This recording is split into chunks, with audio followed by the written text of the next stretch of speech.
Heyo! Heyo, everybody. Welcome in, welcome in. Nice to see ya. Hello there, Zeno. Hello there, Ham. Hello there, Nuclear Raven. Oh, but Bong. Hello there, Bong. Hello, Jonah. Hello there, Grim. And hello to anyone else who might be watching as well. Welcome in. Thanks for stopping by the stream. Hope we're all doing good tonight. Give me one little moment here.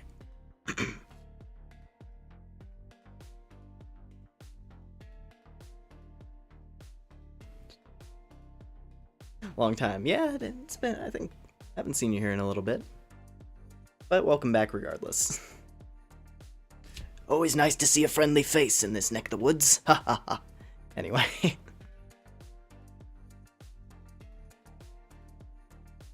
So we're all excited for some gaming tonight. Because I got a cool game to show you all. There was this, I think I mentioned it a couple streams back. There was this sale that Steam had going on. And I saw a whole bunch of games that were really cool on it. And a bunch of them were really, really cheap. So I was like, ooh, content. At least for most of them. This one for sure, though. Like, the second that I touched this thing and started playing it, and I was like, just the way it looks, just everything about this game we're going to be playing tonight, I was like, oh, this game rocks. I need to show this to you guys. It seems like it has a bit of a following, and it came out, like, a year ago, I think? It was like a year or two ago that this thing dropped. But it's this game, it's one of those examples of, like, an indie game that's gotten a lot of attention from the developer, and he just keeps on adding stuff to it. So it seems like I got into it at a good time, because there's a ridiculous amount of content, apparently. So, yeah. Anyways, just bought 2 games today. Nice, nice. Hope you're having fun with them. I did just pick something up that will probably be our next playthrough for the channel. For, like, a long playthrough, since Mystery Dungeon's going to be wrapping up soonish. At least, like, regular Mystery Dungeon streams are going to be wrapping up, because I'm going to shift over to, like, you know, the occasional, hey, let's go do this extra post-game thing. Because, yeah, post-game story for Mystery Dungeon finishes tomorrow. Well, over the next couple days. Anyway, that's besides the point. That's our next streams. What matters tonight is a little game that I uncovered a couple weeks ago. And it is a game called... Oh. Hold on. Aha! Here we are. It is a game titled Mortal Sin. As the stream title quite clearly indicates, we're playing a game called Mortal Sin. And it's very, very cool. I really like this game. From the little bit of it that I've played. I've done a few runs and unlocked a couple of classes, but... Yeah, no, the stream title is extremely on the nose, but given that none of you guys know what this game is, I assume.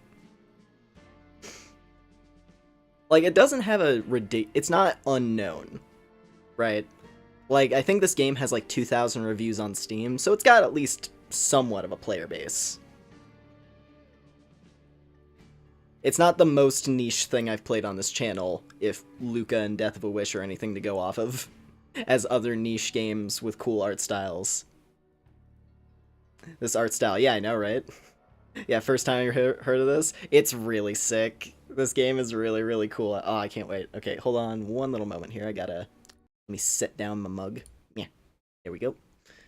And then, the one annoying thing, if I tab out of the game, it does mute it. It's one of those kind of things, so if I have to, I'm going to try to avoid needing to tab out to adjust things as much as I can. But since we're starting, I'm just going to change it. I'm going to swap out the thumbnail real quick for my other one, where my big old noggin isn't blocking the screen. There we go. Just had to adjust that. So it should show up differently for if other people want to hop in. Anyways, let's game. So Mortal Sin. What is Mortal Sin exactly? It is a first-person roguelike, and it kind of has a bit of a boomer shooter feel to it, but it's melee based as opposed to being a shooter. But yeah, you have all these different classes you unlock as like you do successful, or not really successful, but as you just go through runs and make progress, your personal level increases, and that unlocks all the classes. So currently, this is as far as I've gotten, but we have a pretty fun selection already to go through, and we're gonna unlock more as we as we go through runs tonight. I'm hoping we can get to, at the very least, Hunter, because I like spears. I want to see how that plays. I'm hoping that the spear is cool. And then there's also Vampire, which is unarmed, which has me curious. I'm wondering how that's going to work. Just like ripping and tearing as a vampire and devouring your enemies. Yeah, we'll get there when we get there. Let's see here. What do I want to play as first? My best run was with a paladin, because they're super tanky, as you would expect. And they get some fun stuff with their sword and shield, or just weapon and shield combat. You know what? Let's start off strong. Let's start off strong. Let's be the Berserker. The Berserker is quite exciting. Let's see here. Oh yeah, and it has like an intro, like a different intro each time with the text. So let's see here. All those bodies you have climbed, their shadows imprint upon your soul. The relentless pursuit of your own ambitions, but at what cost? You are but a hollow shell. Can you bear this burden? Alright. So, this is kind of how the game looks. Like kind of our like speed and everything. So I have a dash. I have a kick. You can crouch. I don't really think it does. It might help in some situations, but like I haven't really needed the crouch for anything. You have a block. And then you have like a special ability that charges up, which is it's tied to R. I'm playing this on keyboard because it feels good. And then you can pick up different pieces of gear as you go through your runs. So, like you get armor of different types. Each class has like a couple of different weapons, but they generally play similarly, just with like different attack speeds. Like I have various different greatswords as the Berserker, as you would expect. Oh gee, the Berserker uses a giant greatsword that is way too big to be called a sword. Huh. Wonder what the design of this character was based on. But yeah. Anyways, let's go and get this thing going. Hello there, ma'am. I haven't figured out how I'm supposed to increase levels with this lady yet. I think that there's something where you get like you get a side objective that if you complete it, it increases your rank with her, and that's how you unlock all this dialogue. But for right now, we just have the introduction. You approach the mysterious masked woman, and she begins to take notice. Oh, it's you, the Berserker. I have heard much about you from the voice within. My name is Helena, and I am afraid I can't remember much else. You see, not too long ago I lived a different life. Although I cannot recall the details, I can sense the remnants of a soul long forgotten, and it whispers to me from time to time. After a long pause, her lips begin to curl into a slight smirk. If my stay is any indication, then you might be here for quite a while. We're gonna die over and over and over again.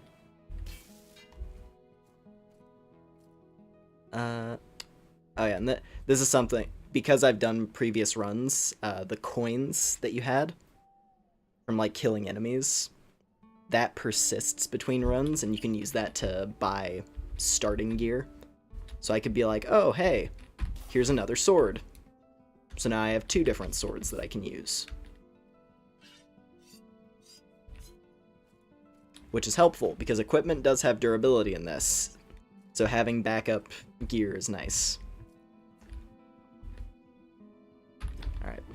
Just gonna grab an extra health flask. Alright, let's just get into let's just go ahead and get to chopping things already. Also, if on the off chance that the graphics do, if this is hard for anyone to watch because the visuals are a little bit intense to look at in this game for a while, there is this, which kind of grays it all out, if we need it. But seeing as no one's complained about the game hurting your eyes so far, I'm gonna assume we're probably okay. So yeah, you know what? Let's go. I'm feeling dangerous. Let's go to the difficult area first to see how it plays out. So here is the forest. This area is recommended for experienced sinners. It's a first-person Souls game. You can get it has that same sort of dark fantasy vibe at least, yeah. But it's not so much a Souls game since it's more, it's a roguelike. But yeah, like the vibe is there. And it's like, we have our mysterious lady in the hub. I'm playing as a anonymous knight with a giant greatsword.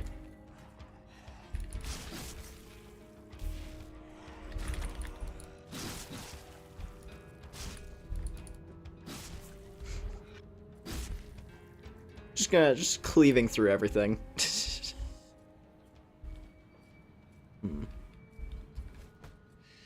Oh, hello there. Big creepy wall arm.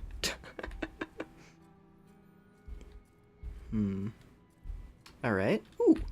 Alright, what do we get? Helmet of Brutality. Alright. So yeah, and then as you complete stages of whatever zone you're going through, as you go through each sort of floor of the zone, you get buffs. And then these buffs persist between the zones we have to go through. And essentially, I've yet to have a completed run, but my understanding is that you go through 3 areas. You have the caves, the dungeon, and the forest. And then once you complete all 3 of those, you go and fight the final boss. But yeah, let's go with probably resilience. Actually, bonus health. Yeah, I want bonus potions. Actually, that sounds good. All right, into the mayhem.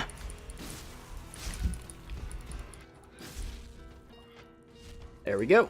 Oh god, Forest Wraith. You can also dismember enemies. That's a major mechanic. And like as you dismember something, that can limit their offensive options against you, which can make certain bigger enemies like that one a bit easier to deal with. Alright.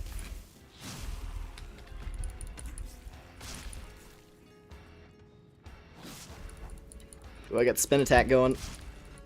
There's also there's a lot. There's a lot of stuff, actually. The game has some complexity to it. Because there's this thing over here, these combos. And you can see here, so for example, Whirling Dervish, bash, kick, thrust. And then that lets you do that spin attack that I was just doing. And then kick, bash, attack does a really hard-hitting power attack. Bash, kick, thrust, so on and so forth. There's like all these different combinations of like kick. Bash is the dash, basically. The dash lets you bash into an enemy as well. So like if I collide into something with that, so like if I went like bam, bam, and like you saw my sword lit up, that's a harder hitting attack. Meanwhile, if I do this, then the thrust, and that leads into me doing big spin move. Ooh. Divine Radiance of Brutality. Oh! Oh! Big glowing sword. Alright. We're getting good loot. That's cool. Big glowing sword of death. Also, hello there, Fang. Welcome in. This game does have murder, indeed. Sword, but yellow. Let's see here. Ooh. Hammer. Slow but powerful weapon that can hit multiple enemies. Scares will fire projectiles at you. Scares no longer grant invincibility on release. But we get extra item level. Yeah. You can take on these like challenges that make things more dangerous. The game does have like jump scare traps. They're not really that frightening though. They're more just annoying than anything else. Like, this game is classified as a roguelike horror game, but the horror elements of it are very much not there. Like, I would not count this as a horror game. Like, it's got a little bit of a spooky vibe to it, but it's not like... It's not pants shitting, you know? Forbidden popsicle. Popsicle of death. Concussive. Let's take that one instead. And we've already got good stuff there. This thing, you have these sort of little platforming challenges that you can go into, which let you pick up some extra buffs if you complete them. However, if you fail it, it does punish you quite hard by breaking one of your items. Ooh.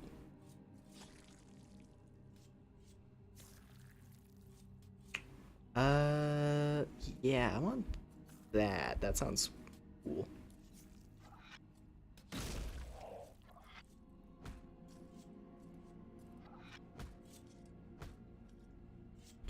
Okay. So I could leave that way, or I could leave that way. I'm gonna leave this way. Because it looks like there's more loot!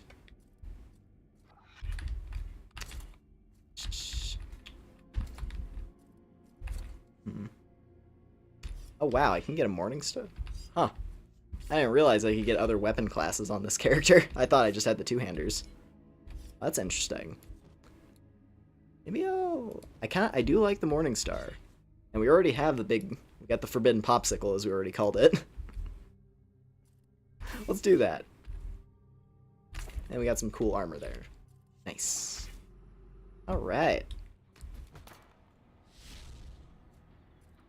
Brain pick loot. Yes, this game very much scratches the loot goblin itch, because it's just like go go go, chop up monsters, pick up shiny objects.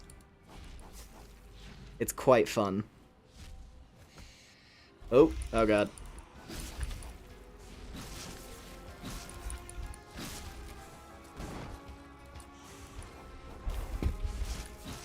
Come on. Yeah. Oh, God, I was like leaning in a whole bunch there.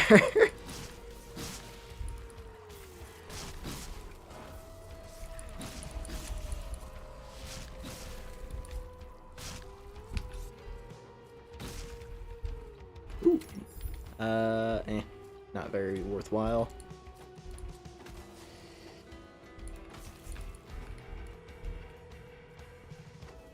Come on. There we go. Ramdow of Haste. See, the funny thing is, this sword, this Divine Radiance of Brutality, is actually not all that good. It's labeled as ultra rare, but its numbers kind of suck, actually. I'm gonna take this guy instead. And this is slightly faster. It's still a great sword, so it's still really slow, but should be pretty effective. Hold on, I'm getting all turned around. We go here. There we go. I have the Storm unlocked. This combo unleashes a power thrust that freezes enemy. Whirlwind. Okay, so bash, kick, thrust lets me do the spin attack. Then from that, if I do a kick and then a thrust, I can paralyze a guy.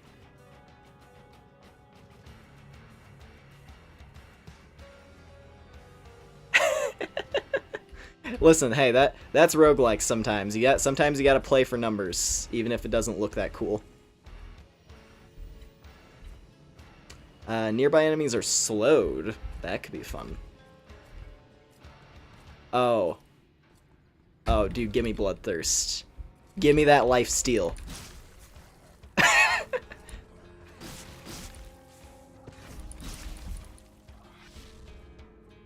I gotta be using my bash more often. The bash is, like, best.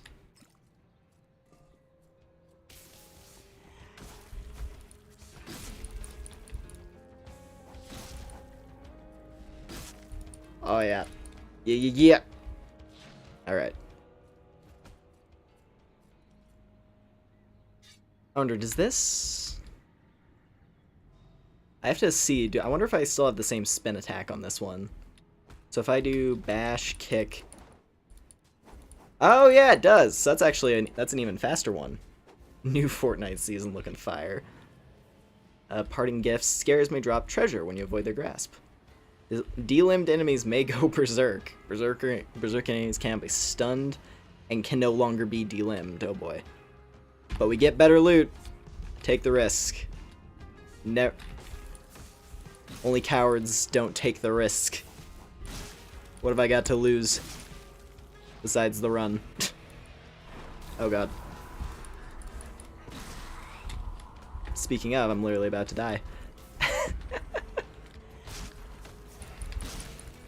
I did pick the hard area first, so these enemies are a bit tougher than the other zones. But also that's because I want to get this area out of the way first. So we have a better chance of a successful run. Because then we get to do the easy things after this one. Ooh, okay, better. No secondary effect. Yeah, that's probably better. Just general numbers. For now, I'm gonna take any gear I can get. We haven't found anything that's extremely powerful. So I'd rather just... Yeah, I'd rather just pick up whatever items we find. Oh god. I got grabbed. Got grabbed by the Spookmaster in the floor.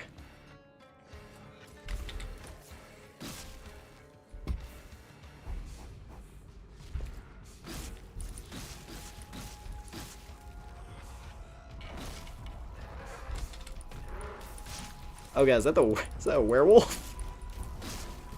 That's a big glad. But he's also completely dead now.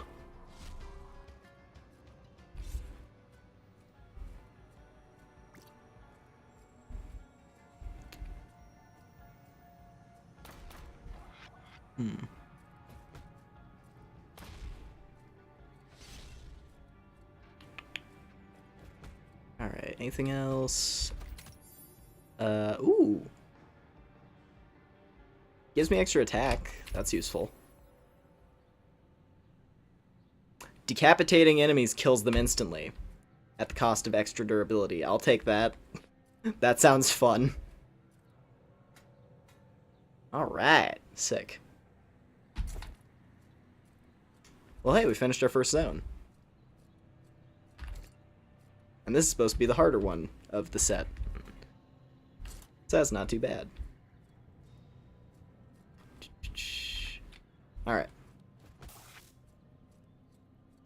Big sword, yes, indeed. Bro, I literally feel like Butts from Gurk right now.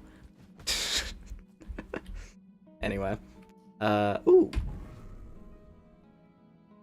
I didn't realize how much that cost. That was probably a waste. Damn. I should have used that money to buy us potions. I saw the bloodthirst skill and I got excited because I was like, ooh, lifesteal. Oh well.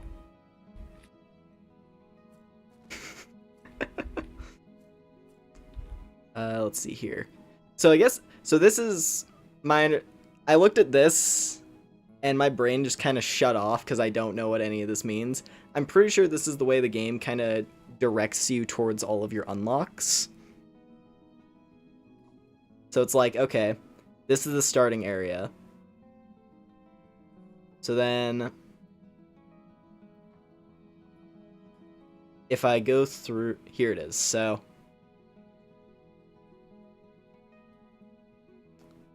yeah, so C. Okay, I actually don't. Oh, okay, I think I now I see what it is. So dungeon, and then these are the different versions of the dungeon. Cave, different versions of the cave. Forest, different versions of the forest, and what they reward you with. Okay. So since we did Forest A, now it's either going to be Cave or Dungeon B. Okay. There's a lot there.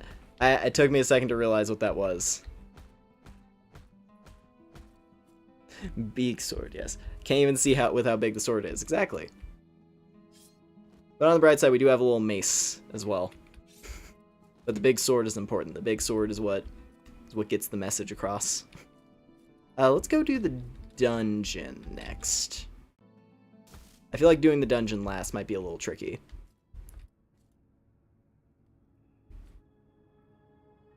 Big sword, big eye. Alright.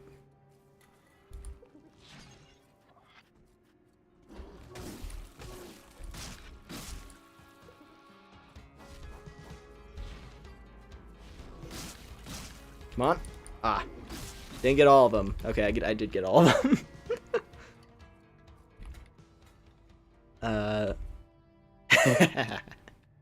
Okay, I do like our current boot because we have a little blade on our foot right now to make our kick stronger. But this one, I can kick fireballs.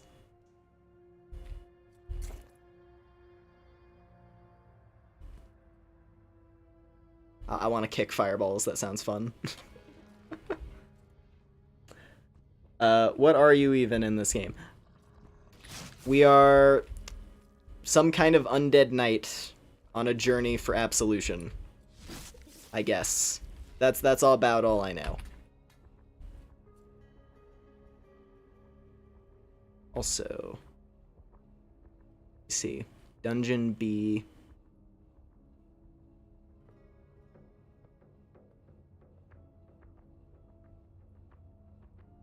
Okay, so I don't have any, like, side objective on this one, I don't think.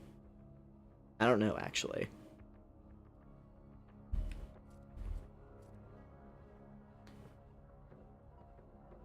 I'll take that instead.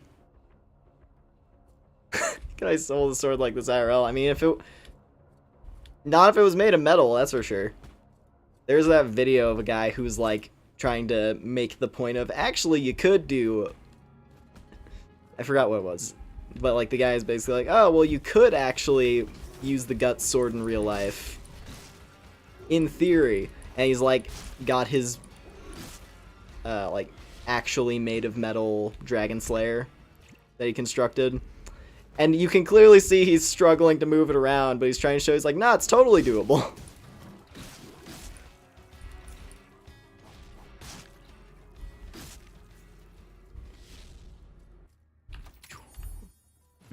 Alright.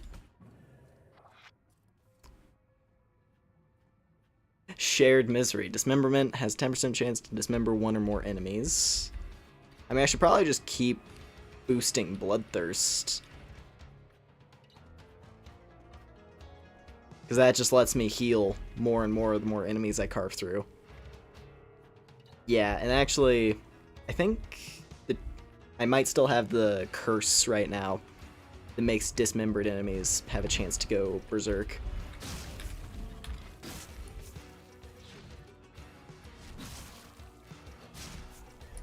Yeah, I do, because that guy just did.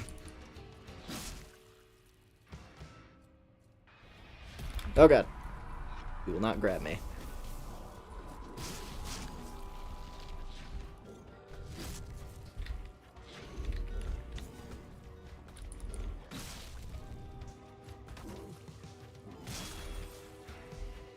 Okay.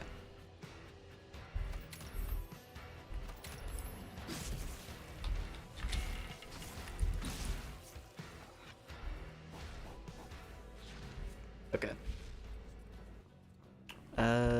What do we got here?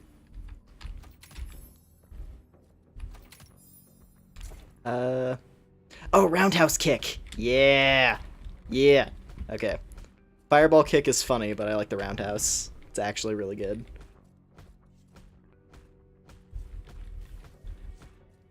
Can just helicopter my way around.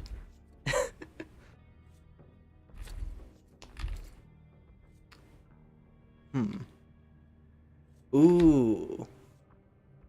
I mean, it's... Nah, that's not much better. Quake is fun. It makes it so that if I do a charge attack... Wait. I think it has to hit an enemy for it to actually go through, but it does cause a shockwave if my power attack hits an enemy, which is nice. But also Headhunter, just being able to insta-kill guys if I decapitate. Then again, I'm generally aiming for the bodies, so I don't know. I'll have to think about that.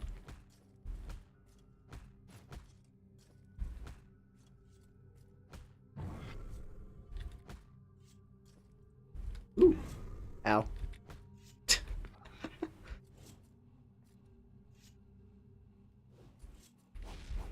Okay, I can't break that. Wasn't sure. I like the roundhouse kick. What is this? Mortal Coil. This is a magic weapon? Like a wizard staff. You know what? Screw it. Let's use that. Let's bash dudes to death with a wizard staff. This game is very Shadow Wizard Money Gang. I mean, hey, we could play a mage next run, and that would really... Oh, crap. Sorry, Helena. That's the other thing. The game makes you the game makes you feel bad if you aren't paying attention to quests. I need to actually focus on that more. I didn't realize we had the no potions allowed thing on for this dungeon.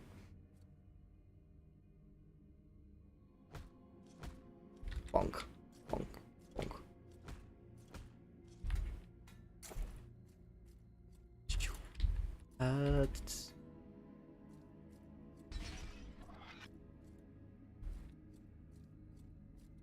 Let's see. Nah. Not gonna worry about that for now.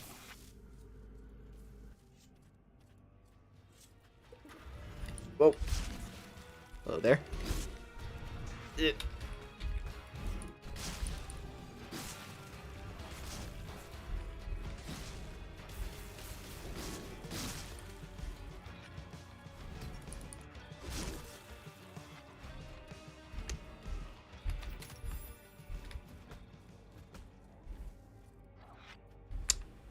Enemies may release a scare on death. Oh no.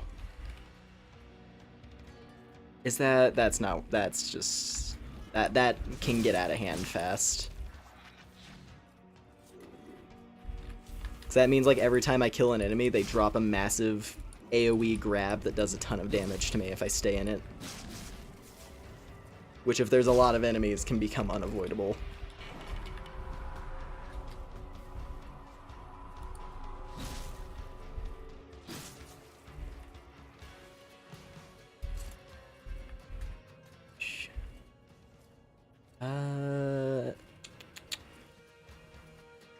That is good, actually.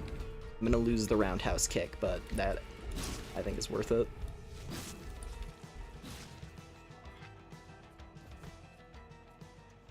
I doubt Lumen is very strong. Hey, I mean, listen. You're looking... Us bird folk don't exactly have the densest bones. It's kind of one of our main features.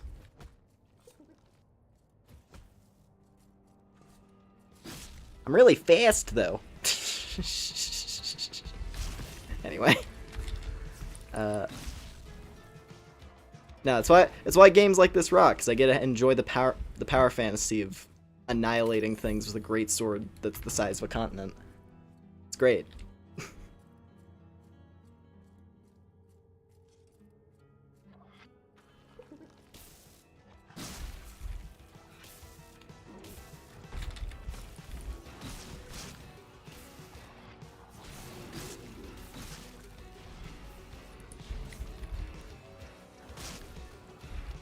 Okay, what is that? I need to see what this thing does. Okay, it doesn't deal a lot of damage, it looks like. Which I guess makes sense, because it is really fast. Oh, yeah, okay, it is a wizard staff. If I do the spin attack, I create a wave of skull blasts. That's sick.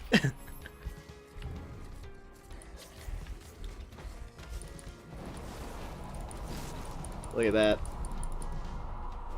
Okay, that's pretty rad. I'm now a wizard berserker. Boxing gauntlets, eh?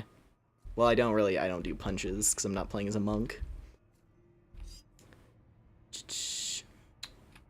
I should keep Waveblade. Waveblade's really good.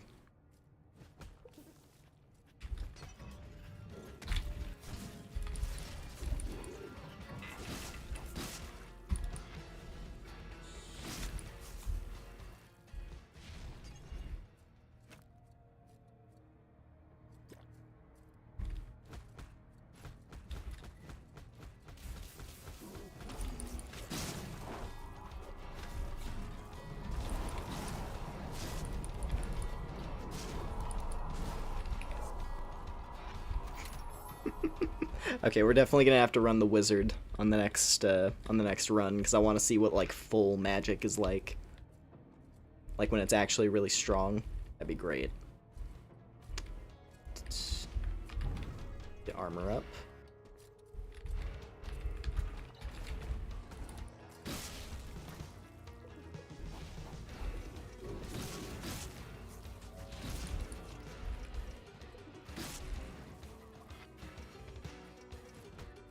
What do we got here? Hey, there we go. Got the alchemist buff anyway.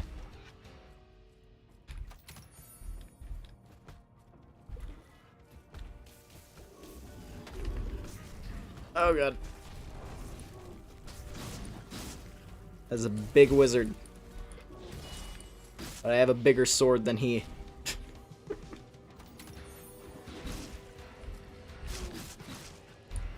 Oh, they're all... Okay, they all got enraged. See, if I didn't deal so much damage, that wouldn't be a problem. Or that would have been a problem, rather.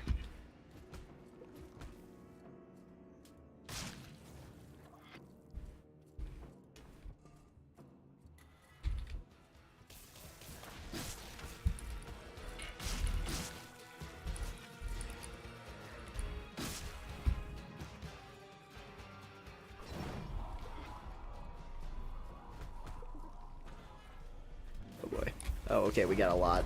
We got a lot in this room.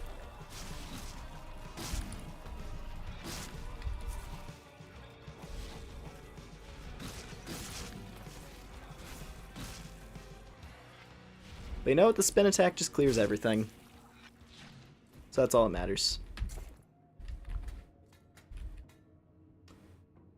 Cestus of Protection, eh? I mean, it looks cool. Gives me extra defense. Guess that's probably alright. Ooh.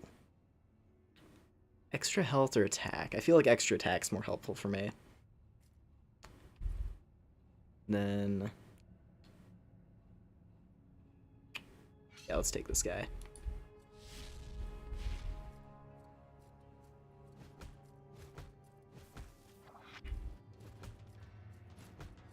Anything else? Okay. My armor was about to break. That could have been bad. Ooh, perfect, actually. I can take that. Because my armor makes me immune to freezing.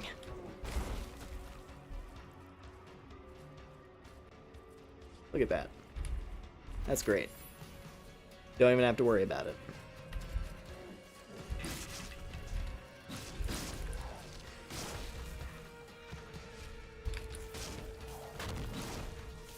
That guy did not want to die.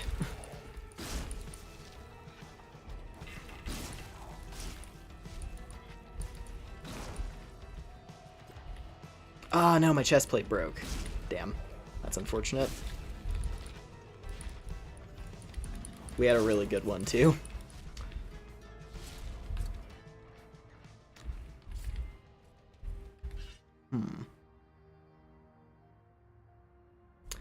And you know what? Yeah, let's take that. claws, and then we get... Sick.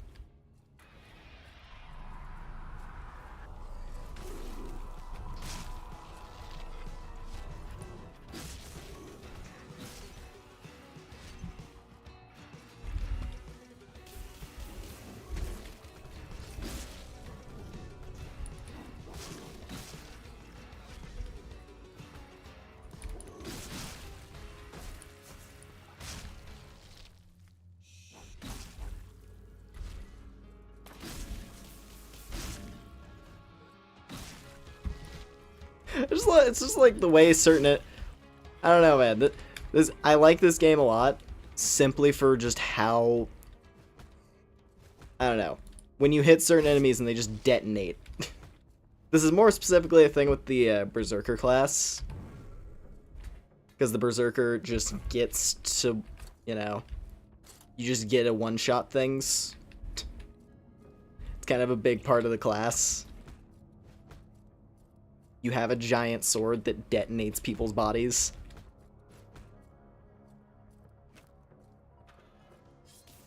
Alright, I think this is our boss room. We'll see.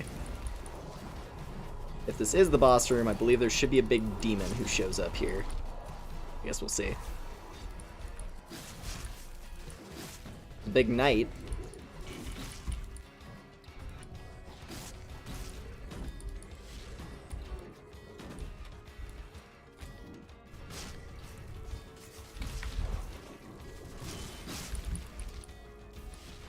Okay, there they are. We gotta top off. Let me...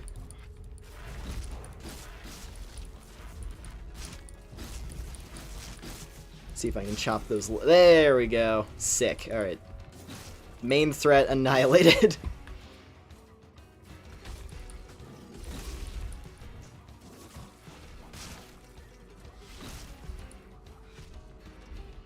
Alright, sick.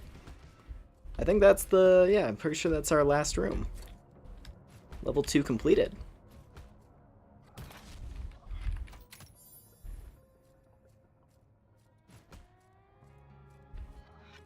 So let's see.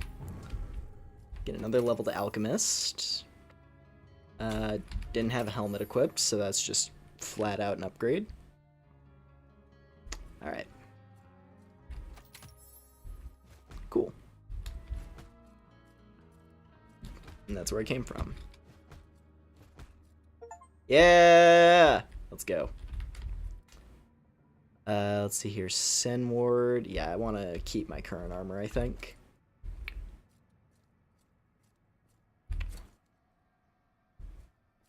So I think that's the exit. So we have a side challenge we could do. Let's do it. Let's do it. I've enjoyed Oh god, do I have to say that in the way that was confirmed by what's his fuck, John Romero? I saw an article the other day that was a tad upsetting. Cuz I've always said that as gibbing. But I guess it's, and like the way the explanation made sense cuz it's like, oh, it comes from like giblets, so it's like jibbing. But I'm like, I don't like that. I like gib. Anyway. Pronounced Jif. I refuse. I refuse. Jif is a brand of peanut butter, not an animated image.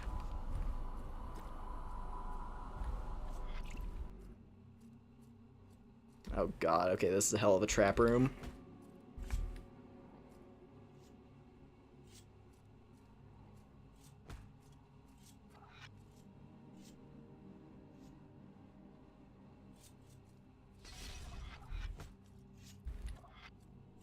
Anyway, yeah, no. It's always fun to just melt enemies into paste. Like, what is it? The Bloody Mess perk in Fallout. Always a favorite. Shooting an enemy and seeing them be reduced to mist.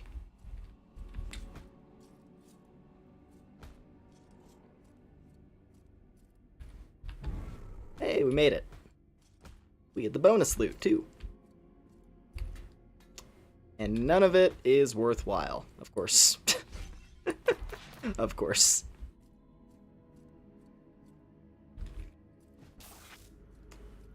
That's fine. So what really matters is we made it! We made it back home again. Sorry I didn't do your quest, Helena. One day I'll unlock your lore. Hopefully we can at some point tonight.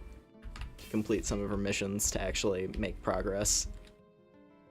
Enemies may explode on death. Oh boy. Yeah, I think I would get more use out of that than blocking, because I don't really block much. Or I guess I do it as the, what's it called? I block if I'm playing as the paladin, because you have a shield, and that's kind of the whole point. But damn it, I like smashing things with the greatsword. I don't like doing this, even though it's good, and I should more often. Ooh. Oh, okay, that one sucks, actually. Damage is way lower.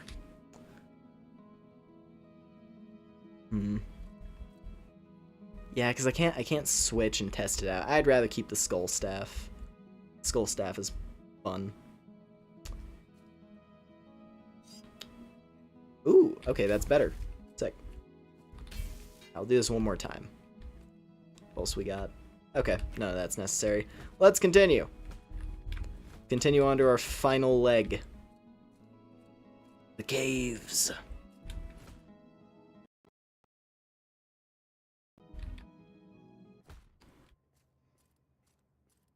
We descend into the pit so we can mess up all of the weird little cave gremlins with my big slammer.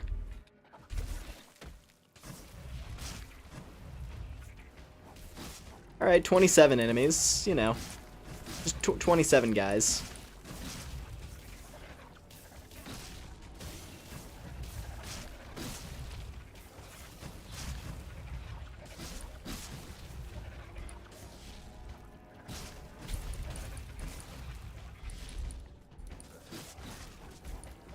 Come on. God. It's just a fucking tornado of body parts. I love it. It's so much fun.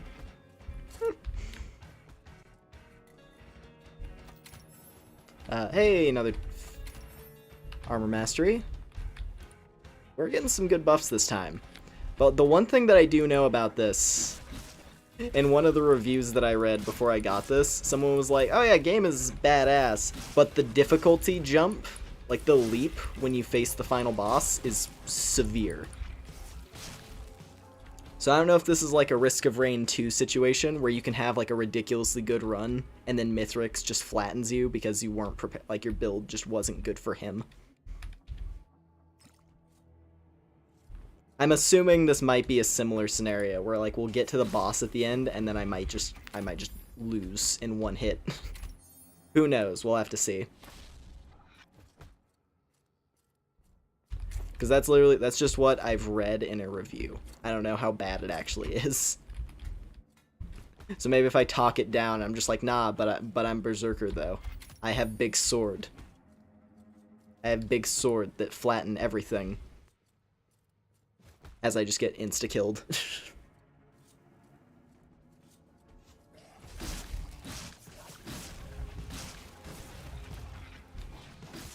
But you know what? At the very least, that would be an excuse for us to see what the next class we unlock has to offer. Because I believe the next one is pretty cool looking. We get to do dual swords. But then at the same time, I also want to try out the wizard. Because I really like this staff. The staff is quite fun. Just tornado of magic orbs.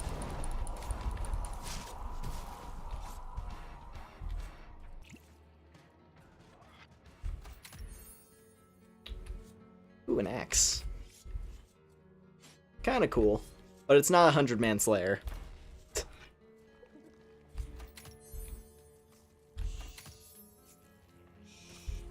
Oi.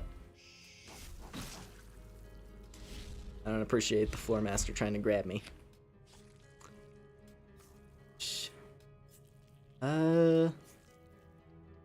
Yeah, that's for punching. Not really helpful to me.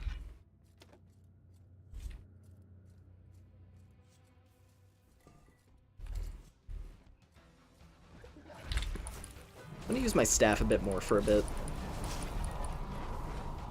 It has a lot of durability, so...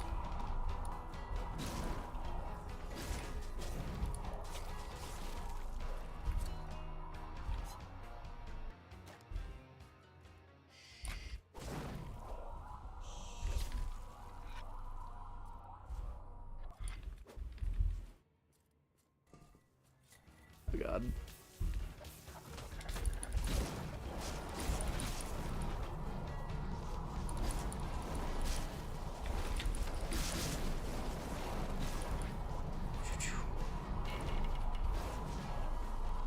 Okay.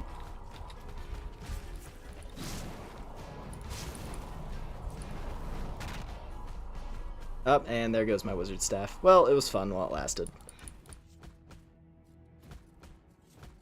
Alright, where's that other sword? There you are. Now I can just double greatsword, which is probably going to be even stronger. Now I don't gotta worry about durability as much.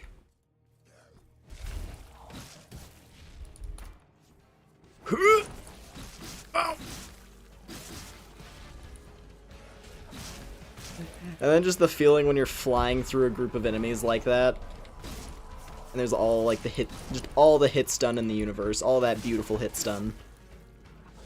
Glorious, glorious hit stun. There's just body parts fly in every direction. I saw this game described as being... what was it, like a drug-induced fever dream? Made manifest as a video game. And I can kind of see it. Mainly in the colors. Just the graphics in general.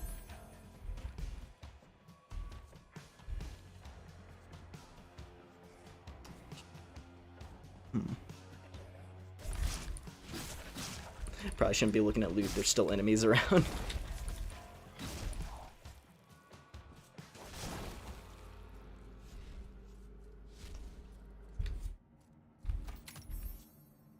Ooh. Fancy.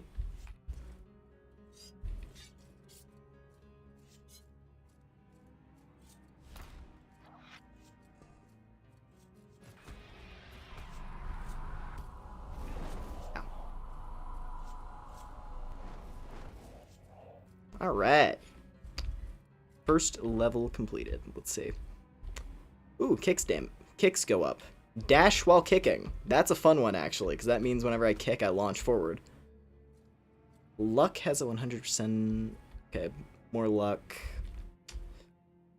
I like this, though. Because now I can just kick my way to victory. Also, I should probably check. It hasn't said I've failed a quest yet. What is our objective here? Complete this level to unlock a permanent reward. Okay, so I don't have a specific quest I need to do on this one. This is just a completion in order to get this thing. Okay. I want to get more of the lore from... I want to get more of the lore from the lady in the hub. But it seems like it's pretty, like, specific in how you have to go about doing that.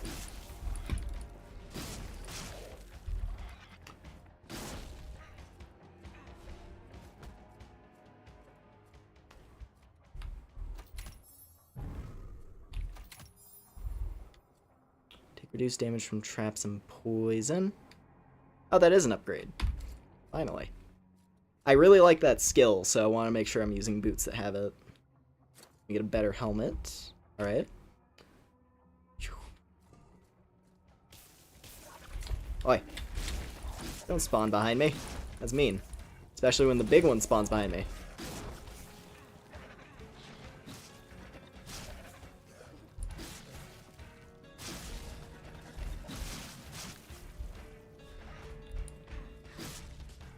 Okay, it is like corroding the hell out of my armor.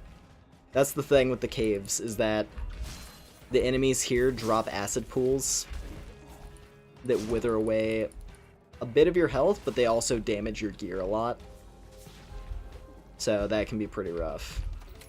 Especially since I have gear I actually want to hold on to now. Ooh. Yeah, let's take that one.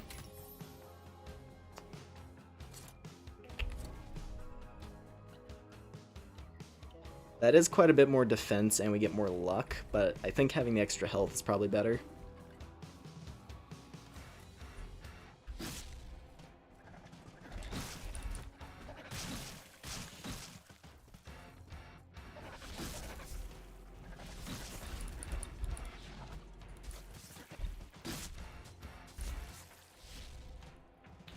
All right.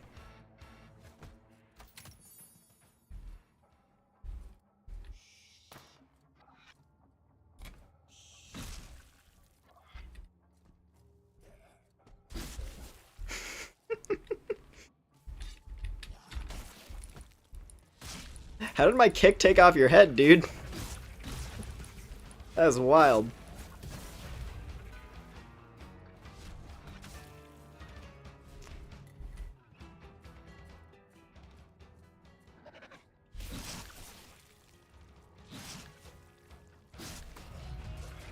Please die. Okay.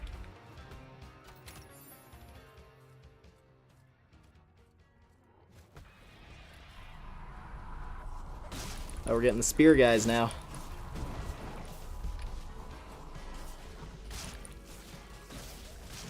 The miscellaneous zombies are getting weapon rape.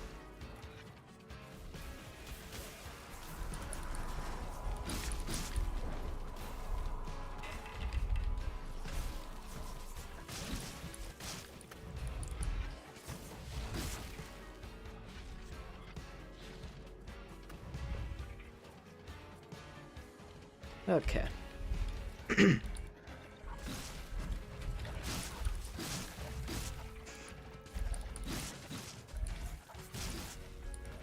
God. I love Berserk Simulator. It's just Berserk Simulator at the end of the day. And really, it doesn't need to be much more than that because Berserk Simulator is very fun. Pulls enemy towards you with the whirlwind? Oh boy. Oh boy, I can now suck enemies in with the tornado move. I kind of want that. That sounds fun. Yeah, I'm feeling that.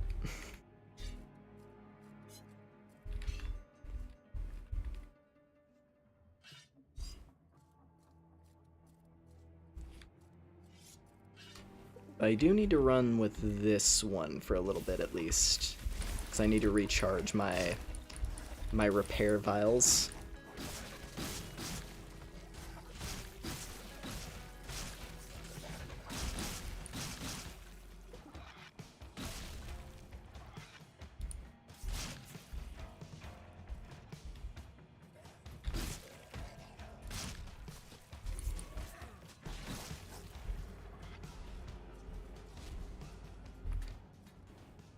Oh, there we go.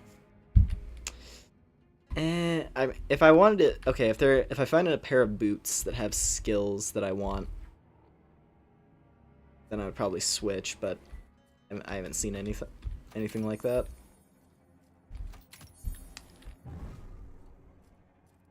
More armor mastery. All right, transcendent gauntlets of protection. I mean, I'm getting reduces ability cool. Nah. It's not really needed. Manifest weapon unlock. Item skill. Every 0.5 combo summons an axe that floats around and hits things. That sounds fun. More things. That's always the trick to roguelikes. The more things you have that can deal damage, the better. De-limbed enemies may explode when they hit you. Oh boy. Okay, that could get out of hand. Is that worth it though? That does make items more powerful. But I kind of like all the items I have. And I kind of don't want to get screwed over. Yeah, no, I'm fine. Because like that would have had a chance to just detonate and kill me, probably. That could have backfired instantly.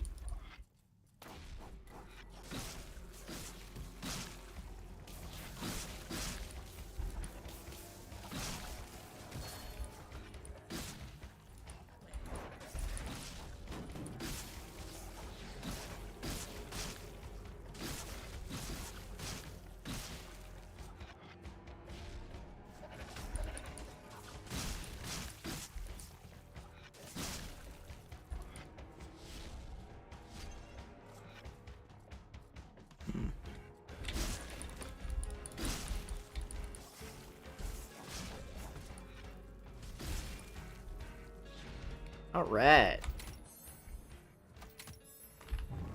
I've got a good feeling about this.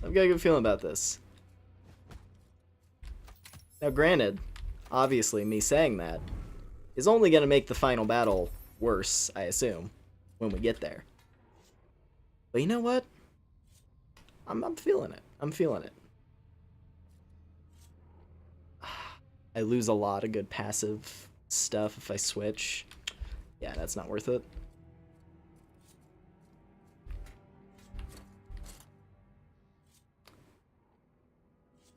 Nah.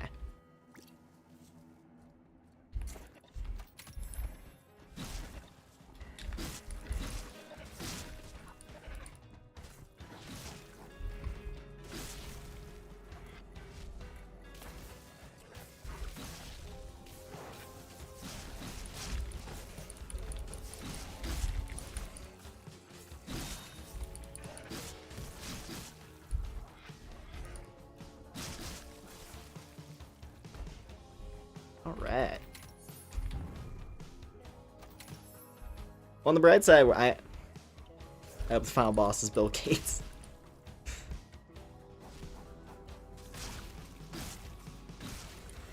We'll have to see. I have no idea, honestly. I haven't gotten there yet. The furthest I got was as the Paladin, and it was when I went to the forest for the first time. And I went there as my third zone, which was a mistake. But it was because I had only just unlocked it. You have to have completed both the dungeon and the caves in a single run, and then it unlocks the forest for subsequent runs. Because you're intended to do the forest third, because it's the one that has the toughest enemies. But if you do it early, then it's less difficult. Or it's not as long, I guess, be the way to phrase it. You get a shorter run through the forest, meaning there's less time for things to go wrong. And by extension, it's easier. At least I think so. We kind of peeled through it on this run. And now we get to do the easy areas second.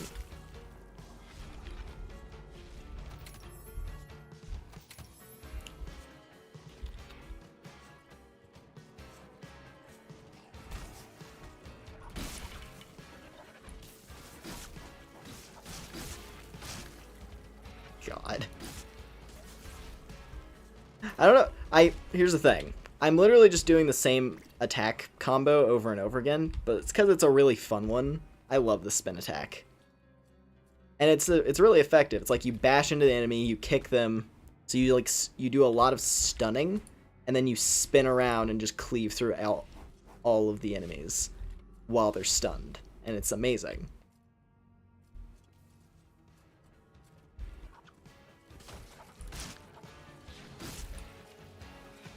Also, there's the stab, which kind of acts as a good, like, starter for the combo as well. So I can do the stab and wave it around a bunch.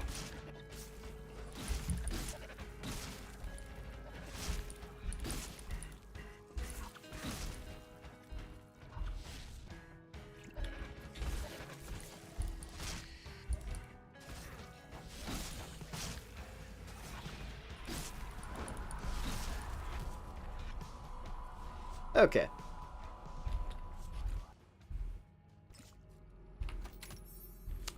I need to be using my potions more frequently.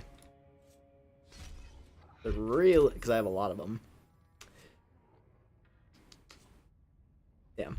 It would be nice to have the roundhouse kickback, but I don't have escape artist on anything else.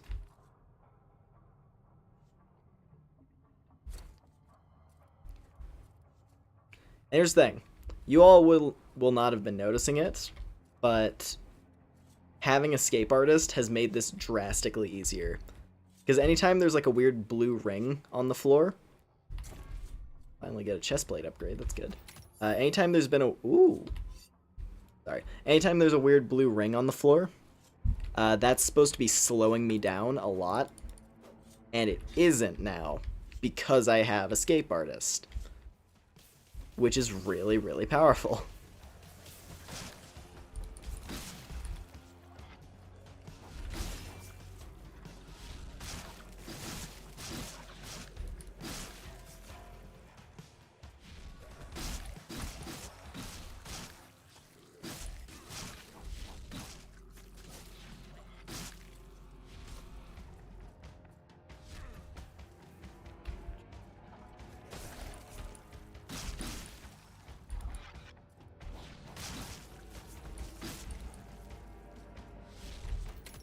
We got here. Damn.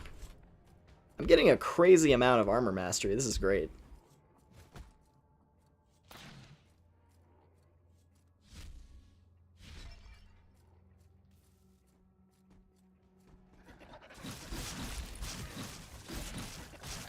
Okay, I just took a huge amount of damage there. Ouch.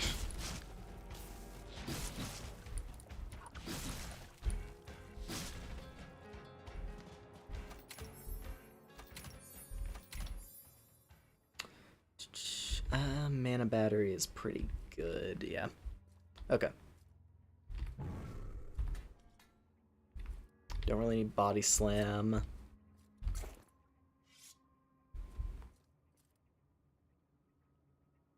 That's stronger. Okay.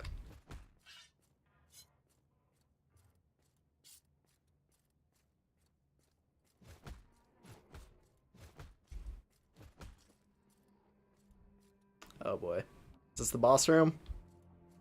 This looks different. I'm gonna guess this might be the boss room. We'll see. There might be a bit more to go. That's a tough guy, but that's not the boss of this zone.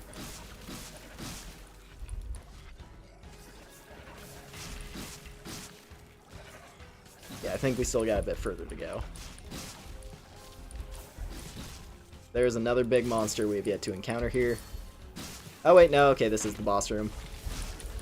And that's a broken greatsword.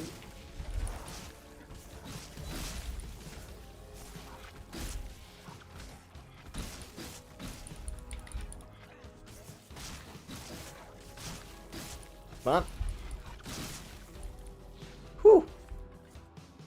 Okay, now we still got a bit further to go.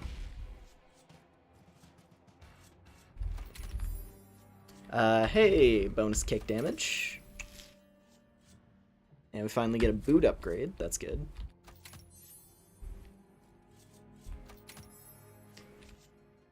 I do need another sword now.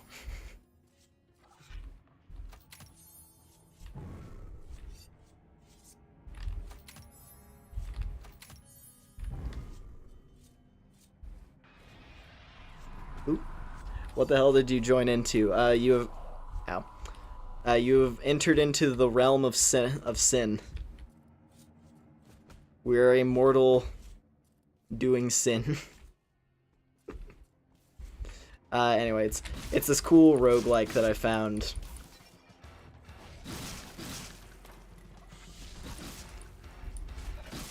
And given my weapon type that I'm using, it's basically a berserk simulator.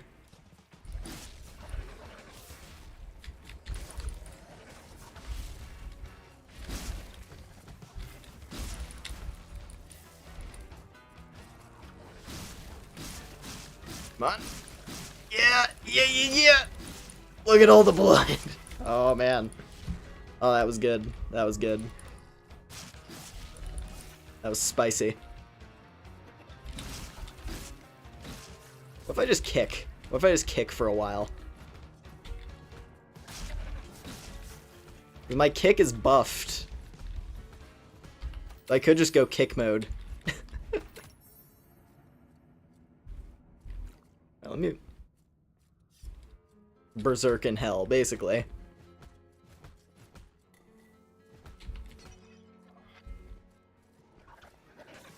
God, I have so much gold right now. This is nuts. Come on!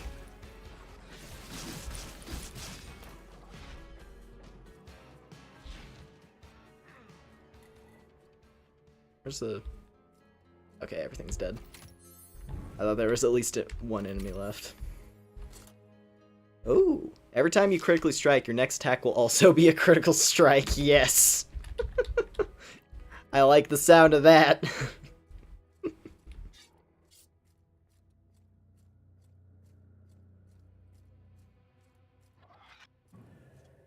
Tempest unlocked. This combo unleashes an explosion. Okay, what is this? How do I do this one? I need to start messing around with different combos a bit more. So kick, bash, attack, bash, ability. Oh, okay. That's a bit of a fancier one. Kick, bash, attack, bash. So kick. So kick, bash, attack, bash, ability. Oh, I see. It like emitted a burst at the end.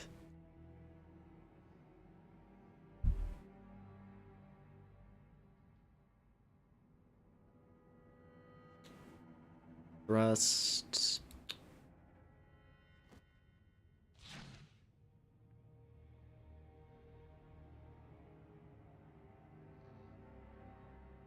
Kick, bash, attack. Yeah, that's one that... Yeah, that's the big sweep. Okay. So your luck multiplier or defense. I'm gonna go luck. Considering we just got that critical hit thing, I'm feeling luck.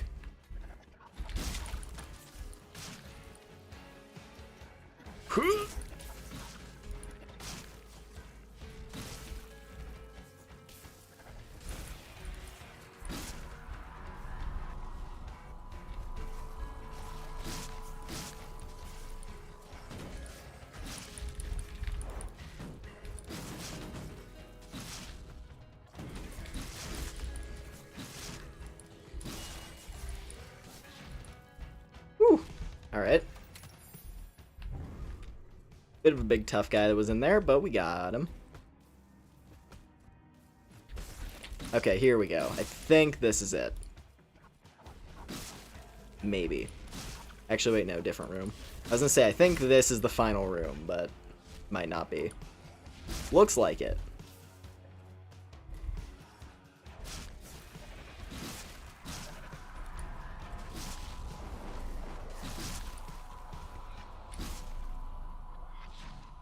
Alright.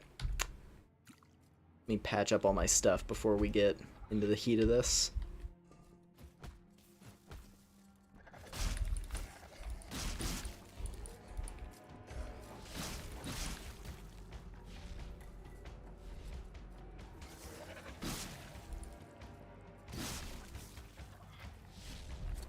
God, the third level is really long.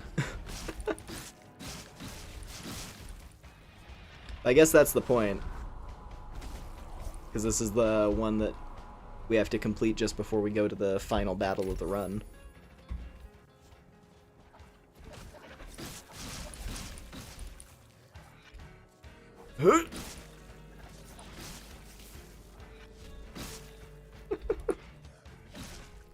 It's just like seeing the greatsword fly across the screen, man.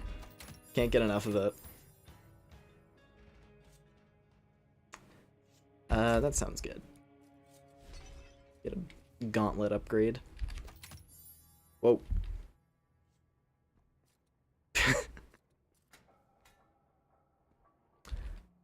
Instantly kills all regular enemies that attack you. Yes. That's gonna make things maybe a bit easier. But it also chews through durability really hard, so we'll see. Oh boy, here we go.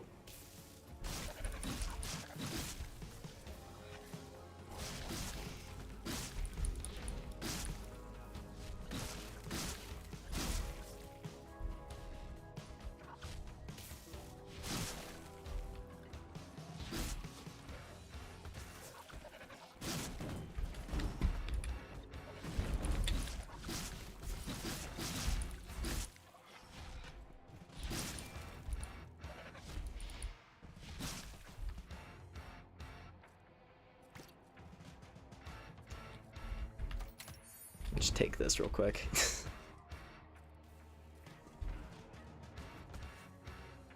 Where are the remaining guys? Is it you? Must be you.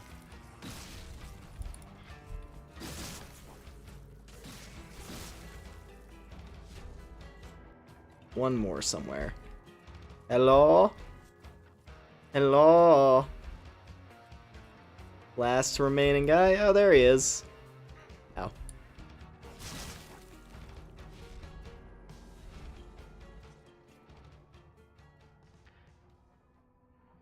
Huh? Oh. I'm getting like too into the game. I'm like leaning in.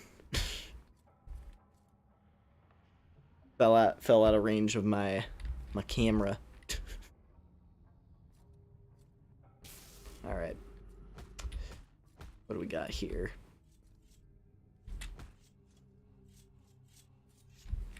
Crap. Well, broken chest plate. That sucks. Okay. Yeah, when you fail the jumping puzzle, it's pretty punishing. It breaks one of your items.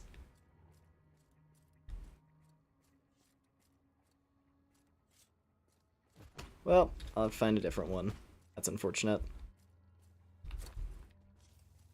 We don't have that ward anymore, which I think was probably pretty helpful. I don't know specifically what the ward buff does, but I assume it was pretty good. But on the bright side, it didn't break our boots. If it broke our boots, that actually would have been cause for worry, because those are pretty much one of the only things keeping me alive right now.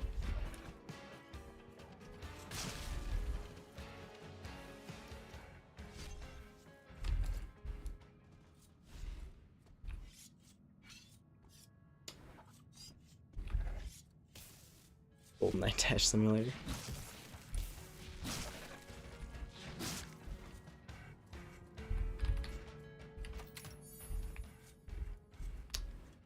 I lose the health buff, but I gain more luck and defense. So I'll take it.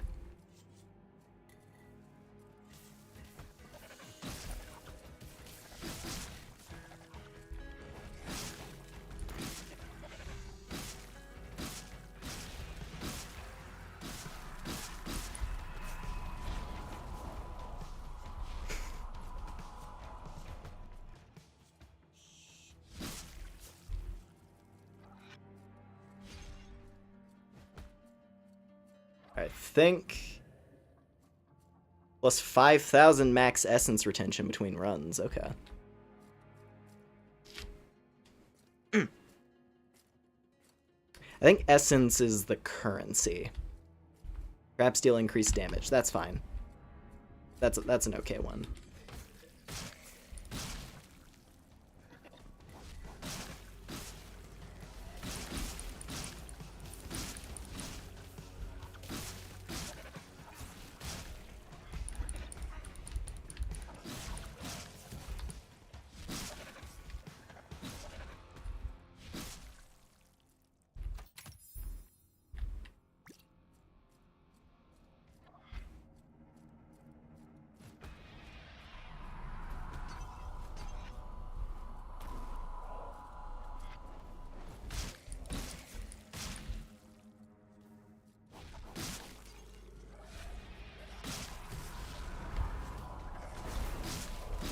Ow.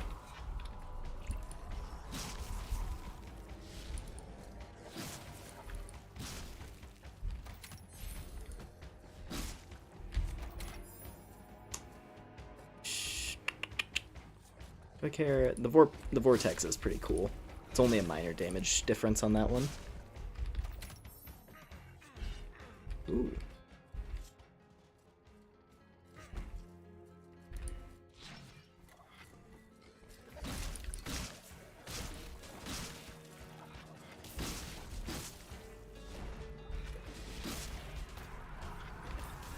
Come on, I want it. Like, I'm feeling good about this. We're doing well. I want to see what lies at the end. I want to see how hard it gets when we reach the final battle.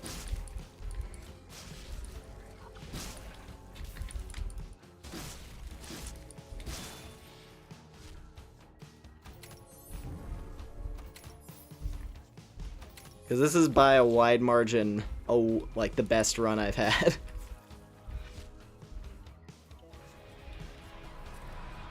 Granted, I've only done a couple, but still the best run I've had.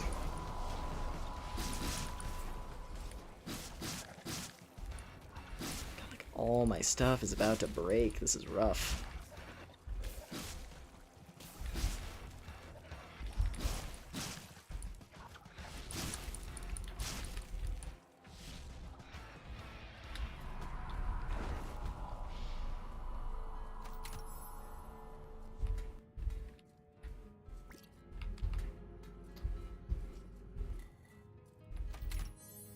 Okay.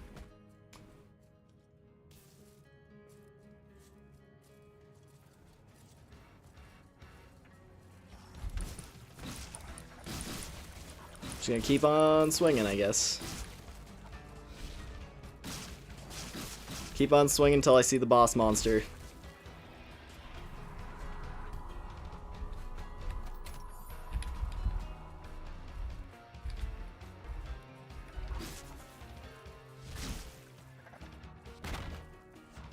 Damn.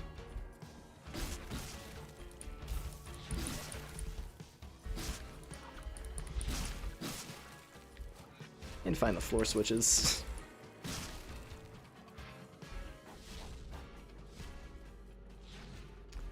Imagine if negative luck just makes it you heal enemies. God, that'd be rough.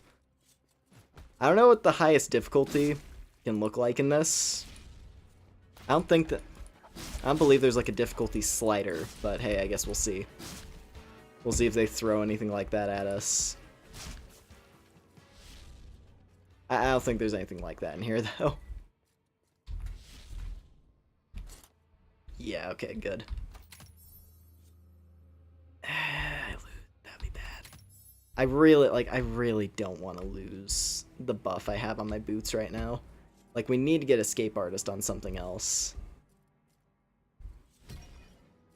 But at the same time, that is a good pair of boots.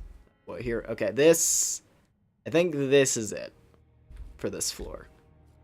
We'll see. Let me just go around, make sure I don't miss anything.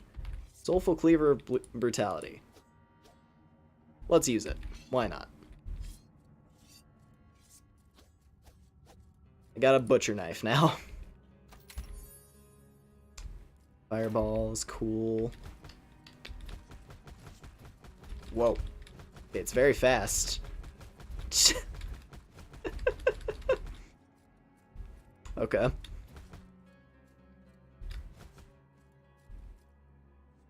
Does this game have music? I must have the audio really low. It does have music. It's just very... I'm gonna raise the game audio a bit. Hold on.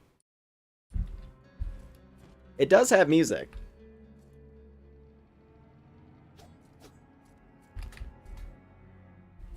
It's a bit understated outside of combat, but...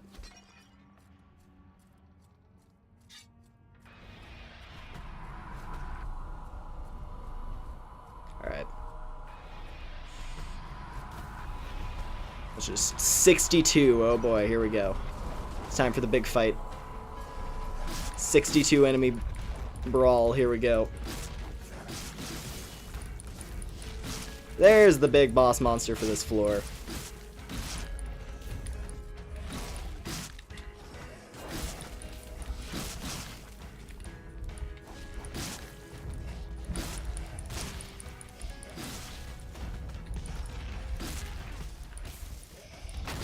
Well, gauntlets broke.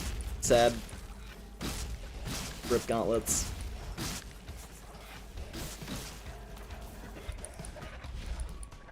And boots are gone too. Damn.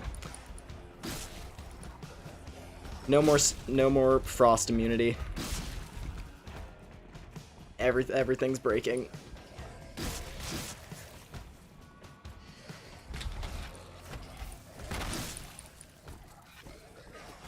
God. Just all of it. All my gear is gone. It's too many enemies.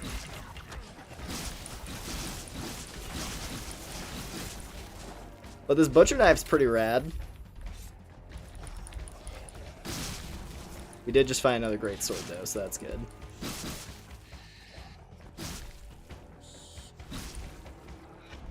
Okay. Last set.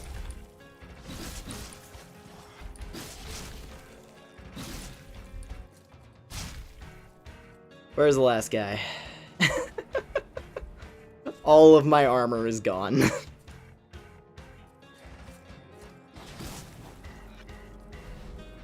Oh man. Alright, well, it's a good thing I have a giant pile of money.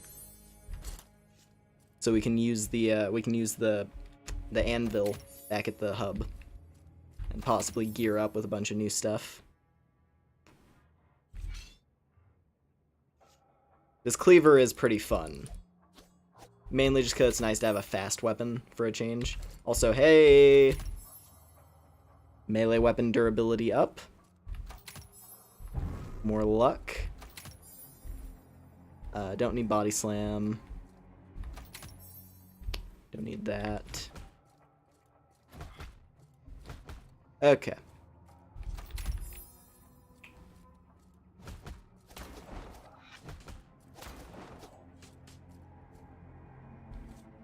I think that's everything. Okay. Let's see what loot we have. Complete Cave C. Done. 200 man slayer. When 100 man slayer is not enough. Hello? Wait, is that saying what I think it's saying? Is that the game going like, hey, you want to dual wield greatswords? That's the thing that's in the loot pool now. If that's what that's saying, that's amazing. I hope I find one. I hope that is what I think it is. We have plenty. On the bright side, we have a ridiculous amount of essence on us right now. So I think I should be able to use the anvil a couple times. Oh yeah, 3,000 for each use. Alright, let's see. So wait, if I dual... I don't want to give up my butcher knife, though. I don't know if that means... I don't know what that means, is the problem. Like, what does that mean? Maybe it says if I go to here.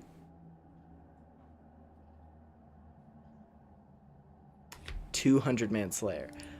Like, do I have to have 2 equipped and then it lets me dual wield? Or is it a specific weapon type that's unlocked now?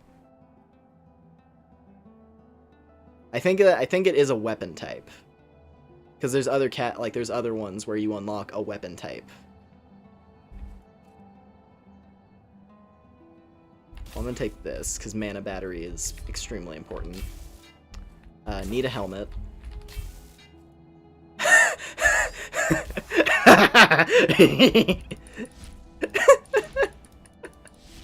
It's still really slow, but that's rad as fuck. Give me that luck buff as well. Need more wizard oil. Okay, let's hope I can get a high rarity one. It says it's an ultra rare item, and its damage is colossal. So, hey. Oh, double thrust. That's sick. Okay. I'm gonna roll this a couple more times to see if I can get an even stronger one. Current armor is better than that. Increased all essence gains, that's pretty good. Thorns is nice, but I'm gonna keep the Sin Ward, because I assume it's really good. Iron Grip is gonna be important, I assume. There it is. There it is. And this one has a passive? Bro. Okay. We're in. Yeah. Do a few offerings. Get some stat buffs.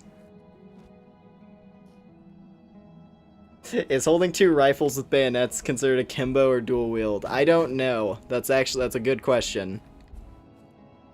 Okay, considering that rifle, if we're talking rifle with bayonet, as in like a musket.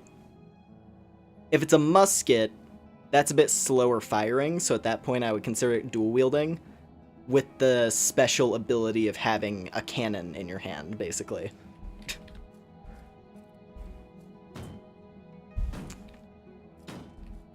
Oh. Oh, it does damage. Now I understand. So it's a rotating little like damage dealer thing. That's how the Sin word works. Okay. That answers my question as to what this armor ability even is. Alright, is this the big fight? Trial of Resolve. An optional challenge with powerful rewards. Return here after you complete an area. So, I mean, we've got... Oh, I gotta go to the mauves. Okay. That's not our...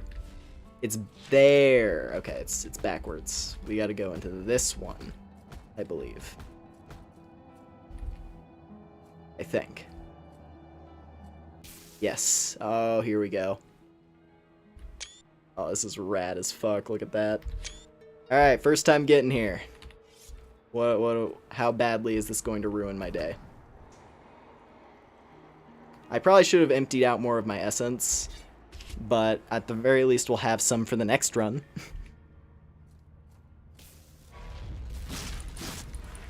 Okay, all boss enemies, and they hit like a truck. Oh my god.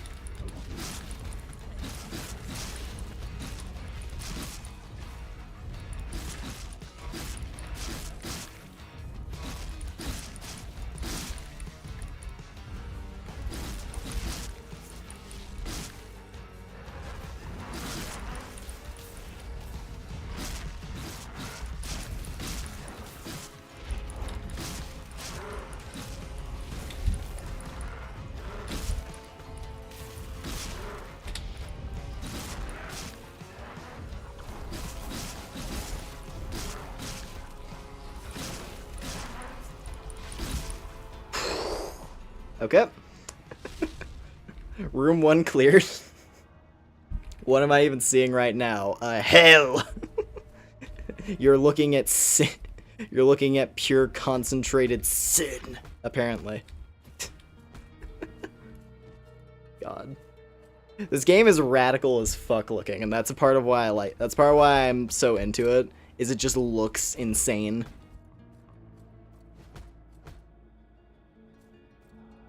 Like, look at this shit.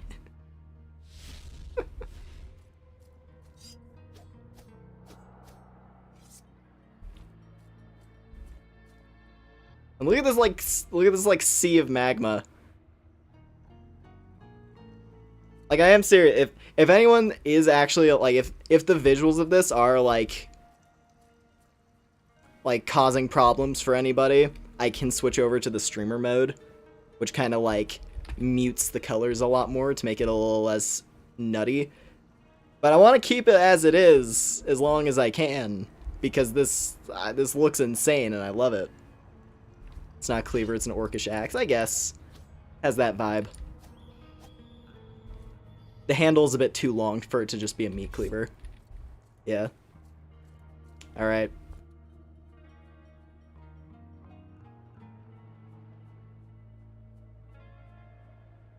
In Goddamn Garden, there is an enemy type that is an edgy t-shirt of a skeleton. This looks like his home dimension. Yeah, a little bit. What is that? What is that?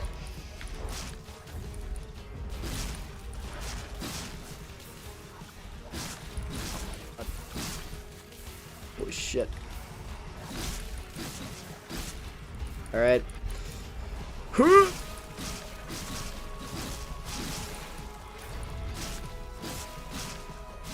Dude, the dual great swords are insane. This is the most insane weapon. I love it.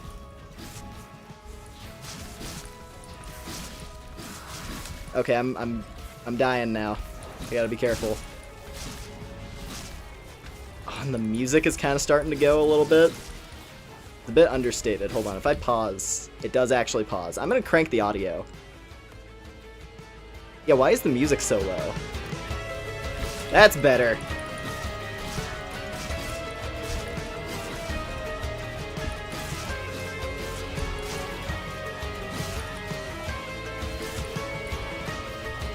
And this is only the first phase of the final battle, I assume. Is just going through this gauntlet. We probably still have an actual final boss enemy to fight on top of all this.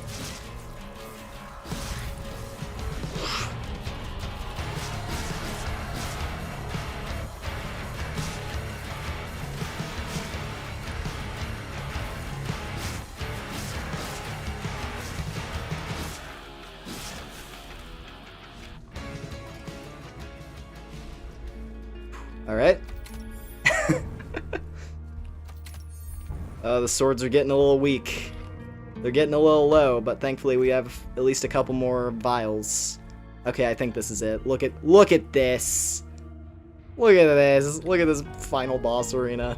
Oh man. They're even spend gold essence to remove a random challenge orb curse while retaining its bonus. That might be worth it. We have a lot of money left. I think that might be worth it. Just, I don't know what we have that it would remove, but that might be worth it. Let's see.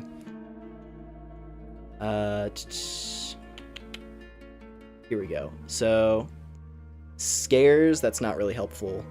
Unless the boss is able to create, like, jump scare traps, which would then that would turn this into a bullet hell, and I don't want that. Delimbed enemies may go berserk. That might be a good idea to get rid of. It's gonna take away one of these. Alright, let's see. So which one did I lose? I think that was the berserk one. Okay, sick. That was the one that actually would have been potentially the most problematic. Alright. This is gonna be my first time seeing the final boss, so I'm curious what it's gonna be like. But it's fine. We got our little orc axe in case I need something fast, and we have the double great swords.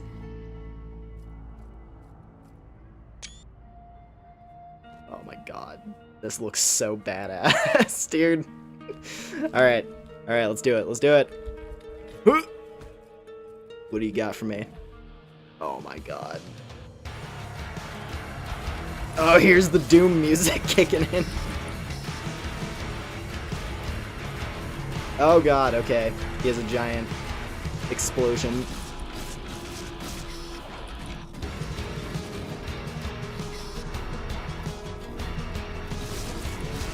Okay, perfect guarding is gonna be important here, I can tell.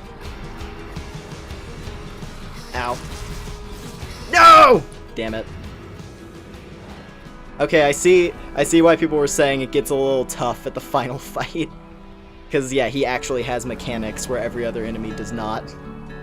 That was really good, though. We got far. And then I got insta-killed, as I expected. Damn. That was fast. But hey, my best run so far.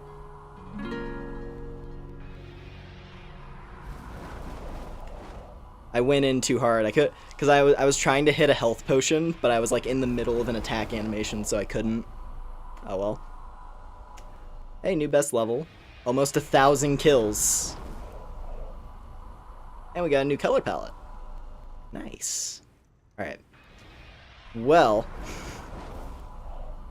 let's see what I have available now. So we have the duelist. So we can go dual katanas if we want to. Could also mess around with the mage, though. Gosh, that was a long run, I just noticed. Hour and a half. Hour and a half on that.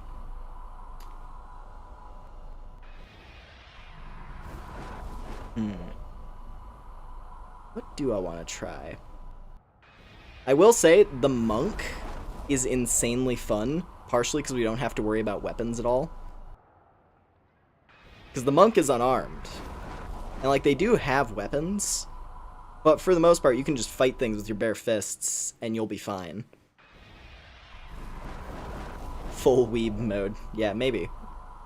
I kind of want to see the mage. The mage has time stop, which I bet could be really fun. And I haven't seen their weapon before. little confused when he said final boss and forgot what kind of game. Yeah, no. That if we beat him, that would have been like we would have gotten a victory. It's a roguelike after all, like that's how these games are. You get to the final, like, yeah, they're fast, get to the final boss kind of thing. But yeah.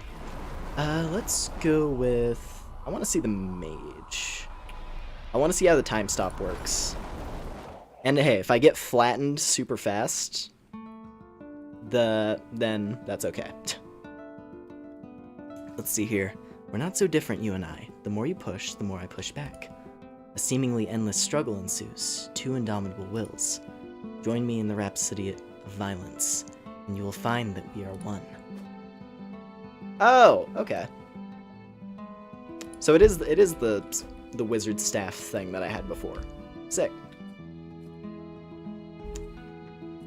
All right.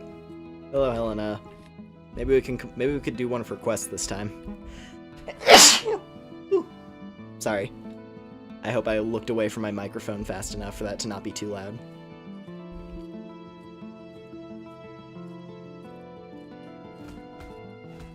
Alright. Let's just craft something, see what we get. Okay. I have 2 different staves now. And then let's get, like, what is this? The wizard has all these interesting, unique weapons. What is this guy? The blood ritual.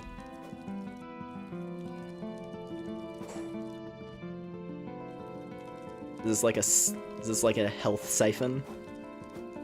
Seems like it.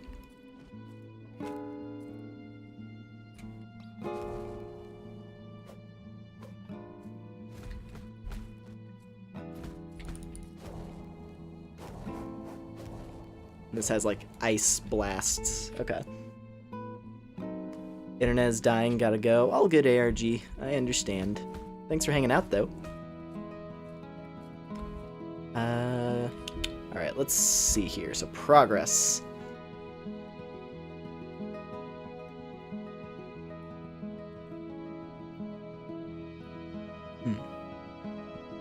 So if I go do the dungeon...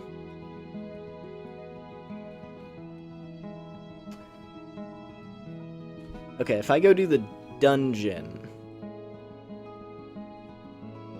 Actually, let's go do the cave. Because I think I think I'll get this quest where I have to, like, kill specific enemies. Maybe? I don't know if that's for a specific character. Oh, wait, yeah, no, it is.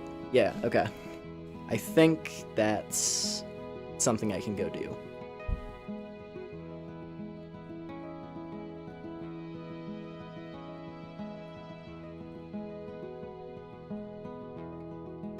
Yeah, let's give this a shot. So, caves. Let's go to the caves. And we'll see what the challenge is.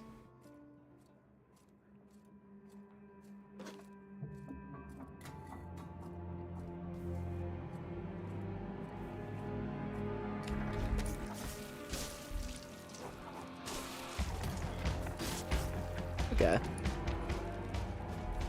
This is interesting.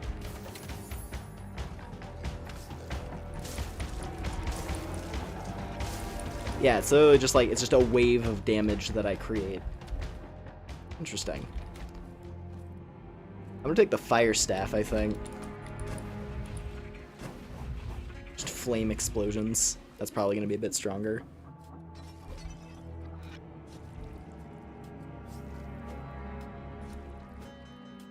Oh, I can't charge it, though.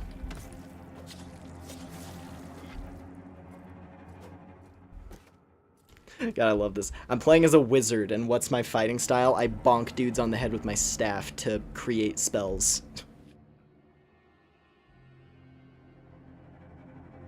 Let's see here. 3 times or higher combo will make your staff whirlwind faster. Okay. Critical strikes deal more or increase combo multiplier. I'm gonna take that. That means against like a bigger group of enemies, I'll be able to do faster power attacks. So maybe this actually might be the perfect class for me, considering that I really like doing the I really like the whirlwind combo of just like bash, kick, attack. And that's a really quick way for me to get the staff spin going.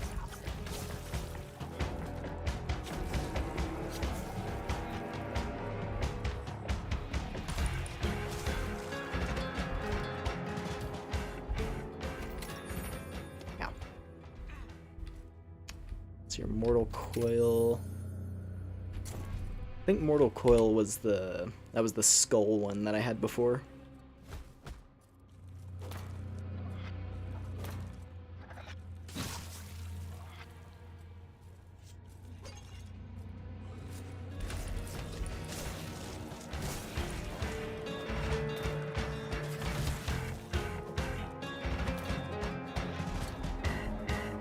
Blood Cross. What is this?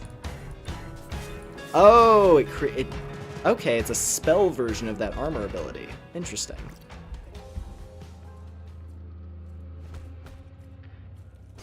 Okay, Mage definitely has a ton of unique weapons. I like this. It's kind of what I was hoping for, actually. I also need to see what the time stop does. I always forget to activate my special skill.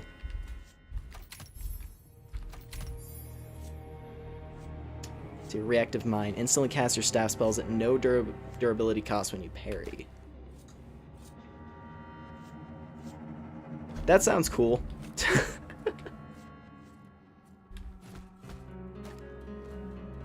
If I remember to guard more frequently, could definitely get some use out of that. Also, give me 1 second here.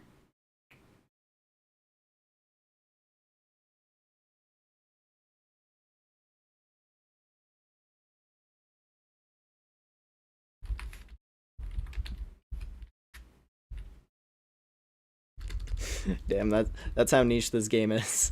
There's not. I was gonna see if I could update the what is it? I was gonna see if I could like add a tag to the stream that's for this game specifically.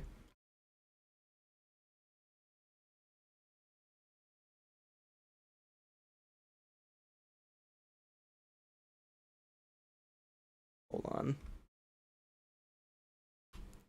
Should at least add the game title. There we go. It's in there, but there's no like hashtag for it to actually tag the stream. That's fine.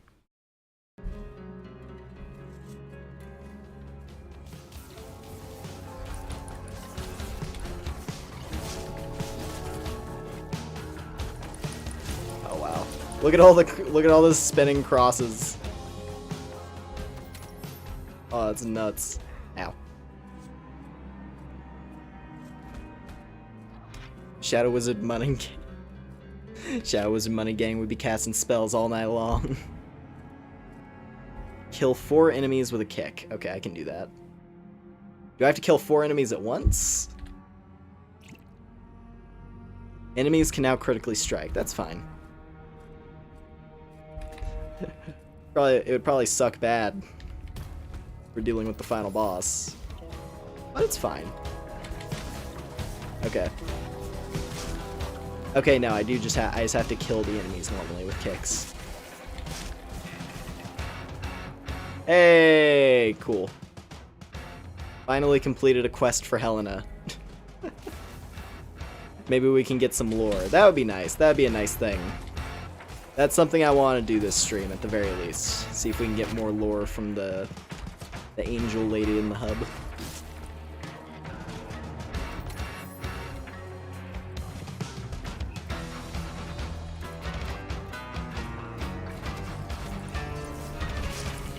Give me my crosses.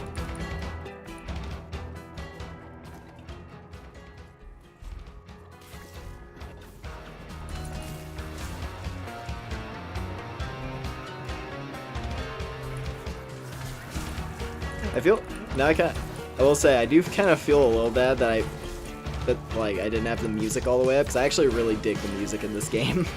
I don't know why the music was so low. It was a bit weird. That's okay.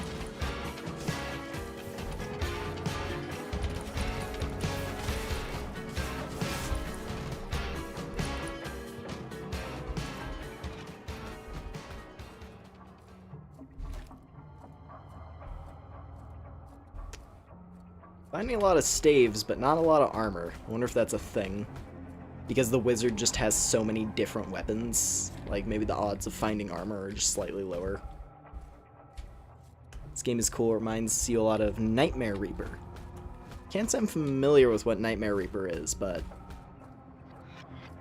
I mean, hey, if it's a cool thing, good to know. Let's see. Parries grant a speed boost and vulnerability. Oh, I see. Interesting. That has potential. Yeah, you know what? Damage is increased by luck %. Health is reduced by luck % up to oh, jeez. Glass cannon mode.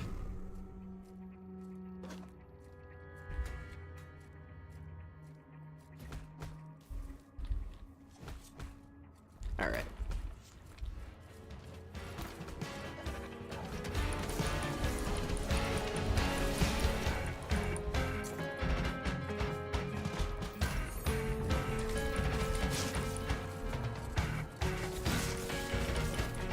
Okay, this cross staff might be one of the better ones that we found. Ah! Get yoinked by an evil ghost.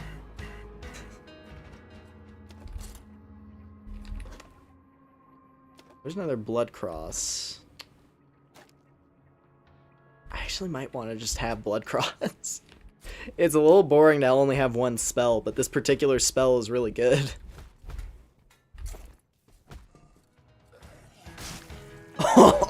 Just kicked his head. Just kicked that dude's head off. Hell yeah.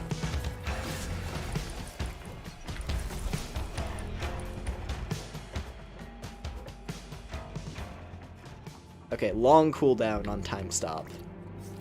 Good to know.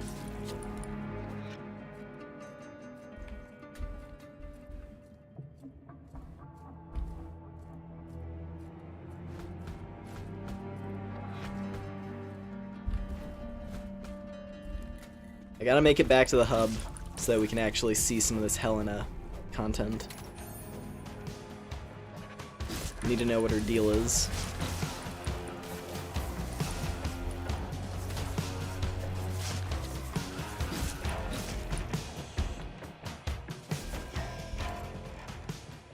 Let's see.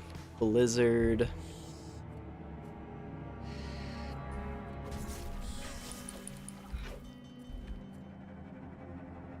Maybe I do. You know what? Let's get a Blizzard. Why not? I was just saying. Oh. Cool. I was just saying, like, oh, let me just use the cross spell. But I kind of, you know, I actually do want to have a little bit of options. Also, hey, I finally have armor. Ooh. Alright, boss room.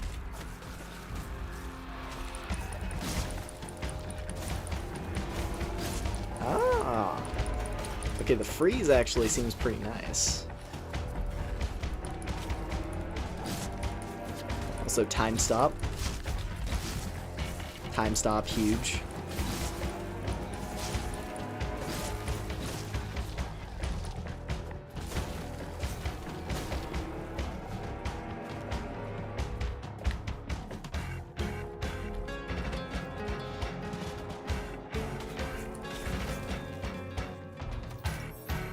Where are the other enemies? Those there's 5 dudes left, but I don't know where they are. Ah, here we go.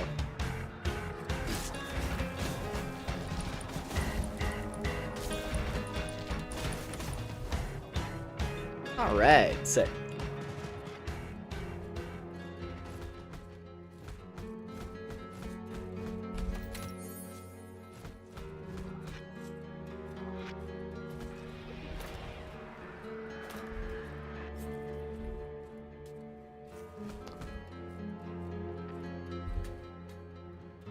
Okay, well, Escape Artist was amazing last time. And a better blood cross. Okay, cool. Got some good loot here at the end.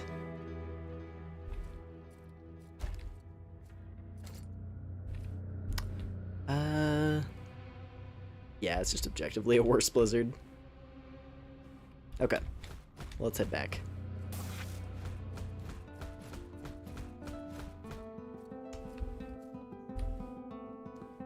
Let's see here, so remove curse. Oh, does it not actually gain anything from her? Oh, wait, no, okay, it does. Cool. So, voice within. Here we go. The voice is something unexplainable. I can feel its presence at all times, and yet it feels distant and otherworldly at the same time. Although you may not hear it now, I believe you have a voice within you as well, mage. Do you remember what brought you here? You ponder Helena's question for a moment, and realize that you cannot recall what brought you to this place. It's as if you have both just arrived and also been here for an eternity. This is all there is, and all there ever will be. And yet someone or something must have created this place too. The source flows through all of us, or through us all, but the moment we attempt to grasp it, it falls through our hands like running water. Quiet your mind for a moment, and you can see. Suddenly, you begin to see striking images flash before you. Visions of great gratuitous violence and cruelty. Each groan of pain gradually raises pitch until it turns into the cries of an infant. Aha. Okay then.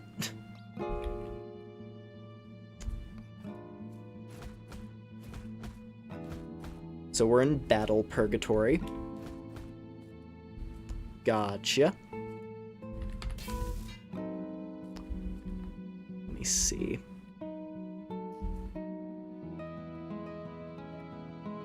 Yeah, it's probably better.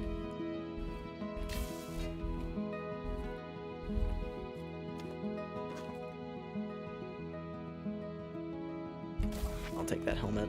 Okay. Definitely do with more health potions. I want to see... Let me check. So for B, what have I got here? So if I do the dungeon...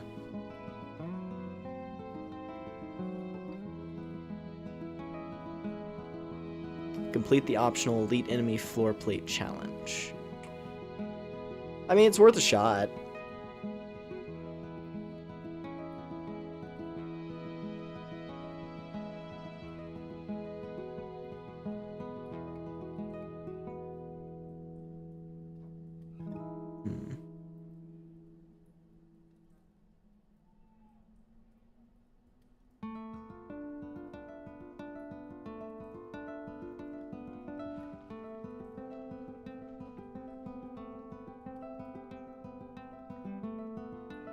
Okay. I'm looking at this a little bit as well.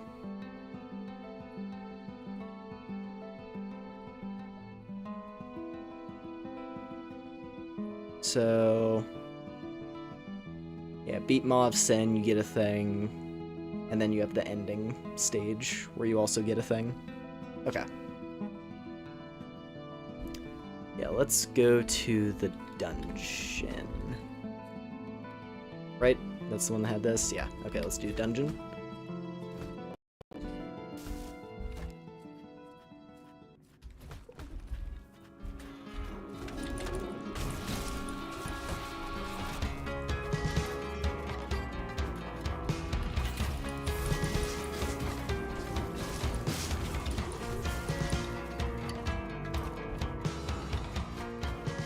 I don't know why that bloody cross thing is just crazy good, it feels like.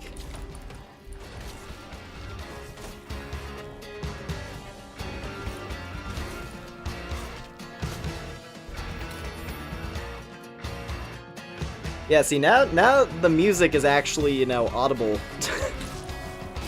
and not at half. Now we can all enjoy the cool music.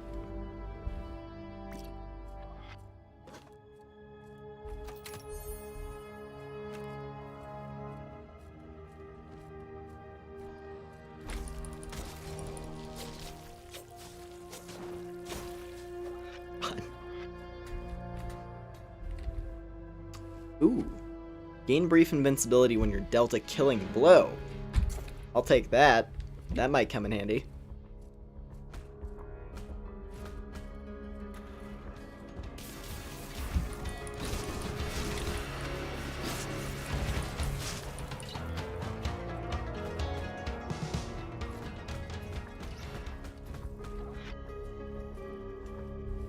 Let's see here.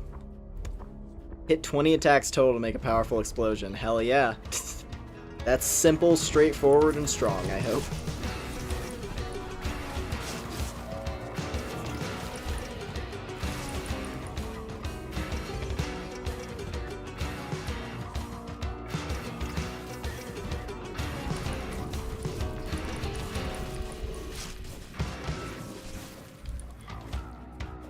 Honestly, there's not... I think it's like... It's kind of interesting, like, we were playing as a mage, but this spell in particular, just like the spinning crosses that purge undeads, makes it feel like I'm playing like some kind of, like, battle cleric. It's cool.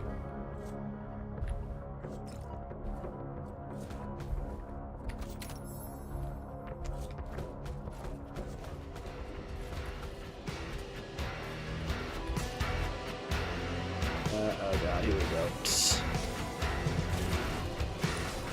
Oh, jeez. Okay, I definitely don't...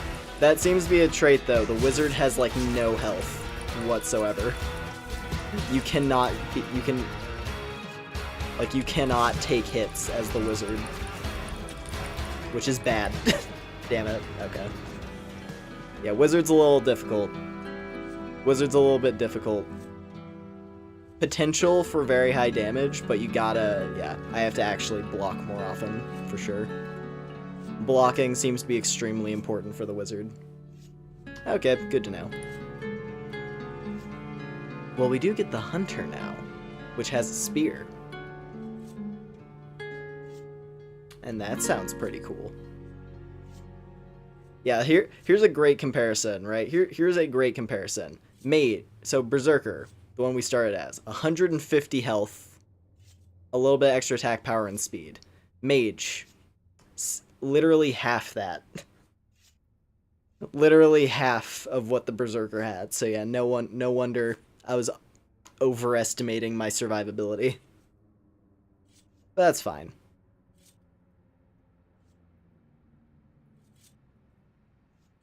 Yeah, I'm used to playing the classes that have high HP. They're the ones I perform the best with. Let's see what the hunter is like. I want to see if the spear is any fun.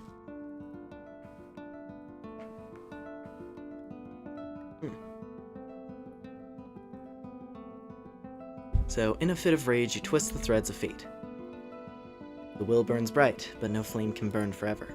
Time has come now for your flame to be extinguished.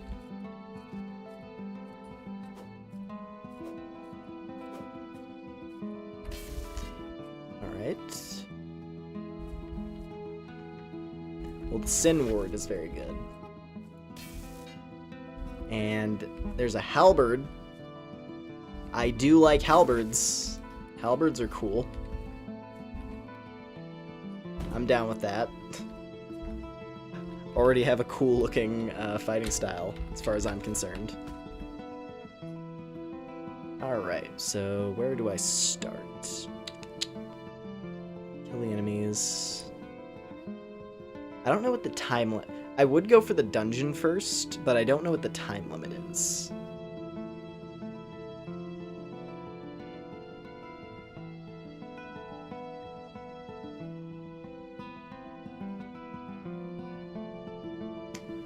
Could go the forest again, maybe.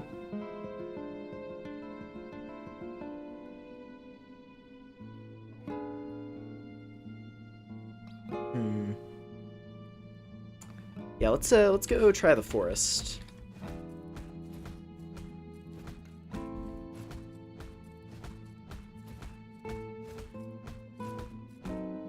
Also, what's my ability? Become invisible and move faster. Okay, so this is like an assassin type character. Oh, there we go. Okay, so the hunter is... I'm an assassin with a spear. That's kind of interesting.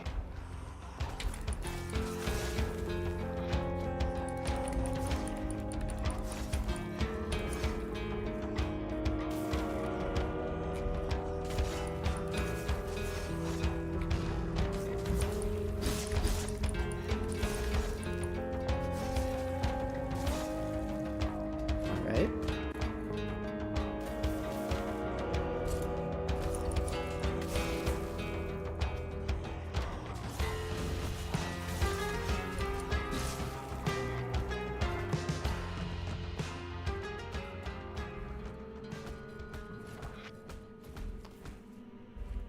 Kill 3... Okay, I have to kill 3 enemies at once. I have to set that up a little bit.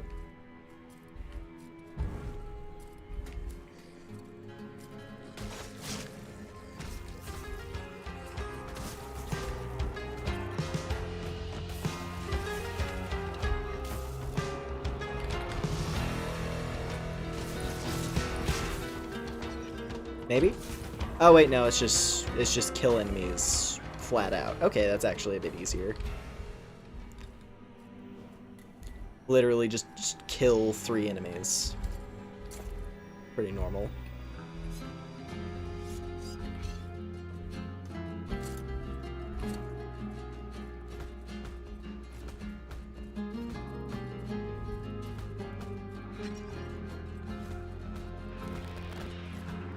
What?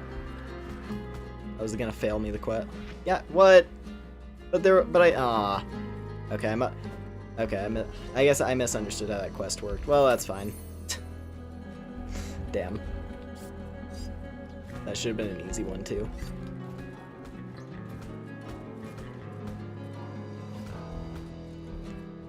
Ugh. I don't want to deal with frozen ground unless I have a movement buff.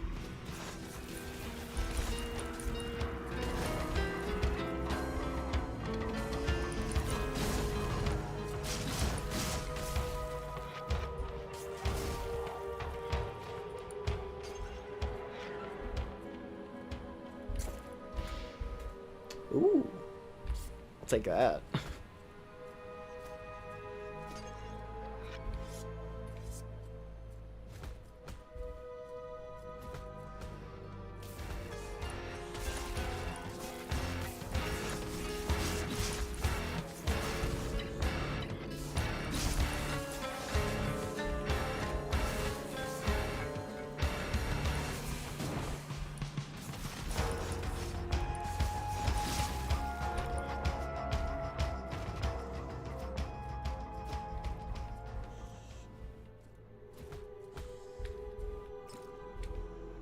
Now that I hear the music, makes the game even more vibe. Yeah. Yeah, that's why I said earlier, I was like, damn. Like, had I known it was that, like, that unhear, like, inaudibly quiet for you guys, I would have probably, like, checked to make sure it was, I would have checked to make sure it was up. Because, no, the music is a big part of this thing. Honestly. Ow.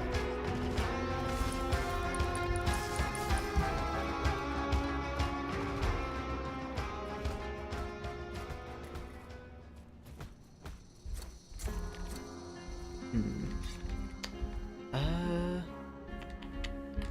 mana battery is important. The mana battery lets me recover my gear constantly.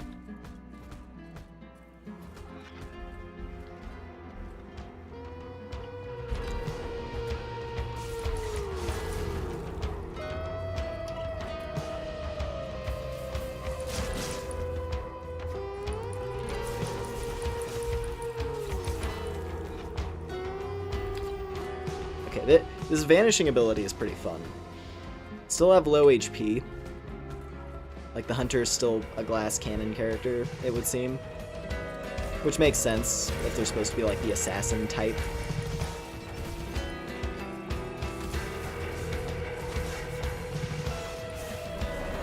Oh god! I don't even know what got me there. Killed by grass. Okay, there was a trap on the floor. Well, damn. That did not go well at all. Just one fell swoop. Okay, that's fine. I do like that though. The hunter's pretty fun.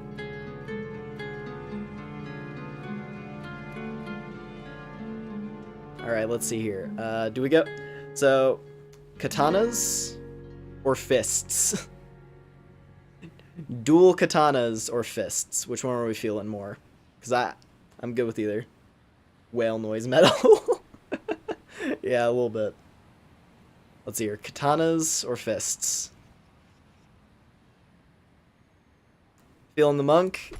The monk is very fun. The monk was the first character I had like a good run with.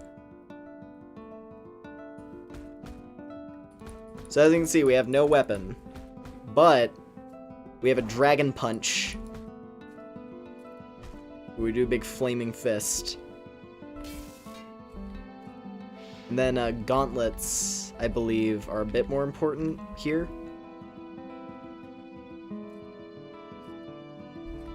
So let's take this one. I'm not gonna dump all of my money. Let's see.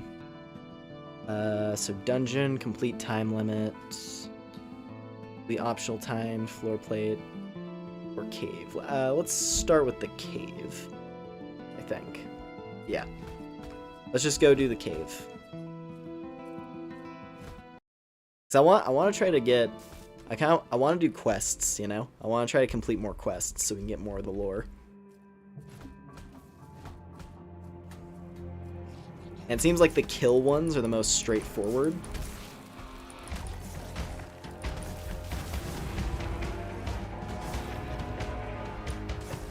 Ow. Wow, my gauntlets are already about to snap. Damn. Alright. Bash and punch deal more damage.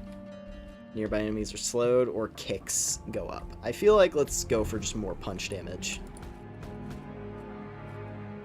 Also, something I love, it's because our character, like your character always looks the same. You're the same like undead knight dude that's on the stream thumbnail. Like that's just how your character looks. So it's like I'm a monk class, but I'm also like wearing knight armor, which I think is a really funny combo.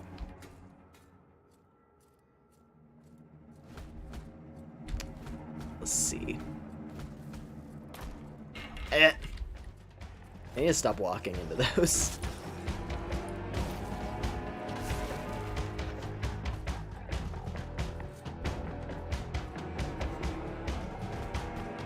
Dost thou lift?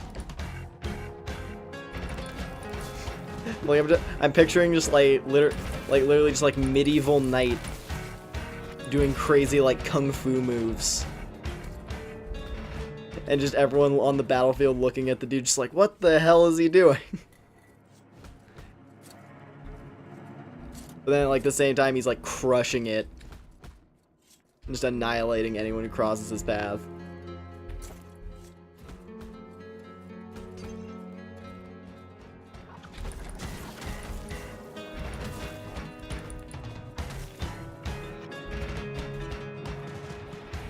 Oh god.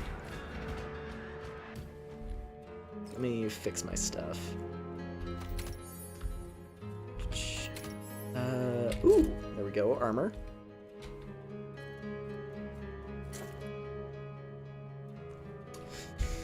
Yeah, cheat death is probably the better choice.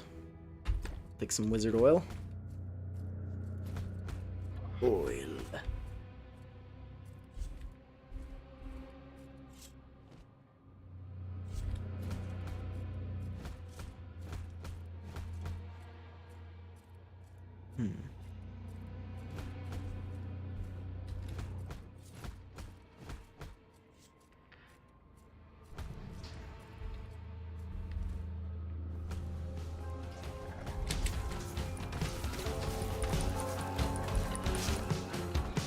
Also, because fists are like one of the fastest weapons in the game, because of course they are, it's your bare hands, right? You get some like really crazy hits done.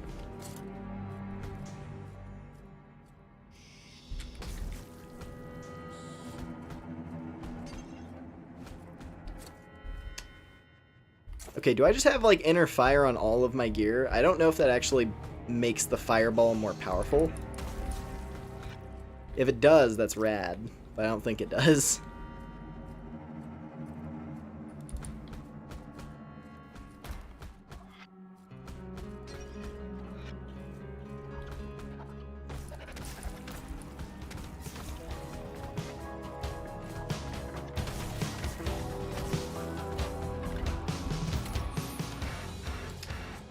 Yeah.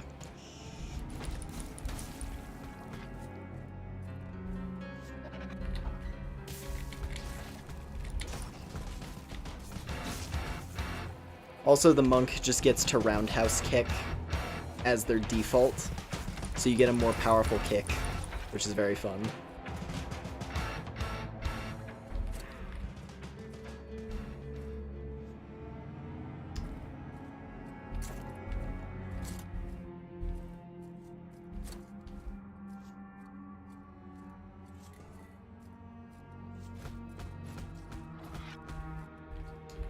Enemies can detect you from farther away and are more aggressive. I mean, that... I'm gonna fight them anyway, so that seems kind of like that seems like the least bad side effect imaginable. I guess it means more enemies on the floor attack you at once, but, like... I don't really see how that's a problem. The whole point is to just go berserk and tear through guys as fast as you can.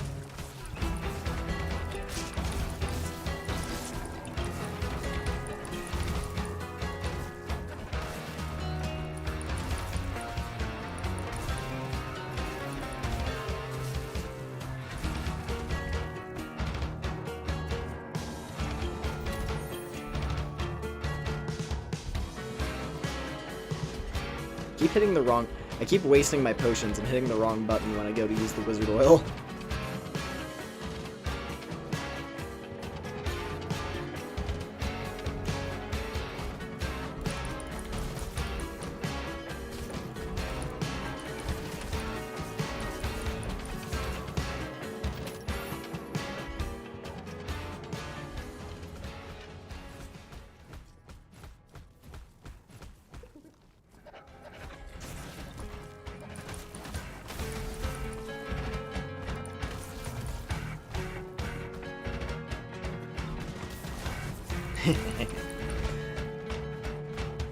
That's the other thing I like, is that the monk has a very straightforward power as well. Because, like, the other ones, they have, like, you know, the berserker has, like, a buff. The wizard had a time stop. What's the monk get? He just does a big fire punch. He just does a giant fiery uppercut. It does a whole load of damage to whatever's in front of you. I like it. It's helpful.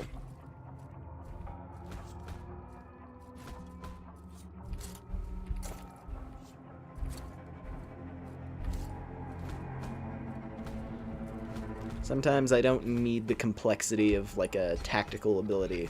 It's nice to just have, like, hit button to do bigger damage.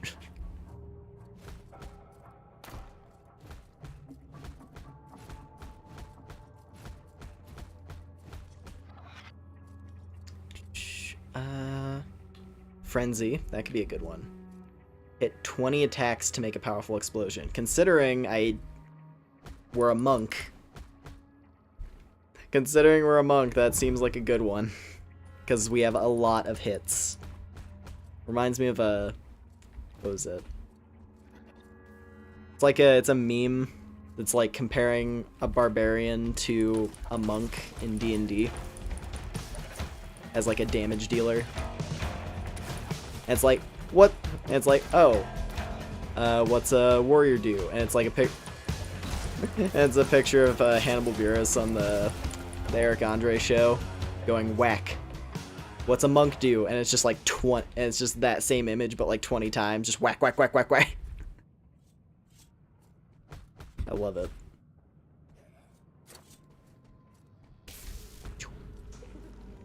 All right, let's see if I can make this happen.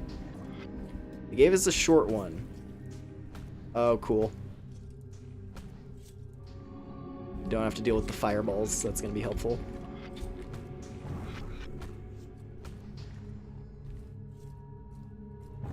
Normally that layout can be annoying because that thing's shooting at you while you're trying to jump. But because I have the fireball, we can take it out. Yeah, let's get rid of that. Cheat death is cool, but seeing as I'm up in everything's face constantly, having the damage of the holy ward is probably gonna be pretty good.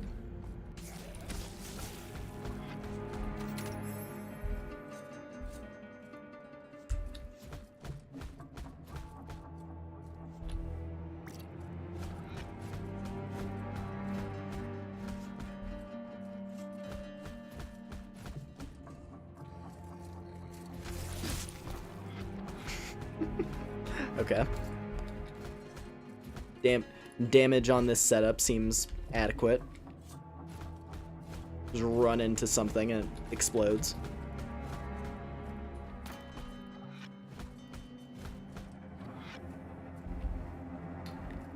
Alright, kill 15 enemies. Enemies deal increased durability damage to your equipment and increased guard damage.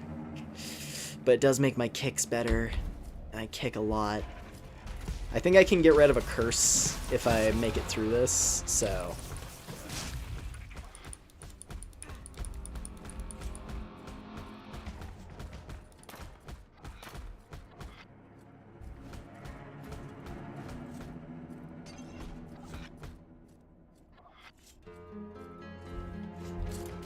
Okay, I just gotta make sure to, you know...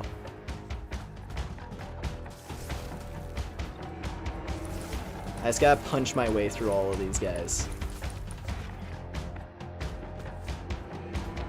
So we can complete the quest. I think that's gonna be the answer.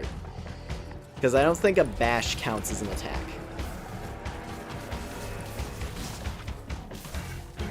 Oh, that did. Hey, quest completed. Sick. You can upgrade a piece of armor with that.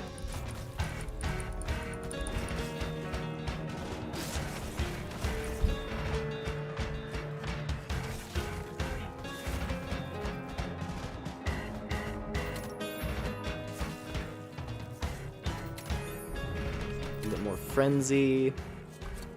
Escape artist, that's a good skill.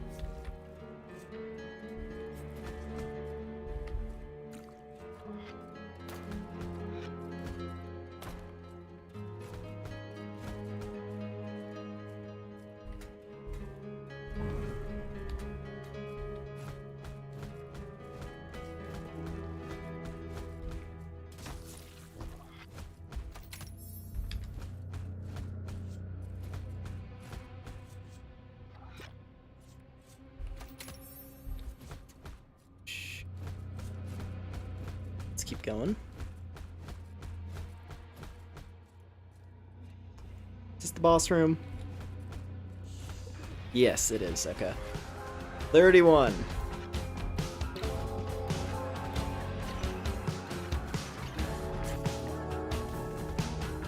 There you are.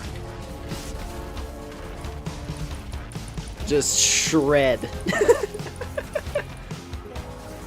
Oh, I love it. Yeah, the monk is super fun. The monk is just like pure entertainment. Just punch. You don't gotta worry about your weapons or anything like that, you just punch. And like the monk does have weapons technically, but they're like fist weapons, you know? And like as you can see, our damage certainly isn't bad without weapons. I say as I one punch a zombie into another dimension.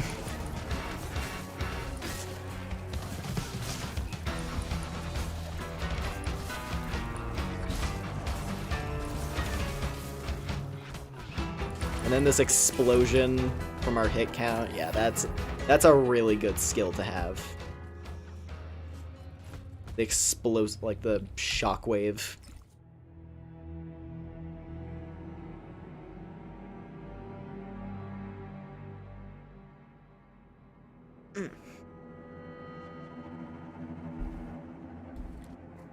Alright, sick.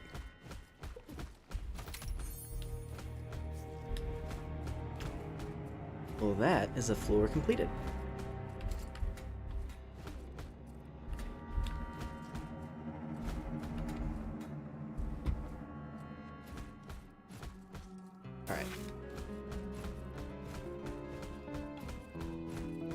Hello, Helena. I did your job. Ooh.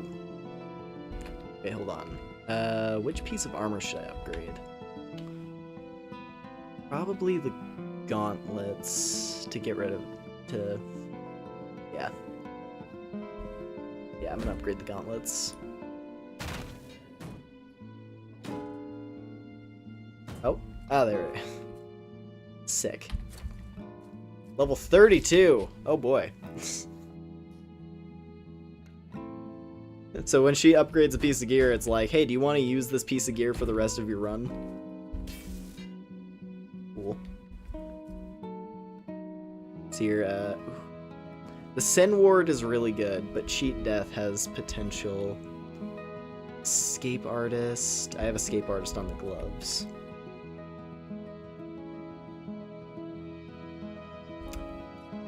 I'm gonna roll it again. There's a better Sin Ward. Okay, sick. Take another health flask.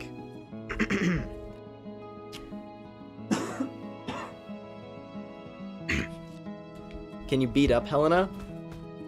So if you try to damage her, this is how I realize what the Sin Ward does. You see that? There's like a little shield icon flashing in the middle of the screen for like half a second. And the sound of us thudding against metal. She's invincible. She's some kind of like invincible angel lady. Oh wow, that actually does trigger the explosion though. That's funny. If I do 20 hits. Hold on, Helena, you don't mind if I practice my swings. Alright. Let's see here. So, cave completed. Complete the level without using potions. That's a tough one. Let's go do the forest. Because that also lets us do another armor upgrade. Do the forest, and then we do the dungeon third.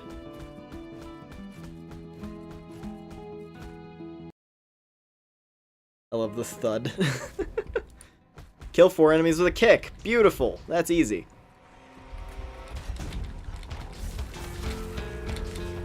I just roundhouse my way to victory. Bam. Quest completed. Now we just gotta finish the level.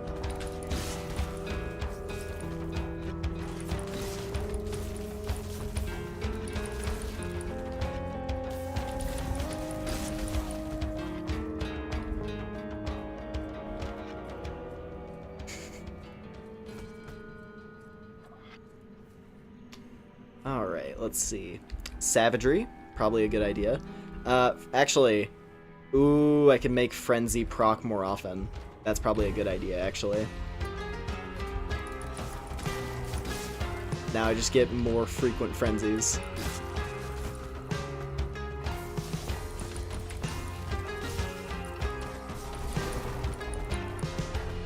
Sick.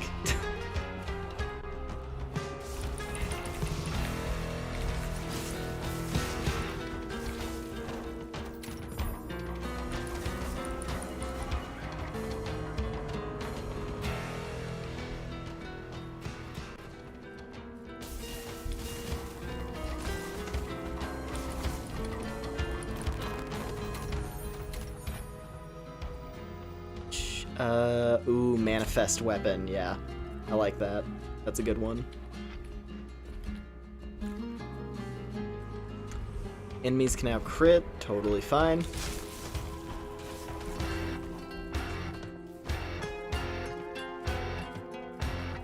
More Frenzy.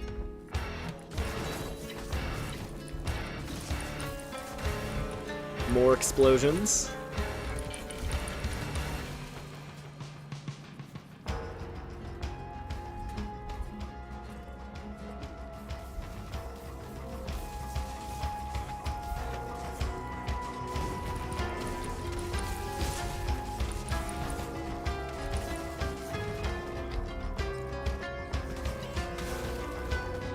Alright, sick.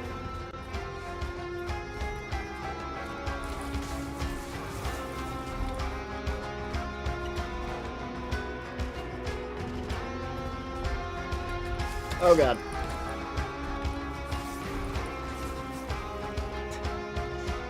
Alright, let's see. Gauntlets are about to break. That would have been bad. After upgrading them and everything.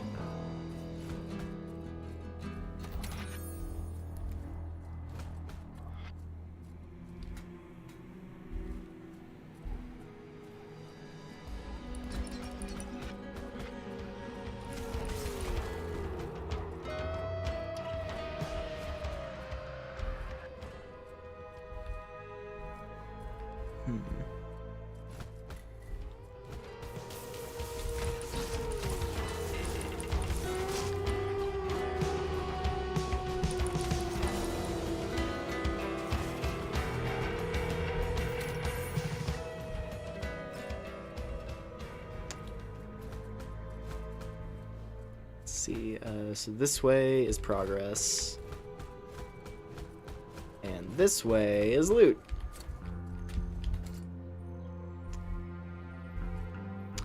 Not finding much rare loot, unfortunately. We're getting all common stuff that doesn't have any passive effects.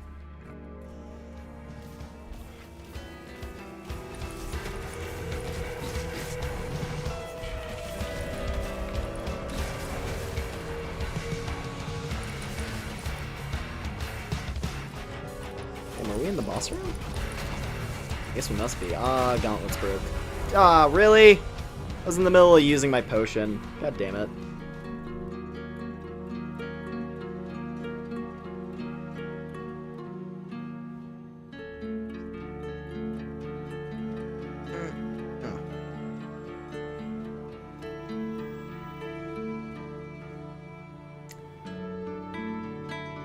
Well, let's see. I guess this is an excuse to try out the duelist. Let's see if we can get to the vampire at the very least. That'd be cool. Because the vampire is another unarmed user, which has me curious. Because if the vampire is another unarmed specialist who's really fun and is about lifesteal, I'd be down for that. Yeah, let's try dual katanas. See if this one's any fun. In this world, there's only one certainty, and that certainty is death. Humans feared the unknown and looked for answers, so they prayed to the stars, and their prayers were unanswered. So from the void of absence, man created God. Alright. Katana time. Also, I just realized we do have another color. We got that a minute ago. Here we go. Ooh! Okay. Yeah, that's the other thing. So the default is this. I change it over to the orange and purple because I like it. Yeah, Piccolo. I love that this one's literally just called Piccolo, because of course it is. And then now we have Mad Realm. So we get level 16, 20, and 24, the others. And then yeah, I mentioned the streamer mode before. This is how the streamer mode looks. Which, hey, it's nice that it's here. I like... So long as it's not causing anybody any trouble, I'm gonna leave it on this, because I like this mode. Yeah, ooh! Cleaver, right away. Nice. I'm sorry, wait, we get... I can also use these on the duelist? Oh. Oh, I see. I mean, hey, the dual katanas... Bro. Is this the duelist's whole deal? Just dual wield everything? That's awesome. Dual spears? Bro. Oh, that's hilarious. Okay, I like the... Okay, I already like the duelist. This is great. Wow. Alright, well, we've used the dual greatswords already, so let's at least try the dual katanas, right? I have no armor to upgrade, okay. Well, maybe if I come back and I have armor, hopefully we can cash in that quest. Let's see. Caves, elite enemy. Let's go to the dungeon. Dual spears activated Elden Ring trauma.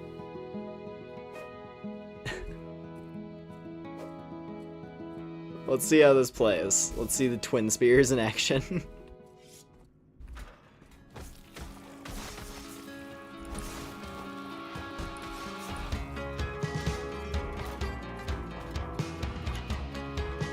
And we have all the same combos as we usually would. Let me see. So what are my skills? Your next attack is a fast whirlwind. Successful blocks freeze the attacker.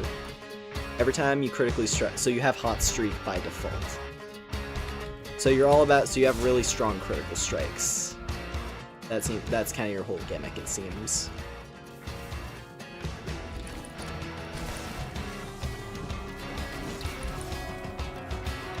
I gotta be fast because I have to complete the level within a time limit.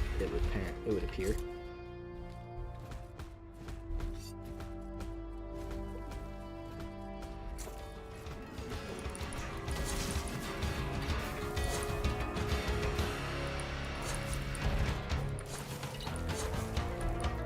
The range on these, like they're spears, so it makes sense, but that's nutty.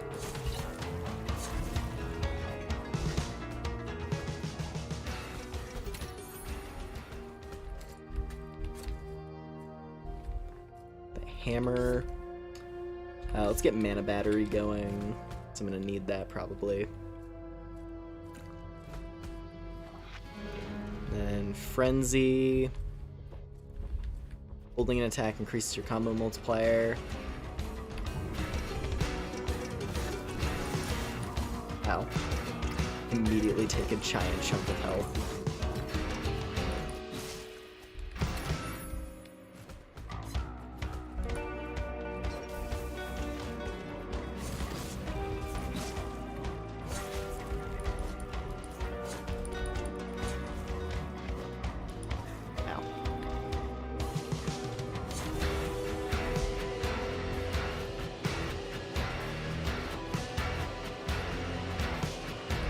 Scares fire projectiles, that's fine.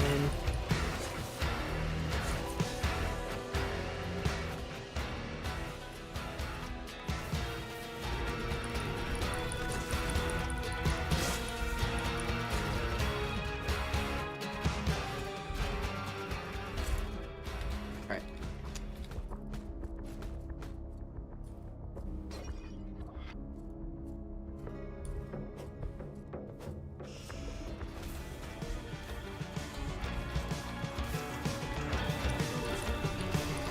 Okay, so that's useful. So you can just instantly go into Whirlwind as the duelist. And it seems like it has a really fast recharge, too. Maybe. Oh, yeah. Yeah, really, really fast recharge.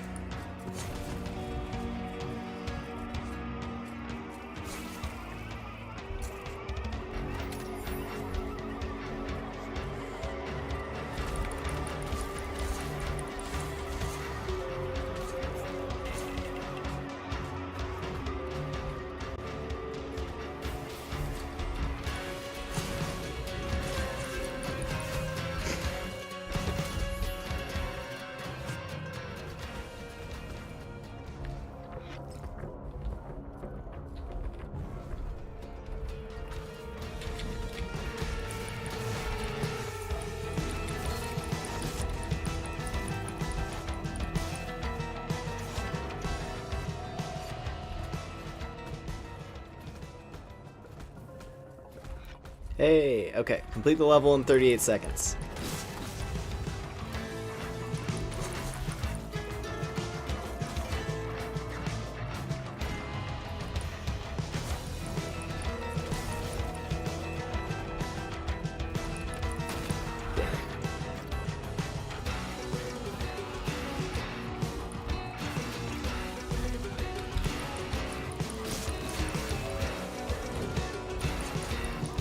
Oh, okay, it freezes during combat, I see.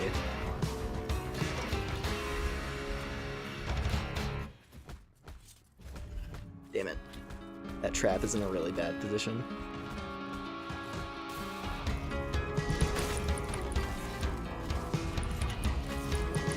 Well, dual spears are gone. Hello, demon. Okay, I'm not. I think we're out.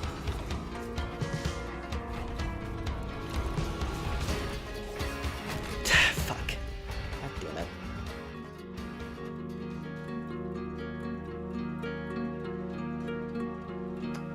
Okay. Going with monk again. The monk is a good time.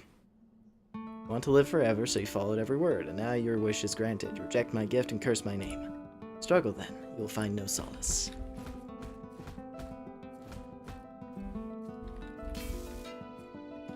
Just gonna... we're gonna complete the quest, right, real quick.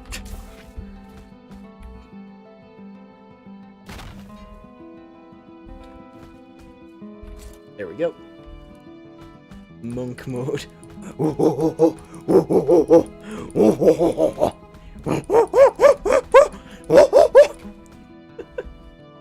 Anyway.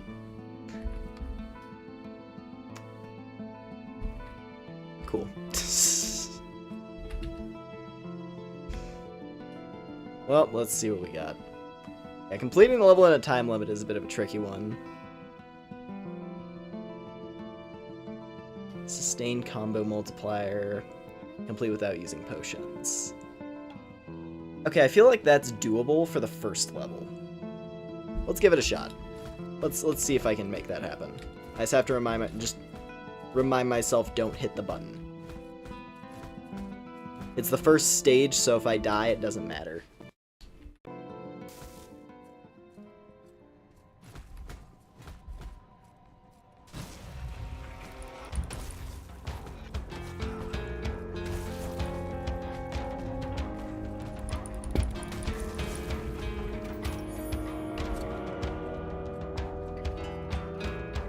Just lost my cool there.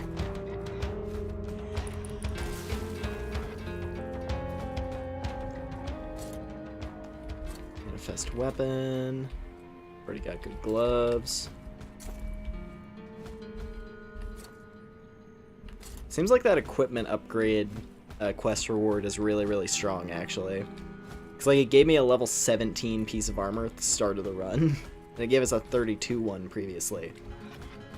So definitely seems like that's something to keep an eye out for. Here, better crits.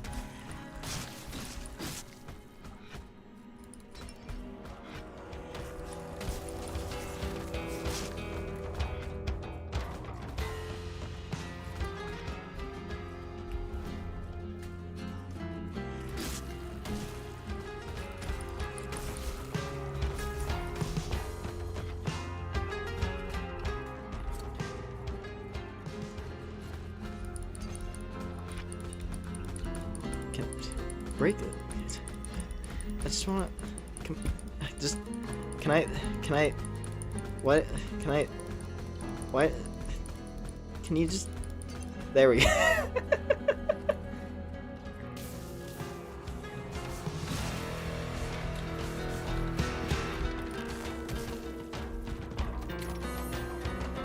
Ooh, claws. Cool.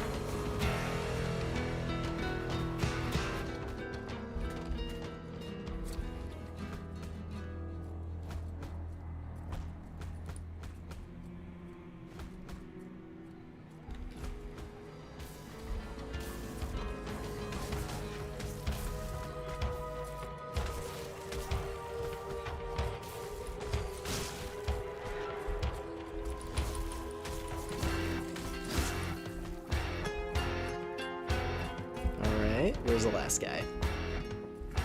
Hello? There you are. Wave 2.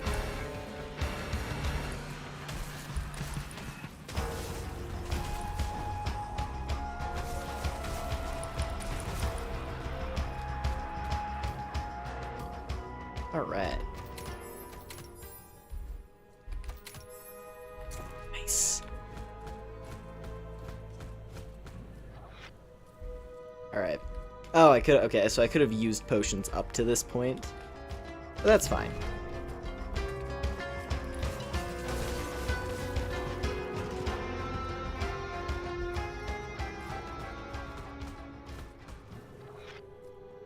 Oh, wow. Just that easy. Sick.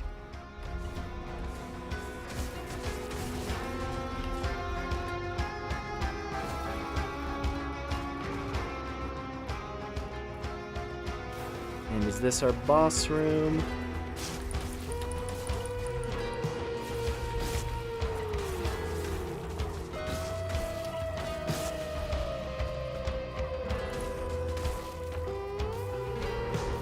Yes, it is. We got the Beast Man, who is now just deleted from existence.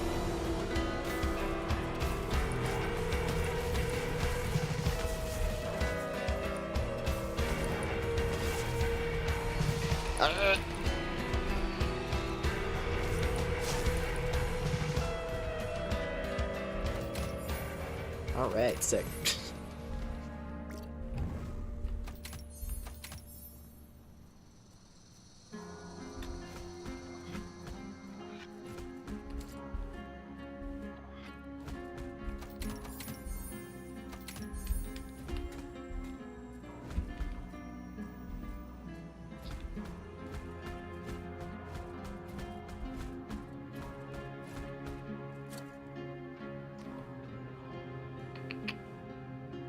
Yeah, the numbers are just better on that one. I like Manifest Weapon, but those numbers are too good to pass up.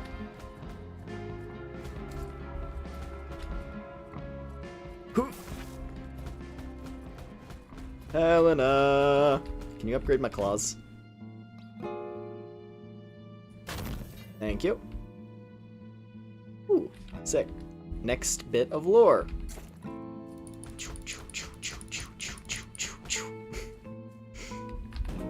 Alright, beyond the veil. You observe the hand... Oh. You observe that the band has been removed from Helena's eyes. You can feel an enormous power radiating from her gaze. The entire universe seems to reflect off of her iris. Your efforts are not in vain, monk. I can feel my senses are coming back to me. Although being deprived of one's sight can enhance the ability to listen, it is nice to see the world through mortal eyes from time to time. The challenges you have overcome seem to connect you more strongly with Helena. I have seen many men tirelessly pursue their own ambitions. It is the fire of their will that propels them forward. However, to remain so steadfast can also lead to total loss. Oh yeah, you can see her eyes now. Interesting. Glowing purple.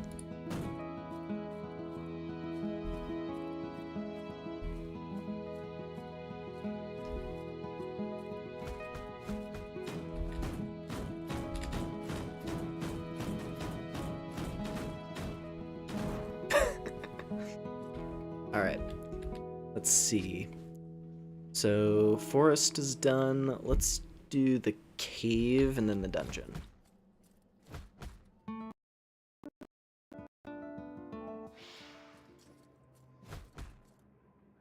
So, what's my challenge this time? Ooh, time limit. Yeah, that's... We'll manage. We'll manage.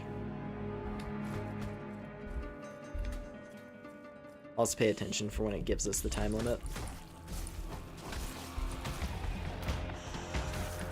The main problem is just that time limit becomes more difficult the further in you are.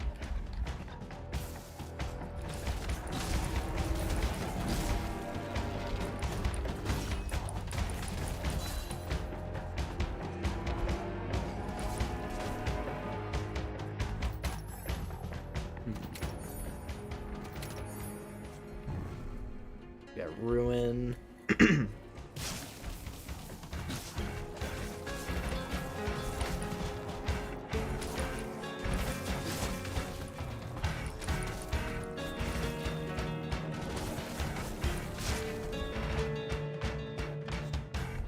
If she breathes.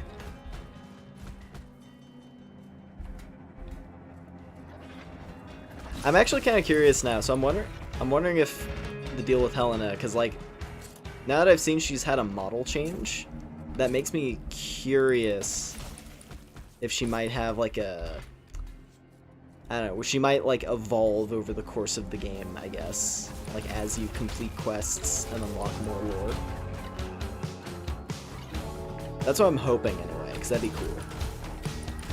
Like, if it really is that she's some kind of, like, archangel.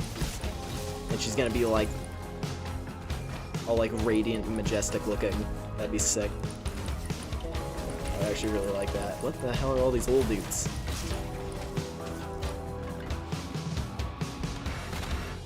My fucking claws, god damn it.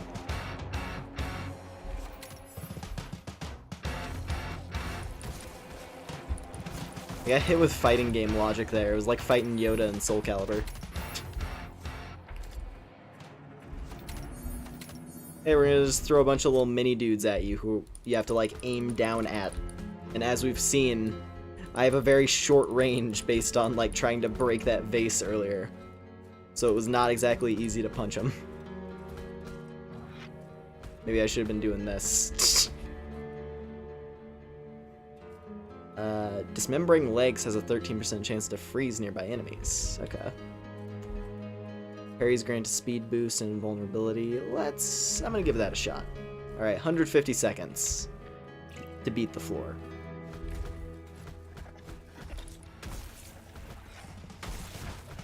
I gotta get the fights to start fast, because the fights are what pause the clock.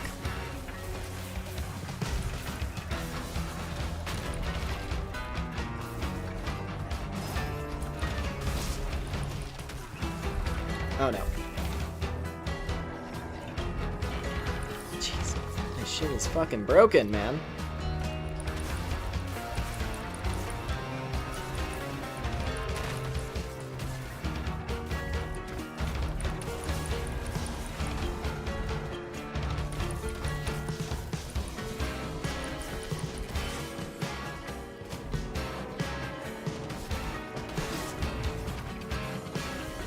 Okay.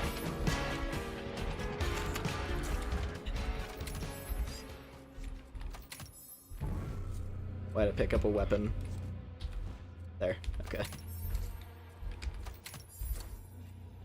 I don't have time to loot.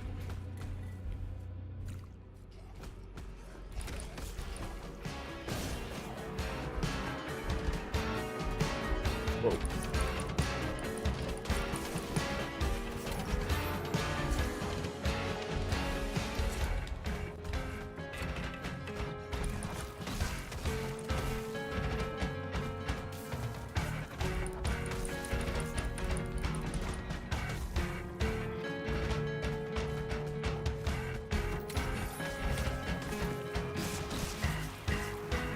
Keep on kicking. Kick my way to victory now. This is kind of the problem with the cave. Is that there's corrosive acid that the enemies drop when they die.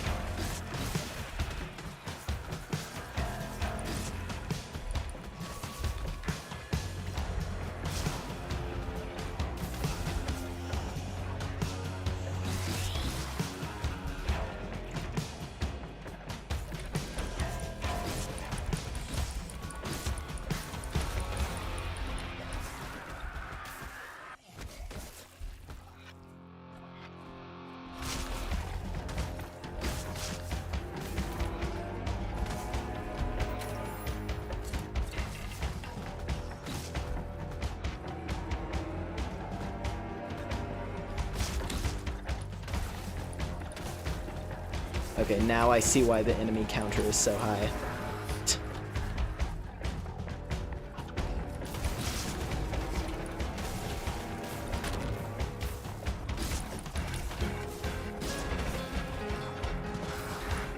God damn it.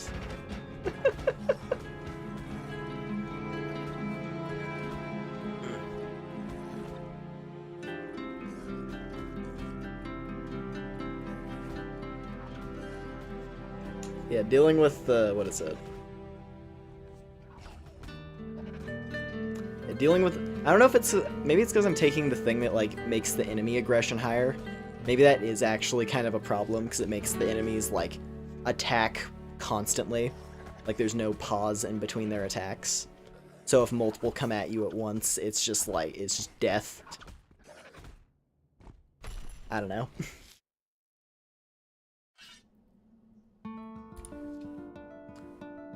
So all majesty lies before you is but a distraction of the mind. Like a castle made of sand, your immortality construct is lost to time.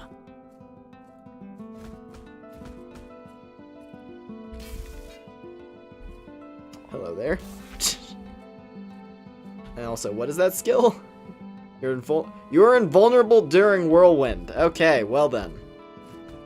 We're just gonna run with this. We're gonna run with these until they break. Let's go to the forest. We have a kill enemy thing there.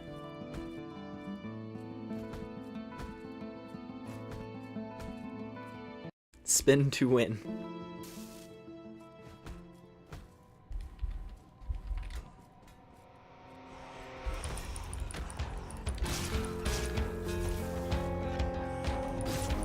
Oh boy, they are very slow though. But that's the point of the weapon, so it's fine. I understand. I understand the path that I have chosen. Critical strikes deal more. Shared misery, that seems like a good deal.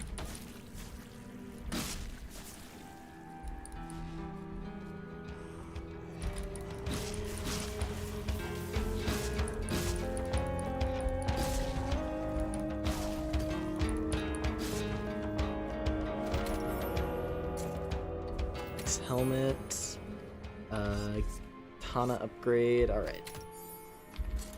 Cool boots. Deal-limbed enemies may explode when they hit you. I don't like that one. But it also lowers durability lost. Fuck it. I don't know how far we're gonna get, so I might as well just have fun, right?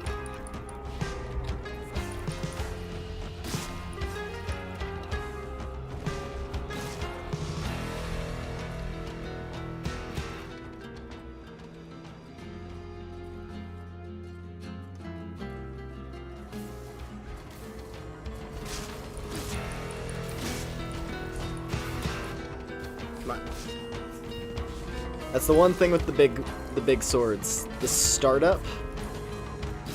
Wait, what the fuck am I doing? The whole point of the class I'm playing is that I'm able to constantly do spin attacks. That's literally the point of what I'm playing. The duelist gets to do instant spin attacks for free. Don't even have to do the startup. Like, why am I shooting myself in the foot by not abusing that?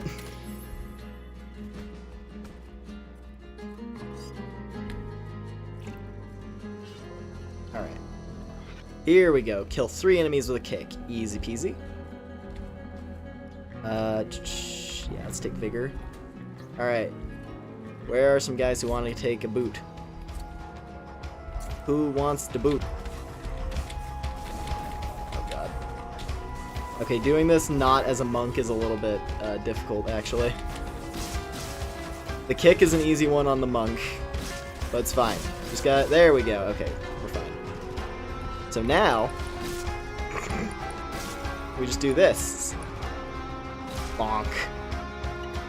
God. I'm happy we unlocked the dual greatswords. These are hilariously fun.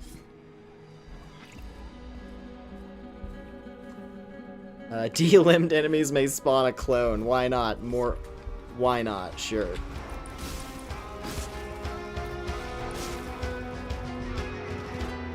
The fact that the cooldown on the spin move is also so short. That's amazing. And I think this is our boss fight. Looks like it, yeah. It is.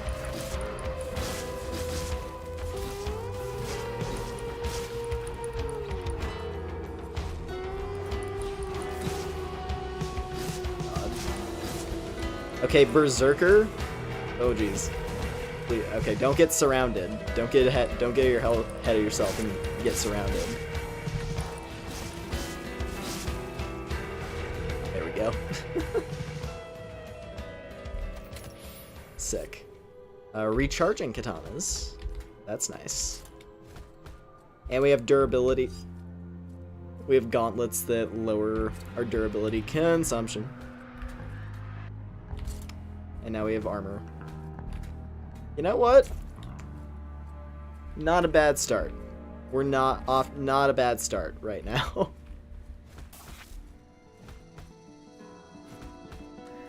Hi, late, had stuff to do. That's all good, I understand. We've just been doing some runs of this cool game that I found.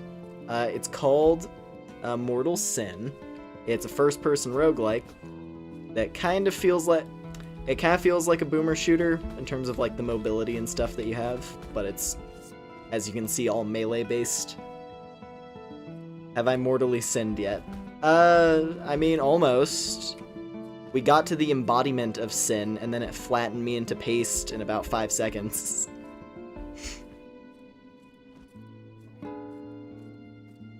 But it's okay. Let's see here. What would I want to upgrade? Probably the helmet. Actually, no, the gauntlets, because they give me durability up. Yeah. Oh yeah, level 35. Sick. Cool. This weapon is insane looking. I love it. Just dual dragon slayers. Alright. Let's see. So next we go to perform several parries. Complete level without taking any damage. Dad, fuck that. Let's go to the cave. Let's do cave next. I'll also have to remember to do some parries.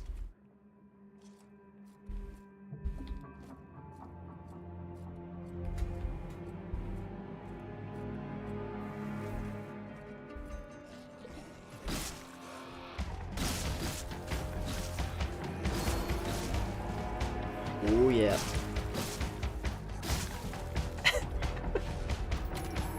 Ooh.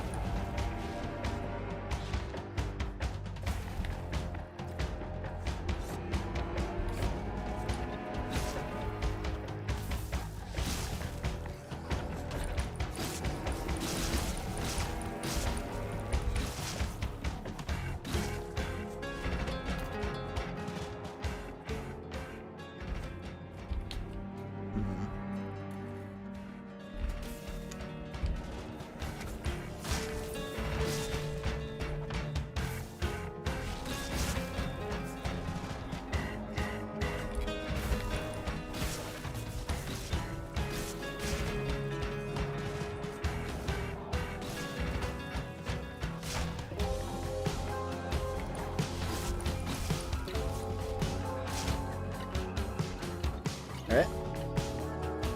Shout out melee-based FPS, yeah, it's great.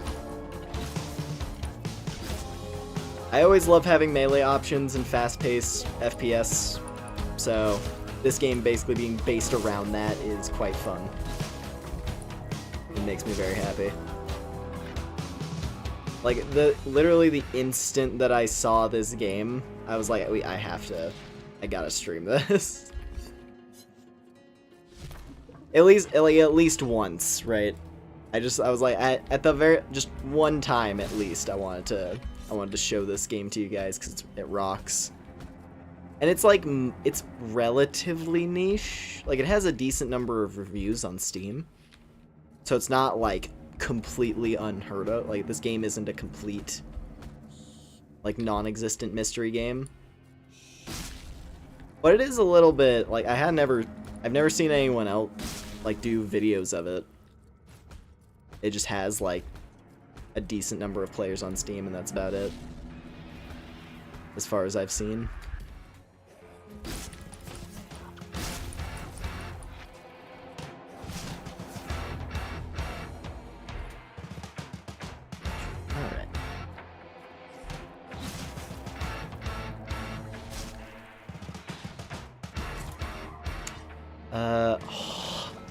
Another Berserker Rage weapon, that might be worth it. Mana Battery is nice, because it makes it so I can recover durability more frequently, which could save me from losing a good piece of gear. But at the same time, more Berserker Rage means that I'm not left without my main gimmick right now.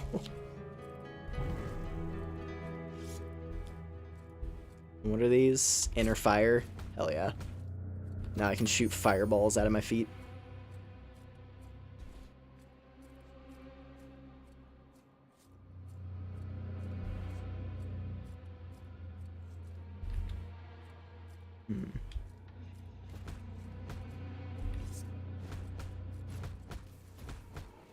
Ugh.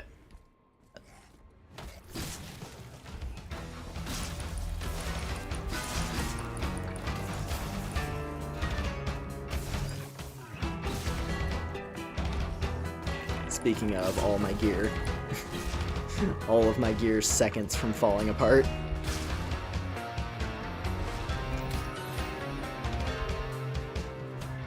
Yeah, the acid pools in the caves are a little bit difficult, or a little bit more just annoying. Not so much difficult, just like annoying. It's like, hey, when the enemy dies, they drop a thing that rapidly eats away at your armor durability.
Durability in games is super hit or miss.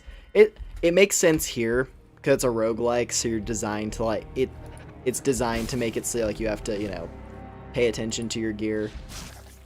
Like I understand why it's there for this, for the sake of making it so it's like, oh, when you find a really good piece of gear, it then makes you like pay more attention to your resources so that you want to keep it around. And if you play really well after getting said good piece of gear, you can very easily keep your stuff around. But you have to, like, you know, you have to play well. But yeah, no, like, there are some instances where it's just like, it's more just games that make it, I don't know, it's games that just make it annoying to repair your stuff, or chew through your durability too fast, when it, like, is actively a problem. Like, yeah, Dark Souls 2 is a good example of that. Where literally there was I had a turning point in Dark Souls 2. I remember distinctly. Ooh. Okay, I kind of want to go dual axes for a bit. That's fun. Dual axes looks cool. Yeah, like in the case of Dark Souls 2, you pretty much have to have multiple weapons in your inventory, or else you are very likely to just be screwed. Because your main weapon breaks and you have no backup option.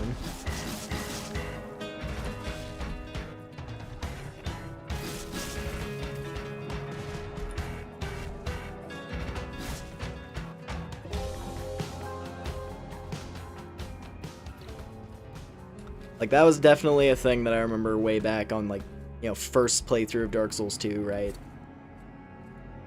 And just coming to the conclusion that's like, I need to upgrade multiple things.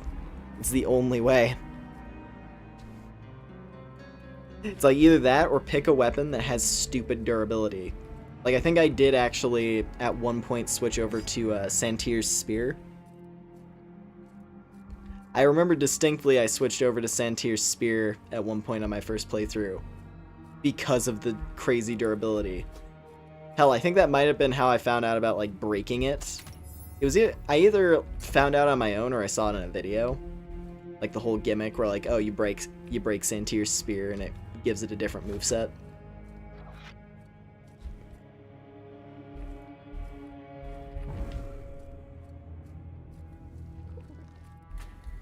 I don't think I would have found it on my own, but, like, At the very least, I know I used it for a long time on my first playthrough, because I saw 300 durability compared to every other weapon having like 50. And I was like, yeah, give me that one. Give me the spear that never breaks.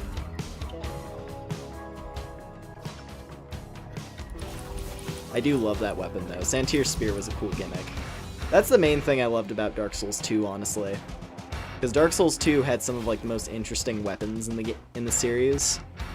In terms of like weird special weapons that you could find, it had the most interesting ones in my eyes. Like, what was it? The fucking Helix Spear? Right? Just like, hey, here's like a weird ass halberd. Here's this weird like battle axe halberd thing that has like this like weird spiral handle, and then it has like an ejecting lance that has a really high critical hit damage. Like, I love combat in DS2 was so much fun. It's part of the reason that's the only game where I even bothered with PvP. Like, doing fight clubs at Iron Keep was so much fun in that game.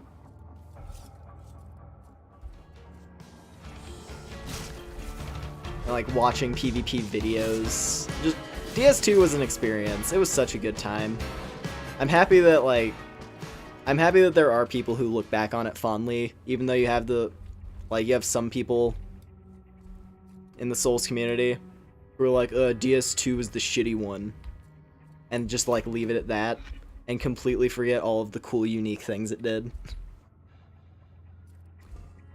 I want to say I saw an article, though, recently that was, like, it was an interview with Miyazaki where he was actually, like, he was talking about the positives of Dark Souls 2, which was nice to see. Considering a lot of people like make the joke of, oh, because Miyazaki hopped off of that to work on Bloodborne halfway through, people are like, yeah, Miyazaki hates Dark Souls 2. It's like, no, he's just, Bloodborne was more important, which is fair, because Bloodborne rocks.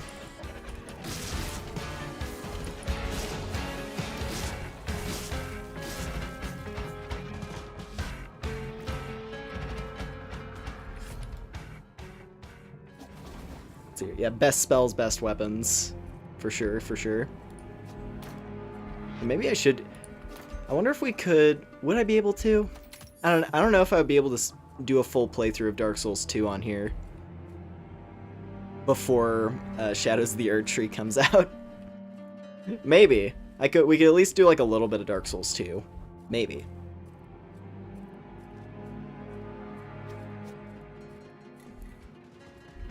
I could try to get some of like my gimmicks going.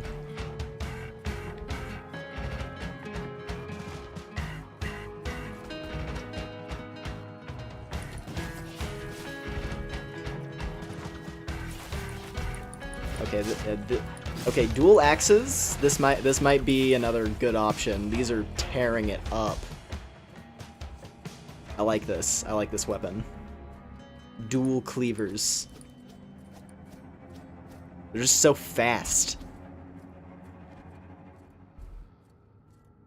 I like it. Alright, perform 12 parries. Screw it. That one, I feel like that aggressiveness one has been punishing me, but I think this is worth it. Especially because now I really need to do the parry.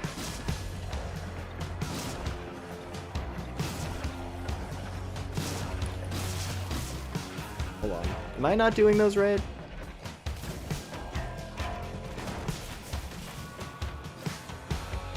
Am I not doing the parries correctly? I guess not. I feel like I must be misunderstanding how parries... I thought that's what parries were, like, just like, if I do the perfect guard.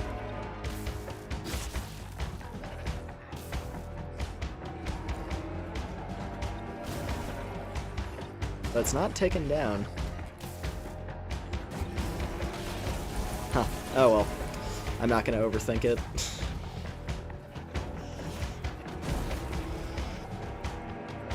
Guess we're just not making that side quest happen. It's okay. No side mission on this stage. Oh well. Maybe I have to have a weapon that has a shield in order to parry. In which case, that's, yeah, fair enough, I guess. Oh, hello, Anochi. No, nice of you to stop by.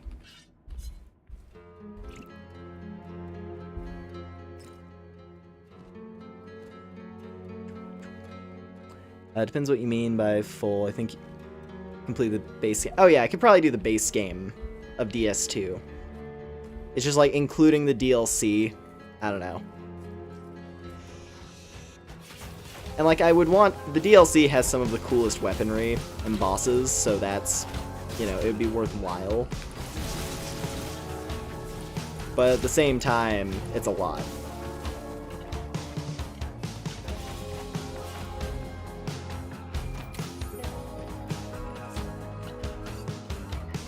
This weapon is disgusting.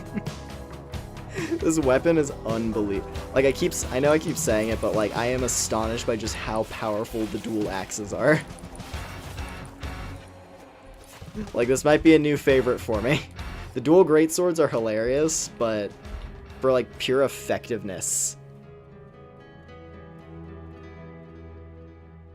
Never think for a second I forget about people. Just gotta do better about playing. That's all good. Don't worry.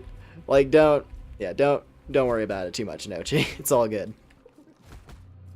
I've never been the type to like keep tabs on people and how frequently they show up to my streams. Like I'll notice people who show up more frequently, sure, but I'm not like, I don't get mad at people for not showing up necessarily.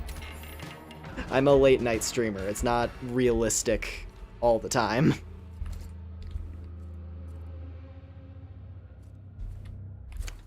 But yeah. Okay, I already got that. Wait, so okay, I think I went backwards on accident. Maybe. Did I go backwards? No? Yeah, this is forward progress. Okay, hold on. Do you feel bad when you can't sweep by? Well...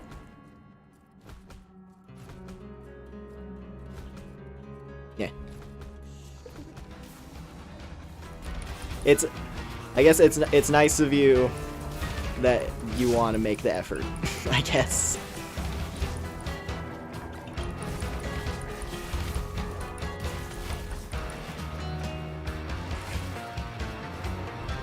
I think I think I know what's really making these things so deadly. It's because of the skill. Because these have Wave Blade on them, and Wave Blade just makes it so that they shoot out non-stop barrages of slashes. That's gotta be why this thing is so stupid on this particular run. Like, maybe the dual axes normally aren't this strong, but because my damage output is effectively doubled, that must be a part of it.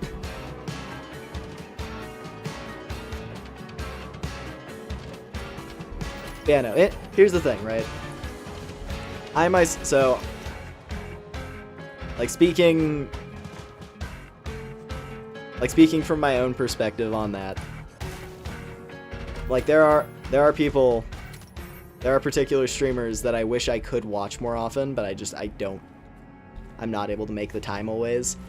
And I do feel bad about it, but eventually it kind of got to a point where it was so... like, I was stressing myself out about not being able to show up all the time, to the point where it was actually, like, a problem.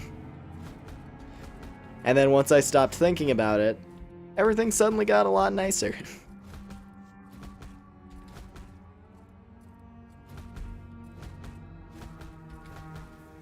At the end of the day, like, watching my streams isn't a job. So I can't have the expectation.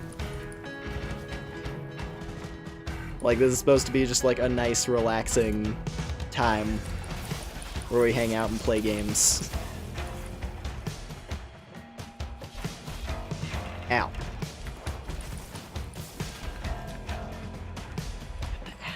The acid pools, man.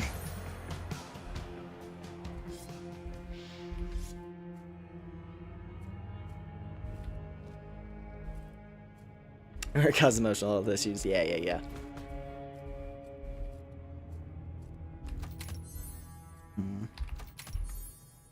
Ooh, hey, twin spears.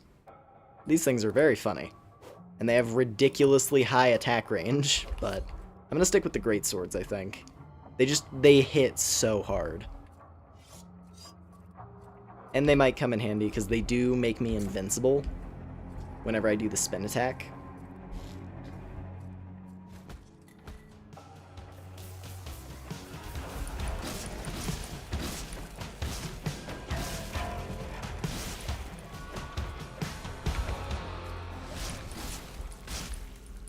Non-stop spin to win. Okay, under ideal circumstances, the duelist is hilarious. This might be one of the most fun characters in the lineup so far. Like, if you get the invincibility buff, yeah, this is the way. The Berserker is the one that got me to the end. Hell, there's rapiers? Ooh, I didn't know that. Sick. I'm keeping my axes, but that's cool.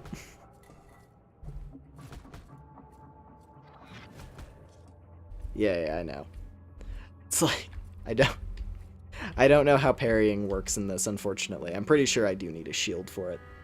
That's the only thing that makes sense. Dismemberment has 12%, yeah. Probably just want... I mean, armor durability would be good, actually. If this game has a side sword, I'm gonna projectile. Also, hello there, Phobia. Welcome in. Let's see here. Armor or attack? I mean, big damage number though. But big damage though. But big damage though.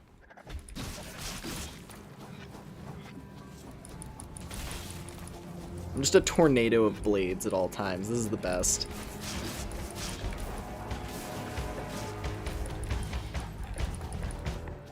That move in particular, like the little flourish at the end of the spin, like the yeah, that thing.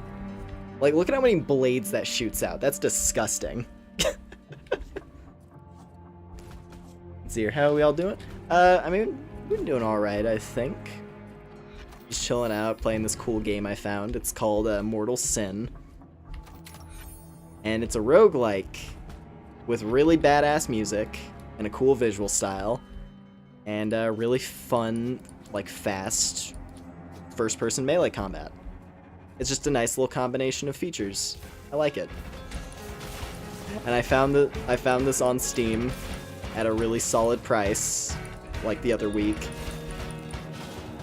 Because of like a certain Steam sale thing that was going on. And I was like, oh, I gotta play this on stream at least once, just to show it to you guys, because I'm really into this.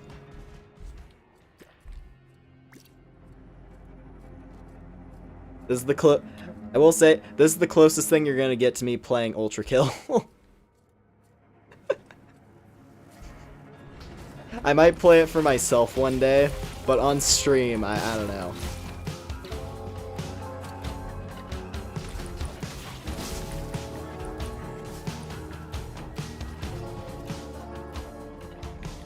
I could do the thing of like wait till what's the lead developer's name? Is it Nikita?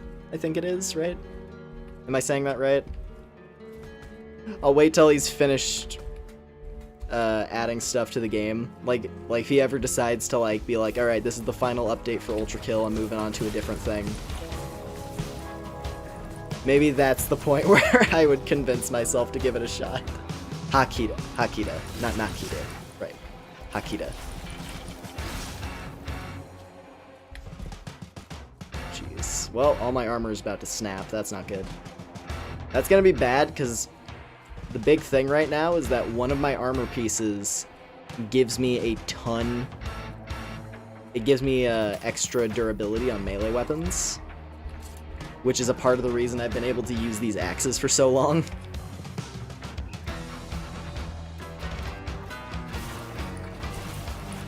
So if my gauntlets break, I'm screwed. Because I'm gonna have to suddenly start using different weapons again. And it's not, here's the thing, I don't have any issue, like the game is badass, and like Grim constantly chats with me about the lore, and, like getting hype over the updates whenever they happen. Like anytime a new level is added, he's always like, dude, this new level, it's like the craziest shit, and he like goes in depth on like the lore, and it's great, I love it. But at the same time, I don't have any particular, I don't know, maybe it might also just because I'm not that big of like a boomer shooter player. Admittedly. Ow. Fucking wall master.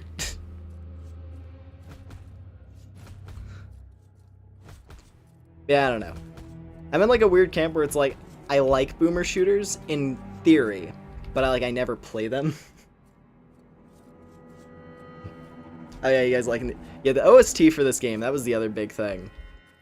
This isn't even, like, each area has a different OST. This isn't even my favorite one. The Ruins. The Ruin map. That one has my favorite battle OST for sure. I really like the Ruin map. God, just non-stop annihilation. This is the most busted weapon. Yeah, I'm gonna make it a priority. If I ever see dual axes with wave blade, this is the kind of weapon that I can build my run around. Isn't really a boomer shit. Okay, I guess. I get more just fast-paced FPS. More just like fast-paced FPS aren't always my thing.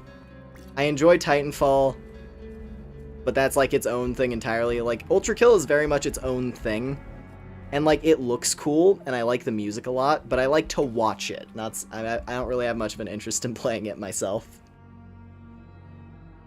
It's a game that's really fun to watch, but then I'm like, I could never. Anytime I see like the crazy tactics people do to like insta-kill bosses, I'm just like, I could never. But yeah. Enemies can now critically strike, oh boy.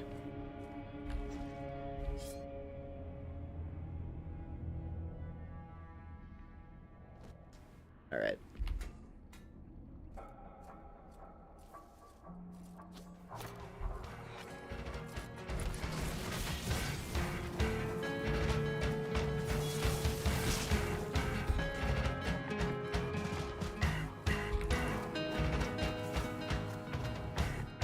This is just projectile spam. Like, I have more projectiles than a wizard. I have more. Like, when we tried out the wizard earlier, I was like, oh, the wizard's kind of neat, and you have like all these different staves that you can get with different spells, and it's fun. The wizard was really cool. They're definitely like a glass cannon because you have like barely any HP. So by extension, like, you know, blocking and parrying is really, really important as a wizard. Which I wasn't really used to because I don't do it much, admittedly.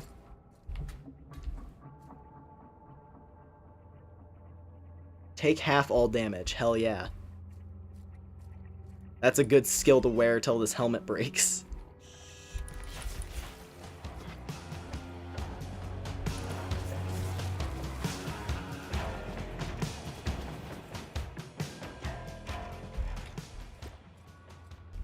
See here. Have I ever heard of Quake Wars? I don't believe so. I mean, I know about Quake, obviously, but like that doesn't immediately sound familiar.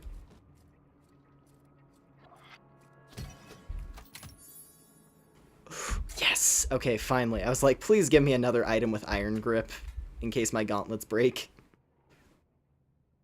Oh, but that's a really good one with Manifest Weapon. Damn it. Okay, is it my gauntlets that have it right? Yeah, it's my gauntlets. Yeah, Manifest Weapon is really strong. Love Titanfall, but the only fast-paced FPS I enjoy a lot is Ghost Runner. Ghost Runner seemed cool. I think I remember watching clips of it. Yeah, Titanfall, I'm like, I don't know. I'm not amazing at it by any stretch. Like, I play, like, when it got its temporary little revival, I haven't played it too recently, so I don't know if it's, like, still alive again. There was, like, a brief revival on Steam, though, because, like, they, like, patched it to make the online functional again. And a lot of people got really happy because you could play Titanfall on PC again.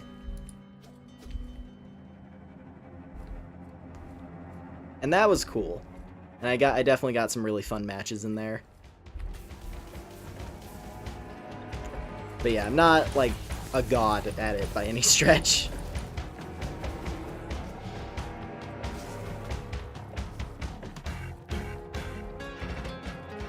Okay, my axes are getting close to breaking, so I think I might need to switch off of them for a minute. We've been sweeping through this level, but it's okay.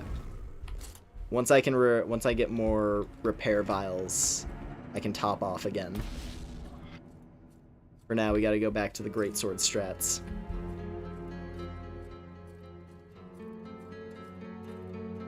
I think we're actually at the boss room. Looks like it. There's a collection of everything you love. Fair. There are games like that where it's like it just scratches every itch perfectly. I definitely have my games that are like that.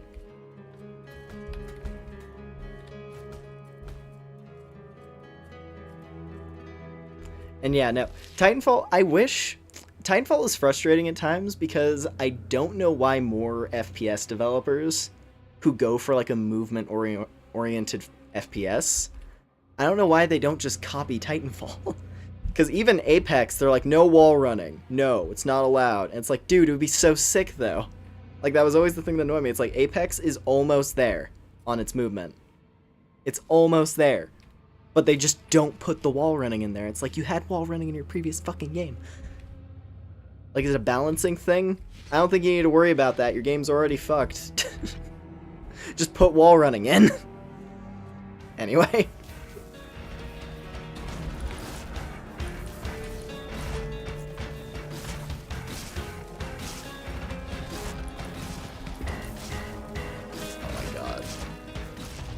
Oh, this is filthy. Oh, I love this. Spin to win! Never stop the spin!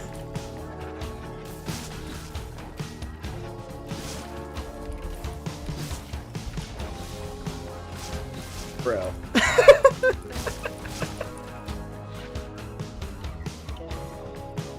This is vile, I love it.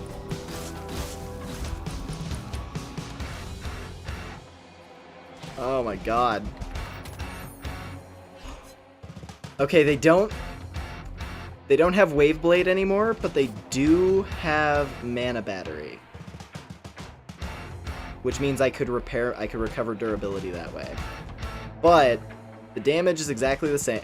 Okay, these ones don't have any buffs though, that's the problem. This one does have stat buffs, and it has the battery.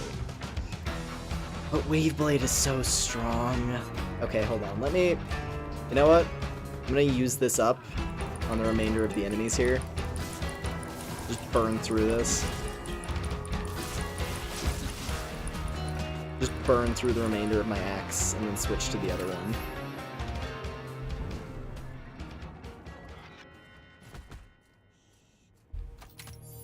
Shared Misery, Katanas, Twin Spears, Soul Siphon, nah. Ice Katanas, Headhunter Katanas. Okay, I'm gonna take these ones. Visuals in this are rat. Yeah, I know, right? I love games with unique art styles. It's my main thing. It's like in the same way that Luca and Death of a Wish like spoke to me. This game has like the same vibe to it of just like weird, dark and kind of like freaky looking, but also like just super interesting. It's like the same idea, but in a different style.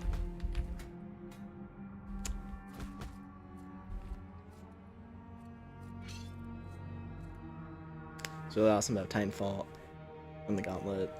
The other games that's collection of stuff I like, Signalis.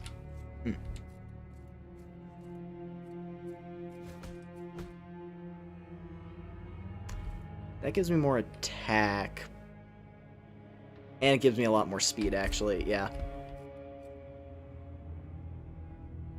This game is the goth girl at the lunch table.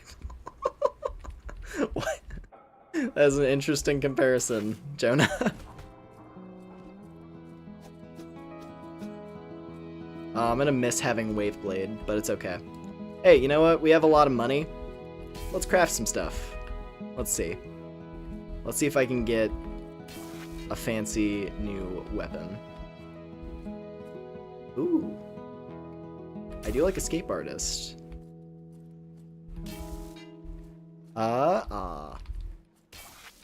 Whenever I see the cleavers, I get excited. Dual greatswords. Better dual greatswords! And they have the same skill. Wow. Perfect. Thank you, game. Oh, basic sword. That's interesting.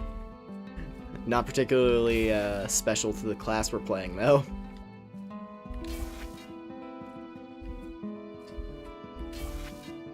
This is a huge waste of currency, probably, but it's okay. Alright, give me more wizard oils. I need to top off on my potions, at least. And then let's get a stat buff. And then let's get the anvil. I don't think I'm gonna get... Yeah, okay. That's fine. Recharging is a good skill to have, so... Recharging makes it so that we're less likely to break our stuff, which is important, because we've gotten some really high quality gear, actually. We have gotten very lucky with our gear, so hopefully I don't fuck this up. Let's go.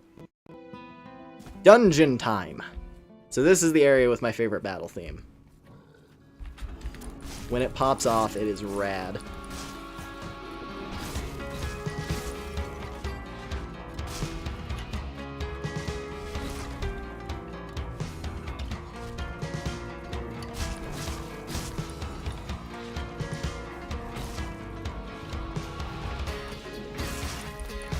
There it is, yeah.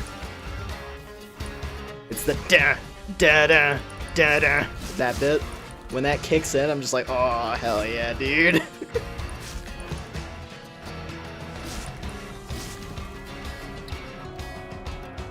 What am I, a Beyblade? Practically. That's the build. This is the Beyblade build. Berserker Rage with dual greatswords as a duelist. Just spin to win.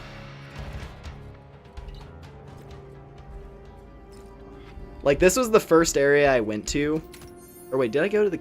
I think my first run, when I installed this, my first run I went to the cave. And then I think I died like halfway in.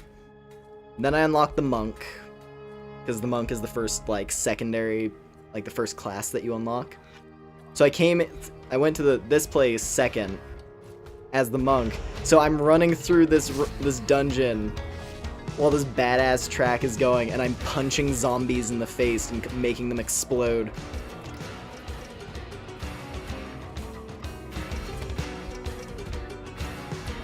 Just going ow.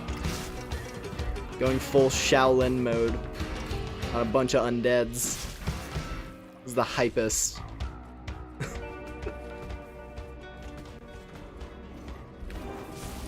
Oop.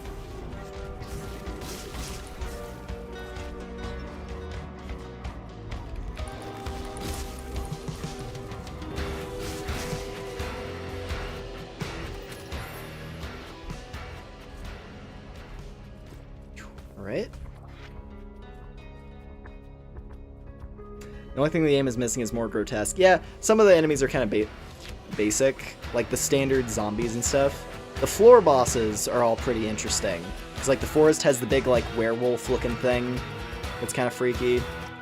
And then this area has the Demon Lord, who's he looks a little bit like a generic, you know, he has like a bit of like a World of Warcrafty look to him, just like big chunky Demon Lord. I think the Caves has a cool boss, where it's just like this massive, like messed up ghoul with like spears lodged into him. The final boss, from like the brief look we got at him, was kind of rad, but yeah, we only got to see him for a second before I died.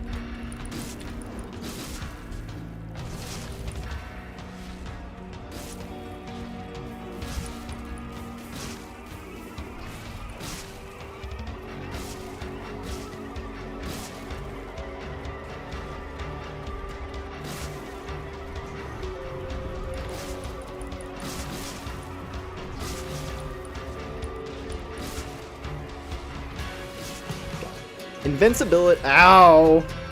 Why did that hit so hard? Jeez.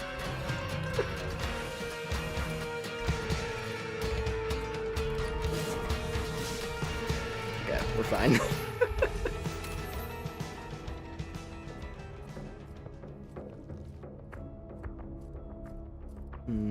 Ooh, treasure. Ooh! Okay. The cleavers might have gotten their replacement.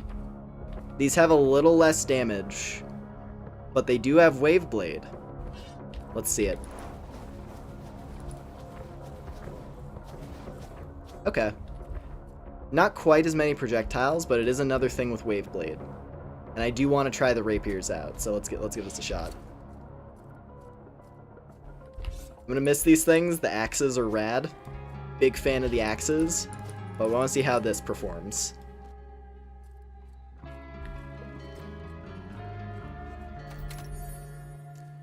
Yes, katanas, alright.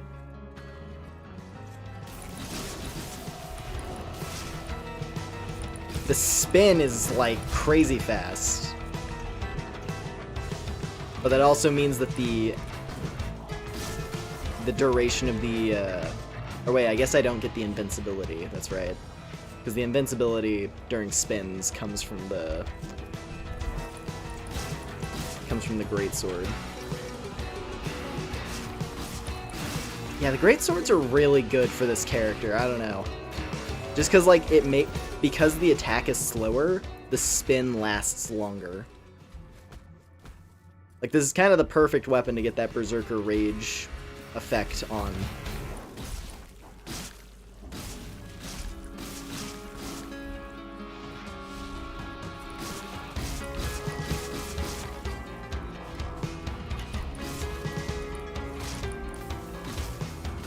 Infinite spiral. No! Really? What? Come on. Why? Literally like the half second before I was able to activate the spin again and get my invincibility to continue. God damn it. Well, that was a good, I mean, that's a good, hey. That strat was working for the most part.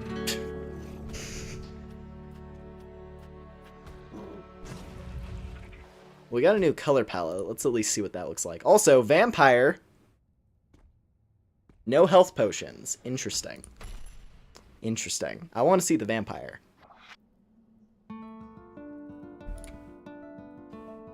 After all, it's either you or them. Sentience is fleeting, and this moment is your release. Oh, that's cool. Look at my fists. That's cool. I like that. Alright, let's see. Let me look at this. Blood Moon. Ooh. Okay, so it's like a slightly more like blue version. Let's use this for a little bit.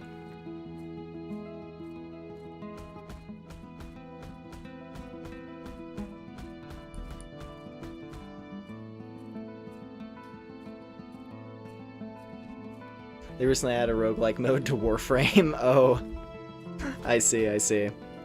Yeah, it is I mean, hey, really, at the end of the day, the point of a roguelike is to chase the high of getting just the perfect build to squash a run with. You know? Like, I used to... What was the guy's channel? I'm blanking on the channel, but there was like a series of Binding of Isaac videos I used to watch. I've never played the game. I don't really have an interest in it. Like, in playing it anyway. But I was mesmerized by watching just how brokenly overpowered you could become with the perfect combination of items. There was something about it that was just, like, really interesting to me. But yeah, no, I get where you're coming from.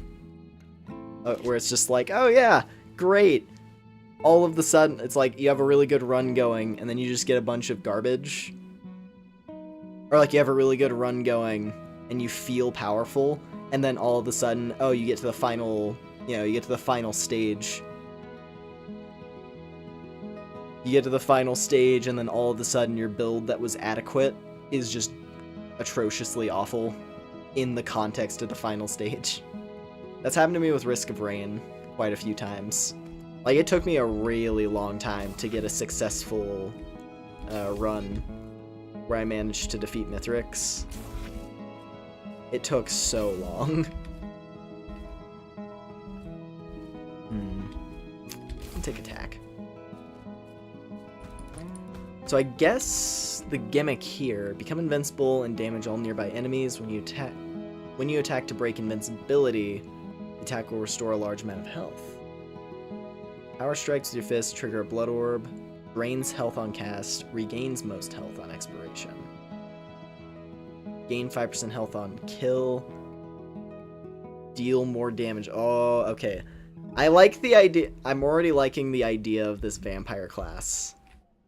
Also, she looks crazy with this filter. What the hell? Huh. Alright. Well, let's see. Where do we want to go this time? Yes, the forest. We have a kill enemies challenge there.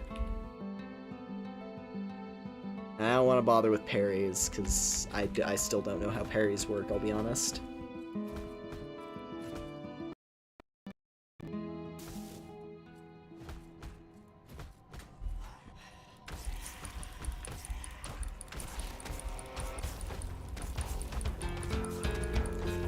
Okay, maybe... It doesn't seem like I have the attack buff, though, that the,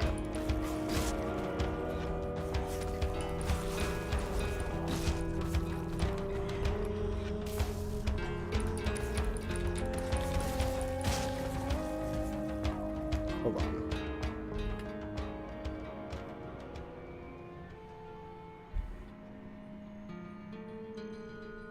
I don't have...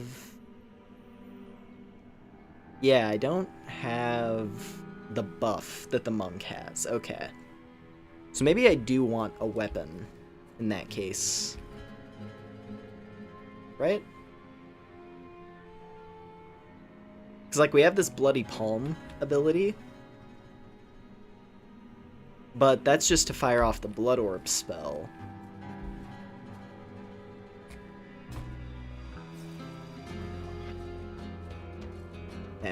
I don't know. We'll see if I actually like this class or not. So I was thinking it sounded cool. Oh. Okay, well the power, I mean the super move seems strong. Just erased all of those guys.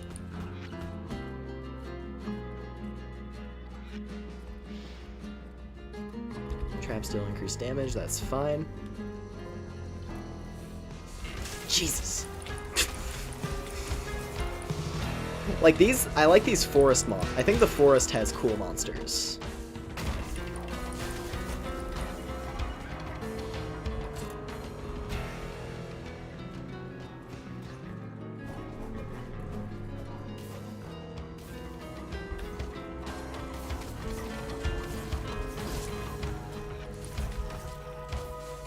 Like these weird fucking like forest demons. Those guys are cool. And honestly, the jack-o'-lantern guys are a little bit, they're like slightly silly, but I think they're kind of alright.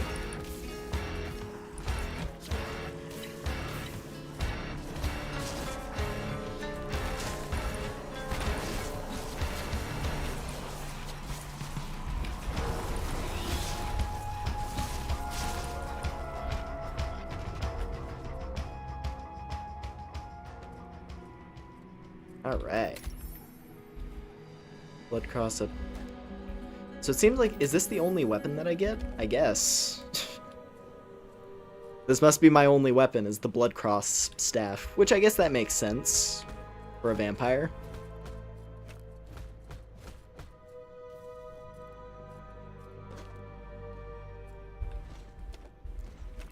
So instead of pressing Q, I press F in order to switch. Okay.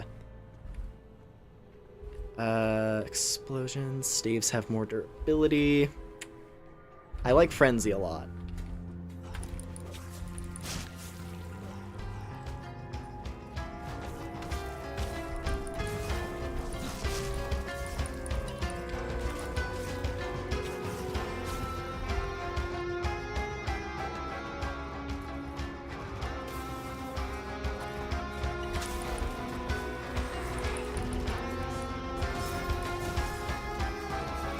That is also another cool thing with this class, though.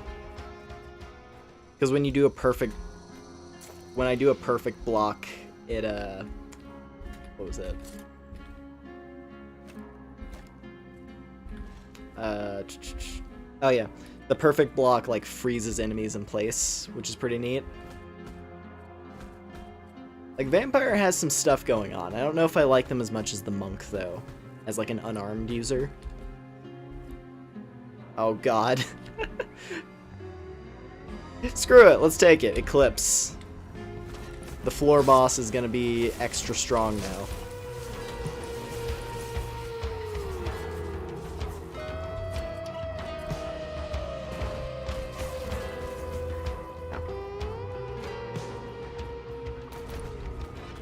Yeah, the main problem I could see from this playstyle is... yeah, lack of healing potions. Lack of healing potions is difficult. Like, having my only method to heal be, like, careful use of this, like, blood orb spell that I have. I don't know. It's interesting.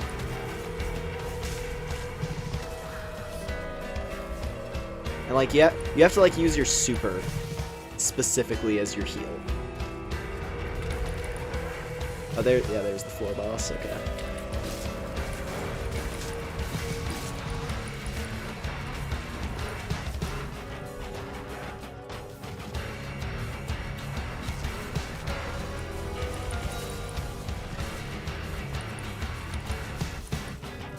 I mean, hey, we beat the floor. So I'm able to do something with this class.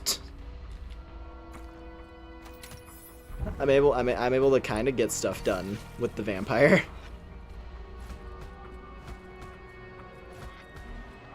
It's definitely a lot more technical.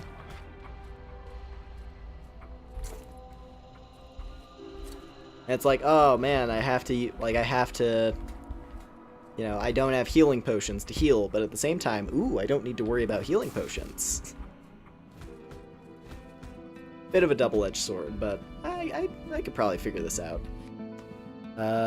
Remove a curse. Eclipse. Sick. Okay, making progress towards our next one. I'm really curious to see what all... because I'm hoping she has more transformations. I mentioned it before. I'm really hoping she has more transformations, and that she turns out to be some, like, dope-ass archangel. That'd be so cool.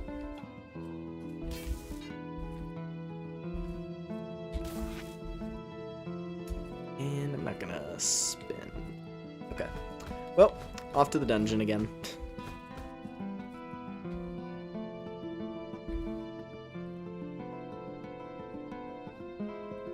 Yeah, no, this is definitely one of the more interesting classes so far. I think the Duelist is really fun. The Berserker, we made it to the final boss with the Berserker, and I felt like I was dealing some good damage before I got flattened. And, like, the main reason we died to the final boss is I got a little too greedy with my attacks, and before I was able to use a health potion, like, I was stuck in an attack animation. Oh, hold on a sec. How do I heal with this class? It's based on my ability. So I have this thing, Blood Boil. Become invincible and damage all nearby enemies. When you attack to break invincibility, the attack will destroy a large amount, the attack will restore a large amount of health. So essentially, I use my super. It does like an area damage pulse, and then afterwards, I can heal. I think that's basically how it works. And then I also have this thing, Bloody Palm, where attacks with my bare hands fire off a Blood Orb spell. And when I cast the spell, it does a little bit of damage to me, but if the spell hits something, it heals back more than it cost. So it's a little bit technical. Like, this one's a bit more technical, and then this one is literally like, do an area pulse of damage, and then go berserk for a bit to heal your health.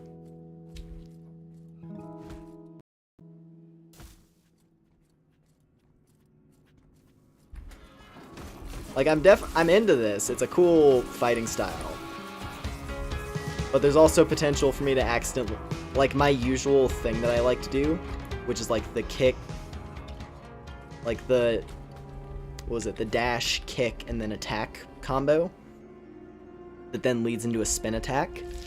That actually is kind of dangerous because it makes me lose a bunch of health because of the sheer number of orbs that it casts. But it's also me launching a whole bunch of projectiles that deal damage. Also, I'm actually just noticing when I do cast the Blood Orb, I end up healing anyway. Like, I take a little bit of damage, but then it restores after a second. So it's like a temporary loss in HP on the Blood Orb spell.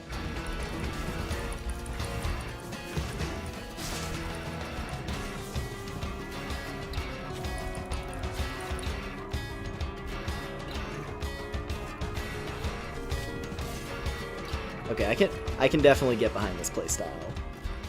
The vampire is interesting.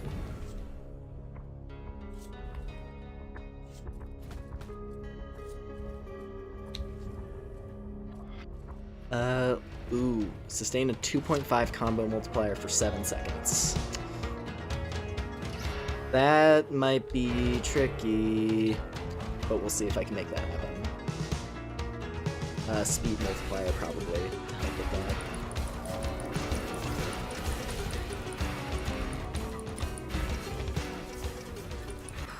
Oh, Jesus! Okay, those things insta-kill you, I guess. Damn. I've actually never been hit by one of those rotor traps. Maybe it's because I was up against the wall, so it like just smashed me into it. Well, shit. That was lame. Oh well. Vampire is cool though. That's a fun playstyle. Let's see. I kind of want to go back to the monk again. I think I'm gonna do one more run. I'm gonna do one more run for tonight. This has been going for a while.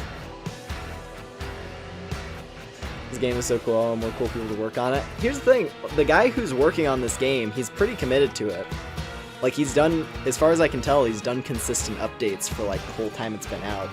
It's been out for, like, a couple of years, apparently. Like, released in 2022. Which astonished me. I was like, how have I not heard about this thing? This game rocks. Here's the thing, I don't think it would have been an insta-kill. It was because I was in a bad position, because I, like, crossed through as it was coming up against the wall. So instead of just, like, hitting me and dealing damage, it hit me and then kept hitting me. Because there's no invincibility. Like, the game... That's the thing. This game doesn't have any invincibility state after you take damage. Like, if you take damage, you can just keep on taking damage. So, yeah.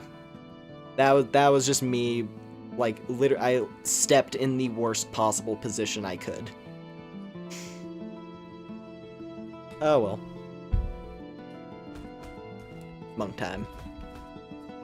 Time for the other Punch Master. Let's get...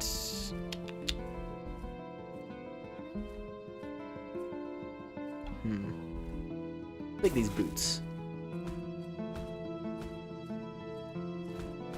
Let's go to the dungeon. I like the dungeon a lot. The dungeon is my favorite area in this. The enemies are a little annoying.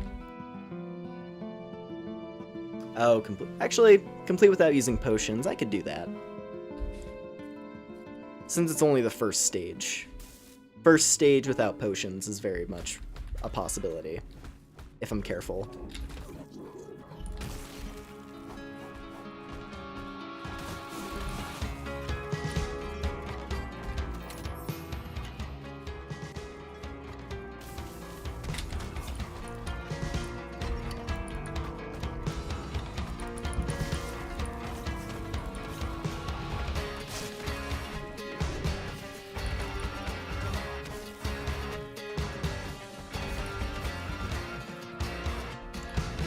Alright. Or actually, I can use potions. So long as I don't... There's like a specific point where it tells me I'm not allowed to use potions. That's what it was.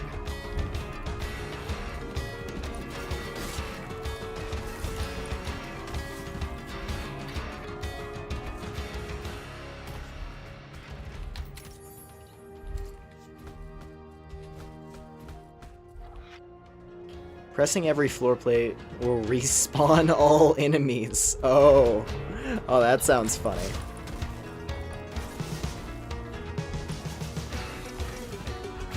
So when I step on the thing, those guys are gonna come back, I guess.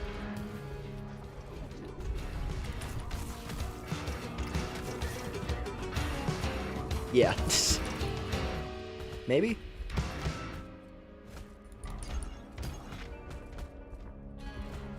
Maybe it's like specific enemies. I don't know.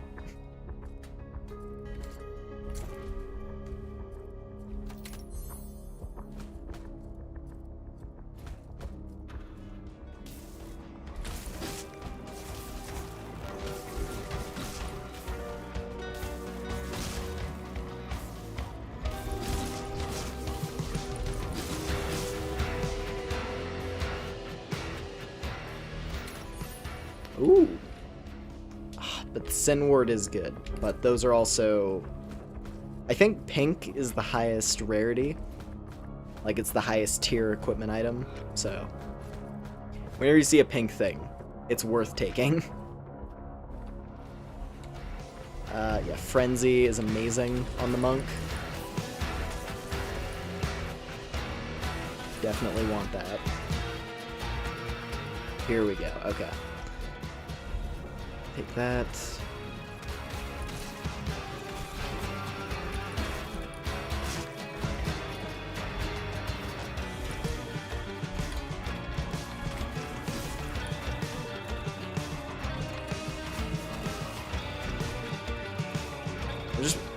I just love becoming a tornado of arms and watching whatever I'm flying towards just explode into parts.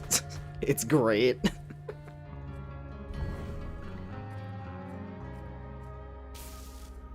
Ooh. Oh, the platforming puzzle looks cool with this color palette. That's another thing I think is kind of neat about this game. That's like, oh, you unlock color palettes. Like, that's one of the big things. Given the game's given the game's visual style, I really like that as an unlockable. It's like you get new classes, so you get like new gimmicks that you can mess around with. And then you get, of course, sick, that's amazing for me. Yeah, you get new classes, but then also like just new styles to see the game with. Just like new filters.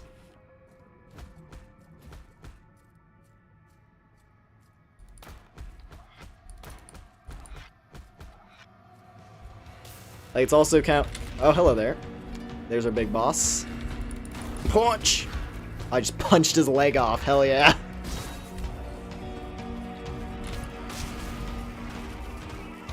Just tornado of limbs. Eviscerates a demon lord into paste. Love it. Can't get enough of it.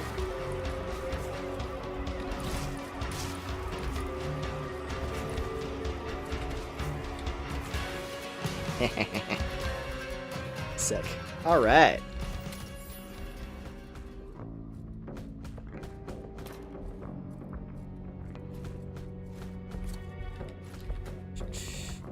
Don't... Oh, fuck! Okay. Now I can use the potion.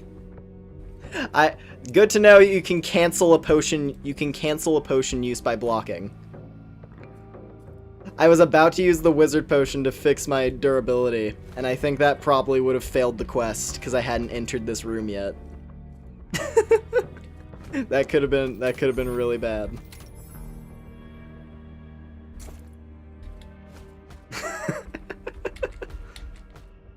Imagine our knight to have a walrus mustache finally groomed from in the entrails of his enemies. Also, why am I wasting a potion? You heal when you go back to town. It's fine, at least there's essence here, so it's not that big a deal.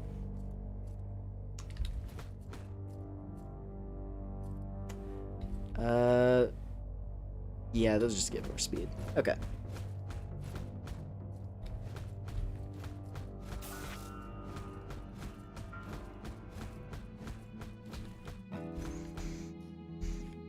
Alright, let's see here. Could I upgrade this armor further? Would it let me buff, because this one's already a top tier armor, but if I buff it, would it then become even stronger? Because it's a good armor. Body slam is very helpful.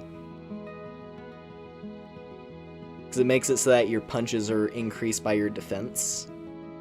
Which when you're playing as a monk and you're using your bare fists, of course, just makes you way stronger.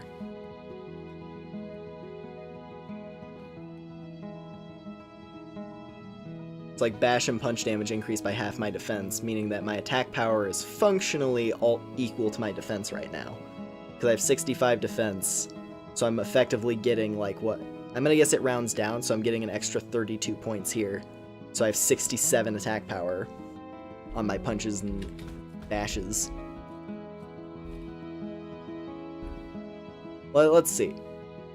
Oh wait, max. Oh, never mind. Okay, so I can max out one of these. Actually, I thought it was an armor upgrade because that's usually what we get, but no, actually this is even better because this isn't even tied to my equipment. This is permanent on the character until we die. So we could go Juggernaut, which makes our power strikes better and makes our whirlwind last twice as long. We could go for Frenzy, meaning we get constant explosions every 11 hits. Or I could crank my defense. Which, granted, cranking our defense would make Body Slam better, but if our chest plate breaks, then all we have is high defense, which is good, but it wouldn't be buffing our attack anymore. I kind of like I really like Frenzy, I'll be honest. Just like the, hey, every however many, you know, it says every 11 hits, I just unleash a body explosion that kills everything around me. But Juggernaut, though. I'm gonna go with Frenzy. I like Frenzy. That's a really good one. I think a couple more quests and we might get our next piece of lore. This game has given me a lot more mileage for the stream than I initially expected. I didn't think this would be like a full-length stream like my usual ones. Because we're already tipping onto like the higher end of my usual streaming time, admittedly. Which I kind of wanted to avoid, I'll be honest, because it's the middle of the week. Like weekend streams, I don't really feel as bad about going on for a long time. Because, you know, if someone wanted to, they can stay up late. And there's no consequence. Because it's the weekend. For a lot of people anyway, but yeah. Let's see.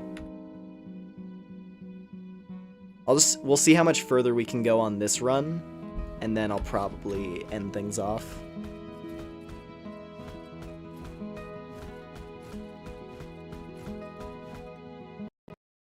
Alright. Kill 4 enemies with a bash. Easy peasy.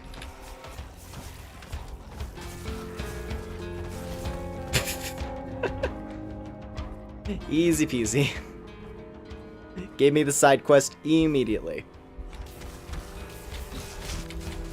Oh my god.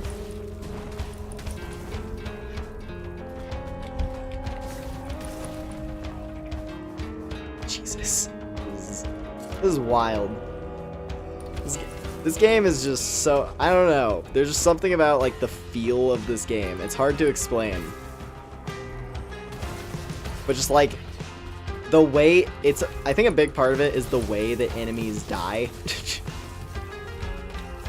Just, like, the way they fly apart into bits.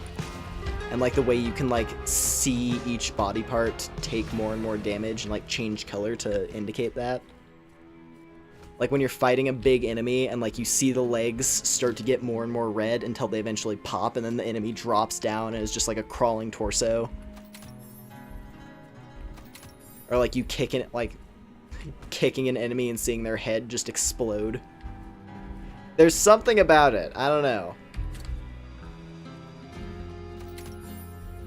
I like this game a lot.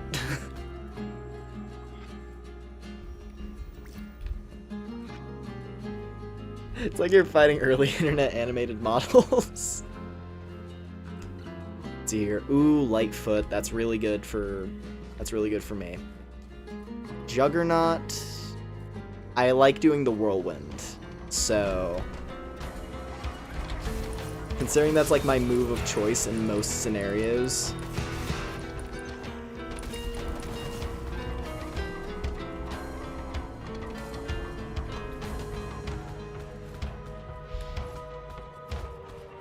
What we got here? More Juggernaut. Hell yeah.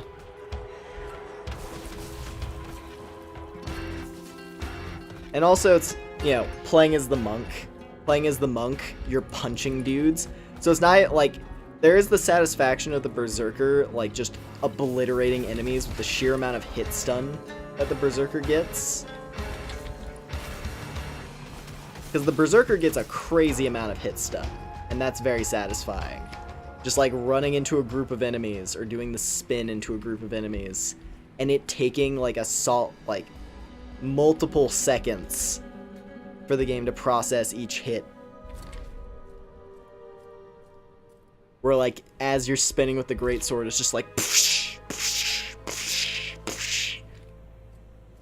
and you're seeing every enemy around you explode into paste.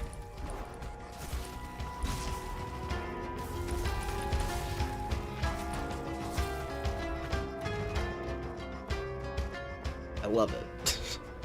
This game rocks. Enemies can now critically strike, that's fine. It's a little threatening, but not the worst.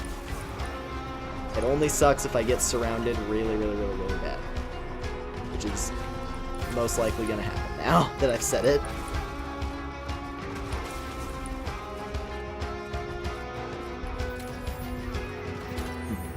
Oi!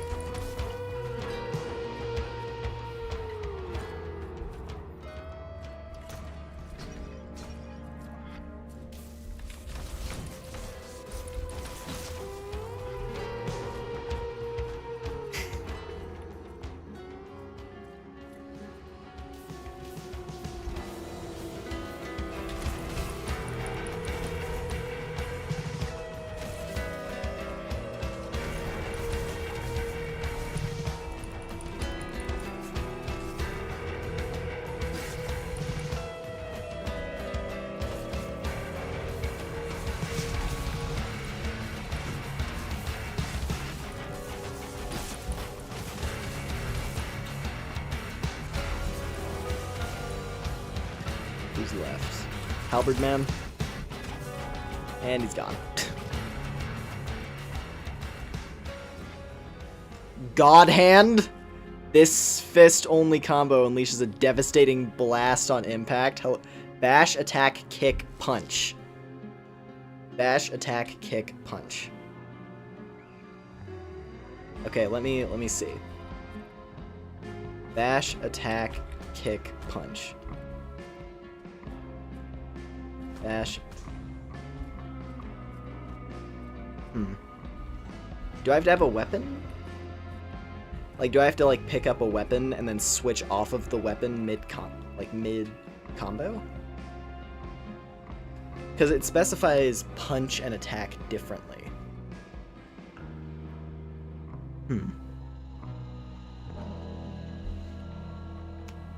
Hold on a sec. Because, I mean, it's just, yeah. Because attack is just... I guess it doesn't say blast on impact, So maybe when I hit an enemy, that's how like, you have to hit an enemy for it to activate. I'm gonna guess that's how it works. Hold on. Let's try this. Bash, attack, kick, punch. Alright. Bash, attack, kick, punch. Ow. Bash. Oh, not bash, kick. Bash, attack, kick, punch. Okay, I think I saw the impact of it, so I think it's like a shockwave that's unleashed when I do like that double. Like, the indication that it worked is the fact that it's like a double punch. I think the double punch is the indication that it worked. And it's like an invisible, just like, pulse of energy. Oh, Jesus! Okay, well, bash, attack, kick, punch. Up. No. Bash, attack, kick, punch. Okay, I don't know if that did it. I honestly don't know if I'm doing it right. I'm probably not. Maybe I am. It's a cool combo. Cool name for a combo.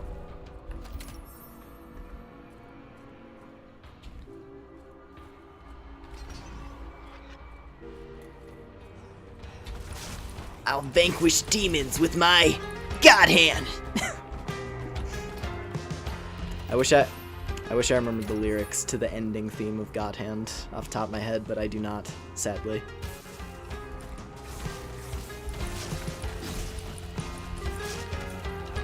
What a game that was. I really should play it one day. Because God Hand is always, it looks hilarious.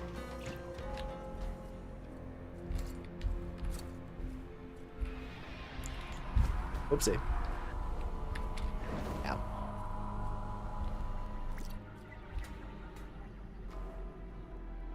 Mana Shield's good, but I think those stats might be more worth it. Okay, so let's see how this works.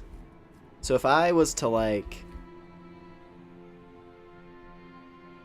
So is it punch at the end? So if I go bam, bam, bam. Oh wait, no, I did the dragon punch. Okay, hold on. This might be a difficult one to pull off. So bash, attack, kick. Okay, I think I was doing it right because it didn't look any different there, and it felt a little bit awkward. So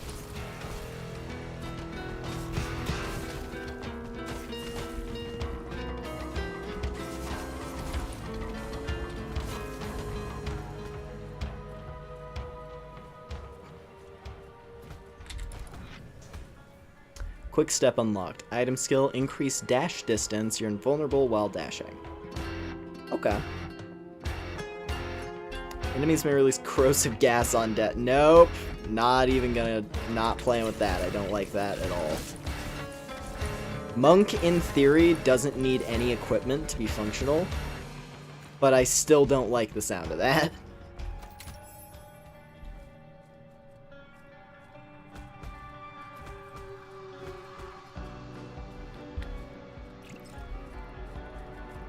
Alright.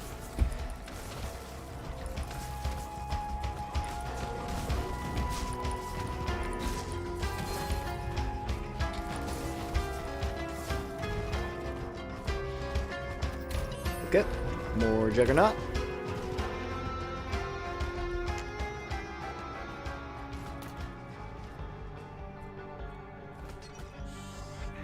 Ow.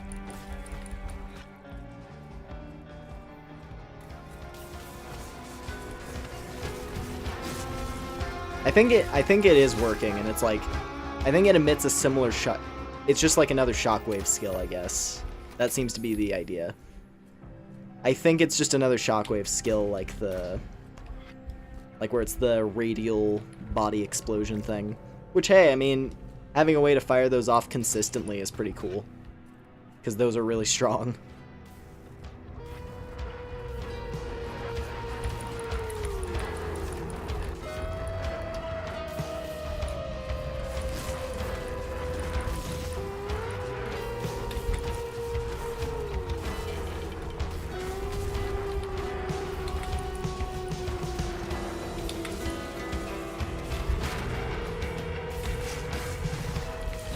Jeez, double werewolf is tough. I'm pulling through. Also, doesn't help that there's a elite jack-o'-lantern spawning guys constantly. Okay. We made it. Broke a bunch of my gear, but we made it. Jeez. Well, that's a little bit unfortunate, but it's okay. On the bright side, still have the good gauntlets. And considering that had the boss enemy, I think we're done with this floor. Yep. Forest B completed. Soul Lance. This staff fires a soul-piercing beam. Oh boy. That sounds fun. Soul Siphon. Wizard Oil. Cicero oils it. Preserves it.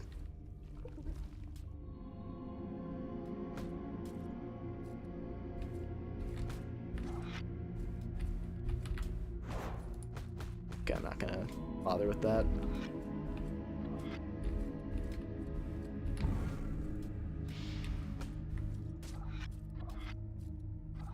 The other thing that kind of shocks me, it's like, you have these kind of platforming segments in a game that is not a platformer, and yet they actually kind of play alright. They're a little... Ow. They're a little awkward. But they're not the worst thing in the universe by any stretch. Okay, this is a little messy. Oh, it would be lame if I died to this trap section here, but there's a lot of stuff that can hit me in this immediate spot. Okay. Oh, it got killed by the trap. Well, that was lucky. I was wondering why the projectiles stopped getting fired off.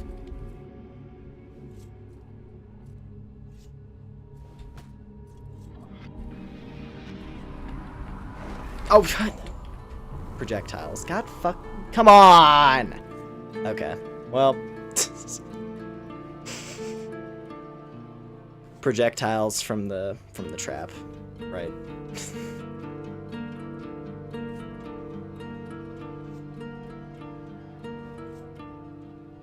Well. I guess that's that. What's this one? The Martyr. I'm gonna look at this. Starts with 6 curses. Hello? And 10 and everything? What is this class? Is this masochist mode? I just want to see what this looks like before I end things off here. Listen carefully, you can hear it. Pain, anguish, sorrow, love, joy, equanimity. Our polarities forever bound. You're destined to suffer. This is the human condition. Alright, so we have this thing. We have the Sin Blade. What is this? Sin Blade of Brutality. Doom. Deal bonus damage for each curse you've acquired. So this is like extreme glass cannon mode. We have Eclipse. So you just start... Okay. So your character is entirely defined by just random passive... You have passive curses and buffs. And then this like weird demonic greatsword. I don't know about this one. What kind of stuff can I use? Okay, hammer. So we can have a great hammer.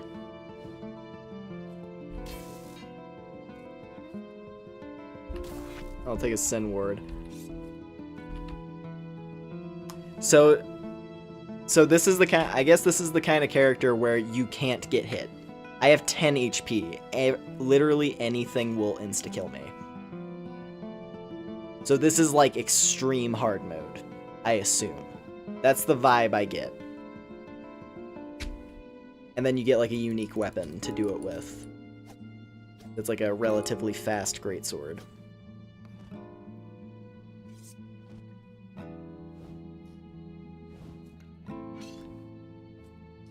Well, let's go to the dungeon. Let me drop into the dungeon. Actually, you know what? Screw it. I might as well cash in the quest just to see if we can get some extra lore before I wrap things up. Oh, wait a minute. I can remove curses. Ooh. That actually works out. Let's get rid of durable enemies.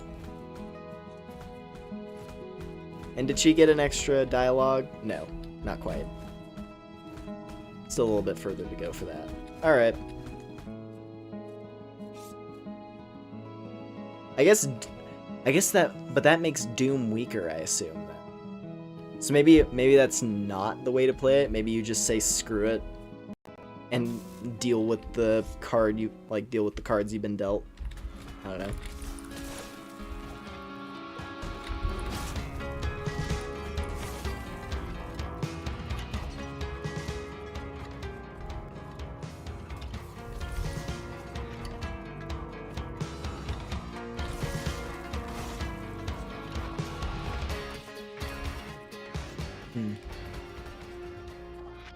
I wonder if, like, in theory...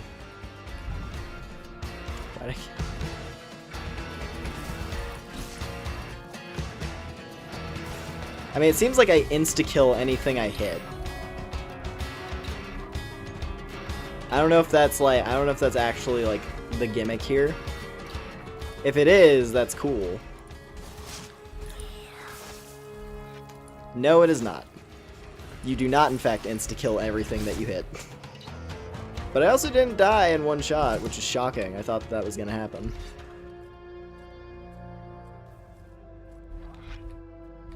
Enemies deal increased durability damage. Yeah, sure, why not? I already can't get hit, or else I game over. So...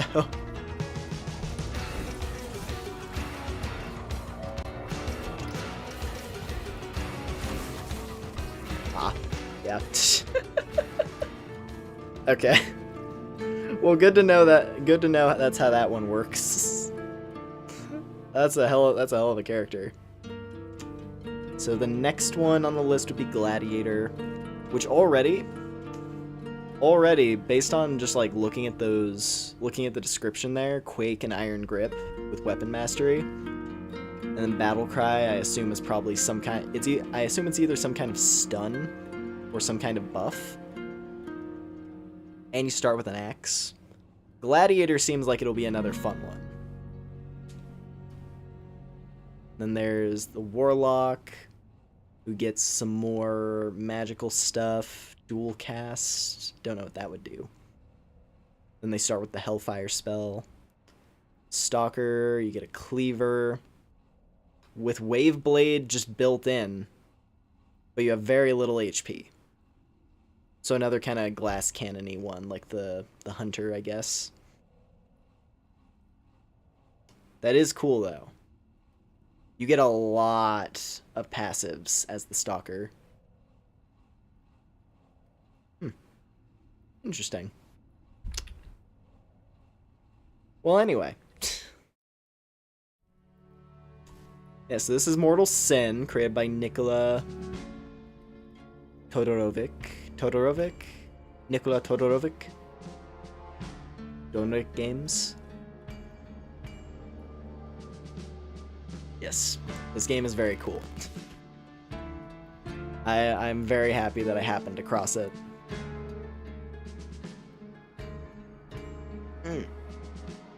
Oh man, this was a fun time tonight. All right. Yeah. Oh boy, gosh, I don't even think I've taken any like sips of water. I've just been like so into the game. Hold on. Let me have a little sip of my cider.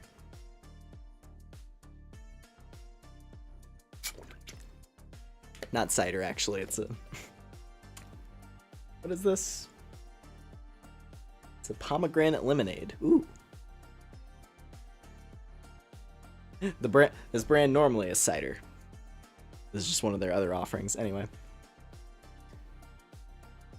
Cool game, yeah. Only more PC games are available on console. Yeah, no, it's like, it is one of those things. There's a lot of really cool niche stuff, but it's PC only, you know? So people who don't have like a good gaming PC option, or just don't play PC games in general, yeah. It's one of those things I do appreciate about the Switch, because the Switch has a pretty substantial amount of like weird games or like indie games that you would normally expect to be a PC only thing. Like there are definitely some games on the Switch, because like, you know, Luca and Death of a Wish, they're both on the Switch, and like Freedom Planet, which is another game I really love, that came out on the Switch recently. But yeah. No, it'd be nice. It'd be nice if all games were universally available on all systems. I wish that's how video games, you know, worked. But unfortunately, it is not the case. But hey, maybe one day. Well, yeah, no, you don't need like a hardcore gaming PC for something like what we play tonight, for example. But like literally like any PC that can run games like reasonably.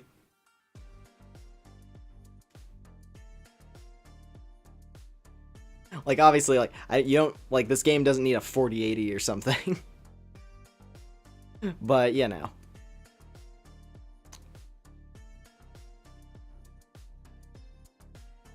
Yeah, decent enough laptop. That's fair. I mean, hell, the only games that like when I was initially like getting into PC gaming, I had like a crappy little laptop that would like lag with Team Fortress 2 at times. But you know, I still played stuff. Played a lot of Terraria on that thing, where I made my first memories of my fun with PC gaming. But yeah.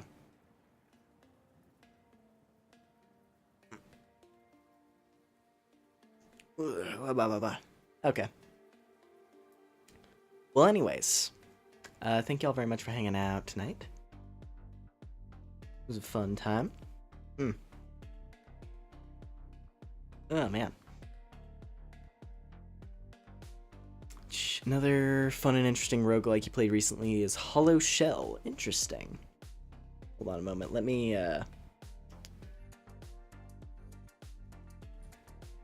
check that.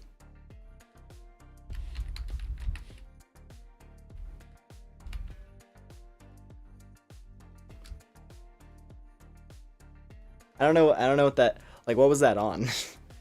I pulled up Steam because I was gonna try to search it there, but I didn't see anything. But yeah, I might have to look into that at some point. Roguelikes are a bit of like, they're a weird genre for me, where there are some that I'm really into, such as this one that we played tonight, that just like they hit just right. Like the way a roguelike can get me is if I'm really into the gameplay of it. Like I love Risk of Rain 2. I think that one's really fun. I haven't played it recently, but I do like Risk of Rain 2. And then, yeah, this one just has real, like that. Just everything about this one is a blast. I'm really, really into Mortal Sin.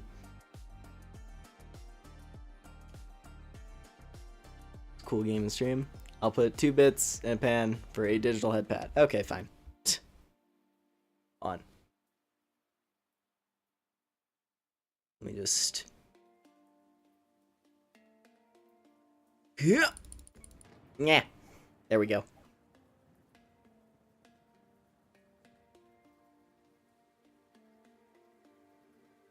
Yeah. There we go. Yeah, because I looked up Hollow Shell, and I didn't see anything come up. But yeah, if you do think of it, you can just like drop it into like the gaming channel on the Discord. But yeah. Anyways. thank y'all very much for hanging out tonight. As always, if you haven't already, I appreciate a like and a subscribe. Helps me out a lot. And then we also have the, what was it? We have the community Discord in the description. It's a good place to join in if you want more, you know, accurate notifications, or more consistent. There we go. That's the right word. More consistent notifications whenever I go live with stuff. And yeah. Ahoo! So anyways, tomorrow we will be finishing up with the post-game story in Mystery Dungeon. So yeah, that's gonna be an interesting one. The dungeon that we are coming up on. It's it's quite something. I'll just say that. The circumstances of the final post-game story dungeon, I don't know.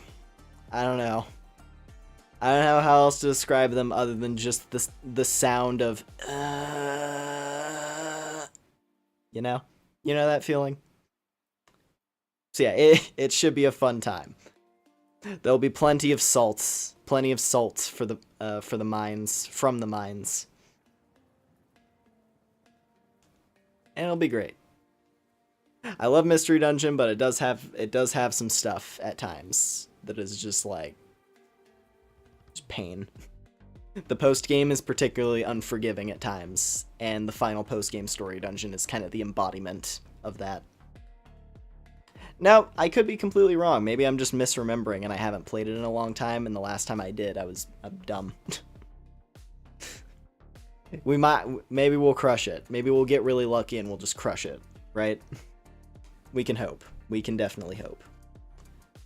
But yeah, look forward to that. Because I'm very excited. I'm very excited to finish up the story. And then also beyond that, because we have tomorrow and then we have Saturday.